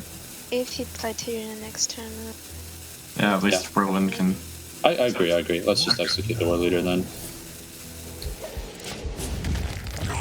Here it deals like the same amount of damage.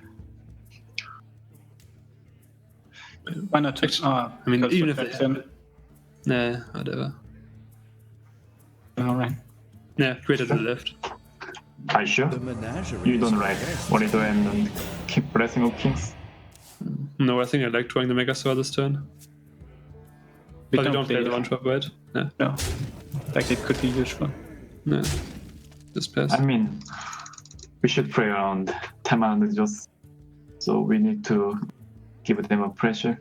Yeah, but they're 9 mana now, and we like they have to kind of brawl here anyway, right? Or like AoE at least. Oh, okay. Yeah, I don't see like you can't play any taunts into this. Yeah, no, I don't think so.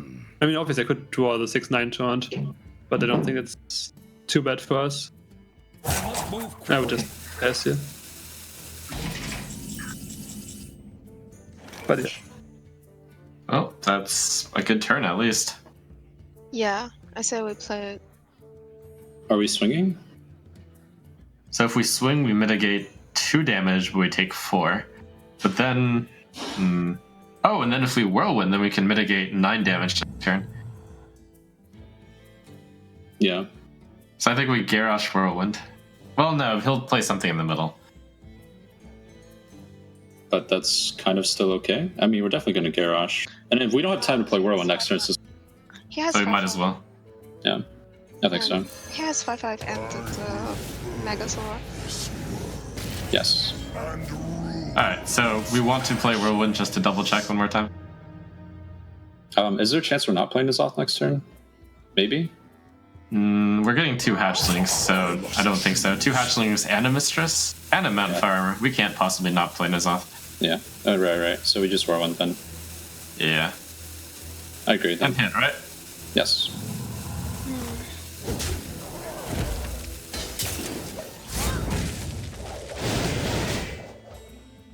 Is it very obvious we're going to play N'Zoth? Yes, but do we have to do it? Probably.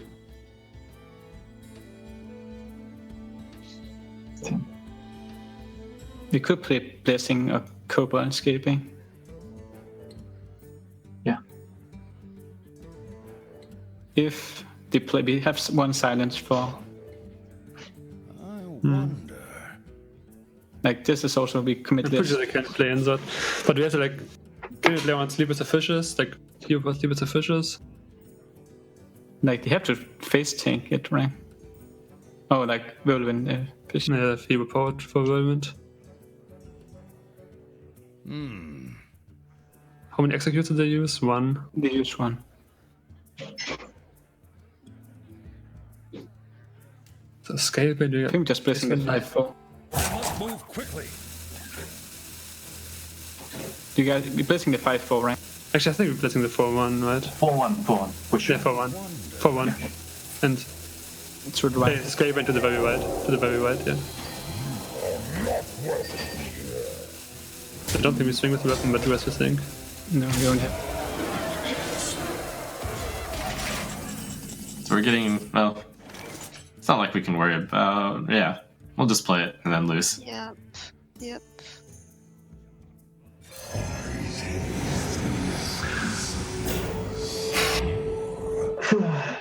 Well, guys. Oh my god, like why couldn't we just make it easy and win with a mage? Like, okay, just silence fast, make them concede. Your magic shall not save. Okay, good job. Oh, feels amazing, man. Only missed one Lisa. Only missed one Lisa. Only got punished once. Good job. And GG. So close for Tempo Storm, but they puttered out in the end. And the Congo line of threats that Planet Odd Places takes this set 6-5. Yeah, that was a tight series. It was pretty interesting comparison between the two matches that we've had today. Both kind of came down to N'Zoth Warrior being the main deck, the main force to be reckoned with. And then we had Liquid go against it, and their Paladin was teched as a more aggressive Paladin with less of a Congo line, and was unable to be successful. But we look here now at Planet Odd's Paladin deck. Bigger Congo line, bigger success. Yes, and it's just a lot of pressure. And their start wasn't the greatest start in the world. No. They did have Rockpool Hunter, which is a big difference in pretty much every single matchup. But they got checked at every step of the way. Now, how much pressure did Rockpool Hunter actually place to check it is a big question of mine. But really what it was is just the resources, the way they lined up. Every single threat required attention in that big coin play. A big deal there. The coin play was decided on like turn 1 of the game. They had options to utilize the coin that would be stronger than the plays that they took. And they realized, hey, it's more important to save this coin to be able to coin a Bone Mare or be able to coin the Curator and really put all the pressure on at once towards the end of the game rather than just get out to a fast early start.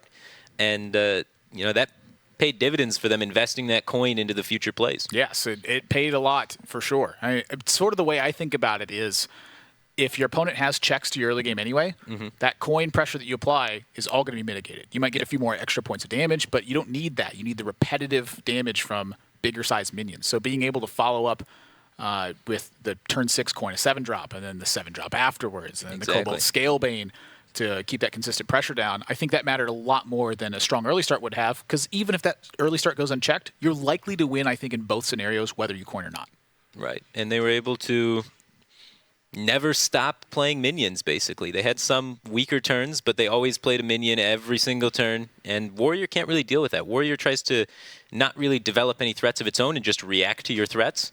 Well, if you have a new additional threat coming out every turn, and they want to kill every single threat, eventually they're going to run out of ways to kill some of the threats that you develop. So I think it's a very well-played way to play that matchup. Yeah, Gentle Megasaur, of course, threatens so much that you need to clear those early Murloc boards. But let's take a look at what happened today. This was quite a couple matches we had. Virtus Pro won 4 games straight with their N'Zoth Warrior. Team Liquid's lineup was not prepared once their Rogue and Hunter fell. And in Planet Odd set, their early punish gets overridden. That is 6 wins that they accumulated right before Tempo Storm could. But Tempo Storm put up the good fight at the end. I mean, this was as close of a series about as you can imagine. Right, and it's kind of interesting here. We have Warrior being the highlight deck as the controlling archetype, and Warrior being the highlight deck as the aggressive archetype as well. And Team Liquid self-banning their own Warrior and seeing zero success from that. So it's kind of crazy to think about Warrior being a really powerhouse deck. And I don't think anyone expected Warrior to do as well as it did today. Except Blizzard.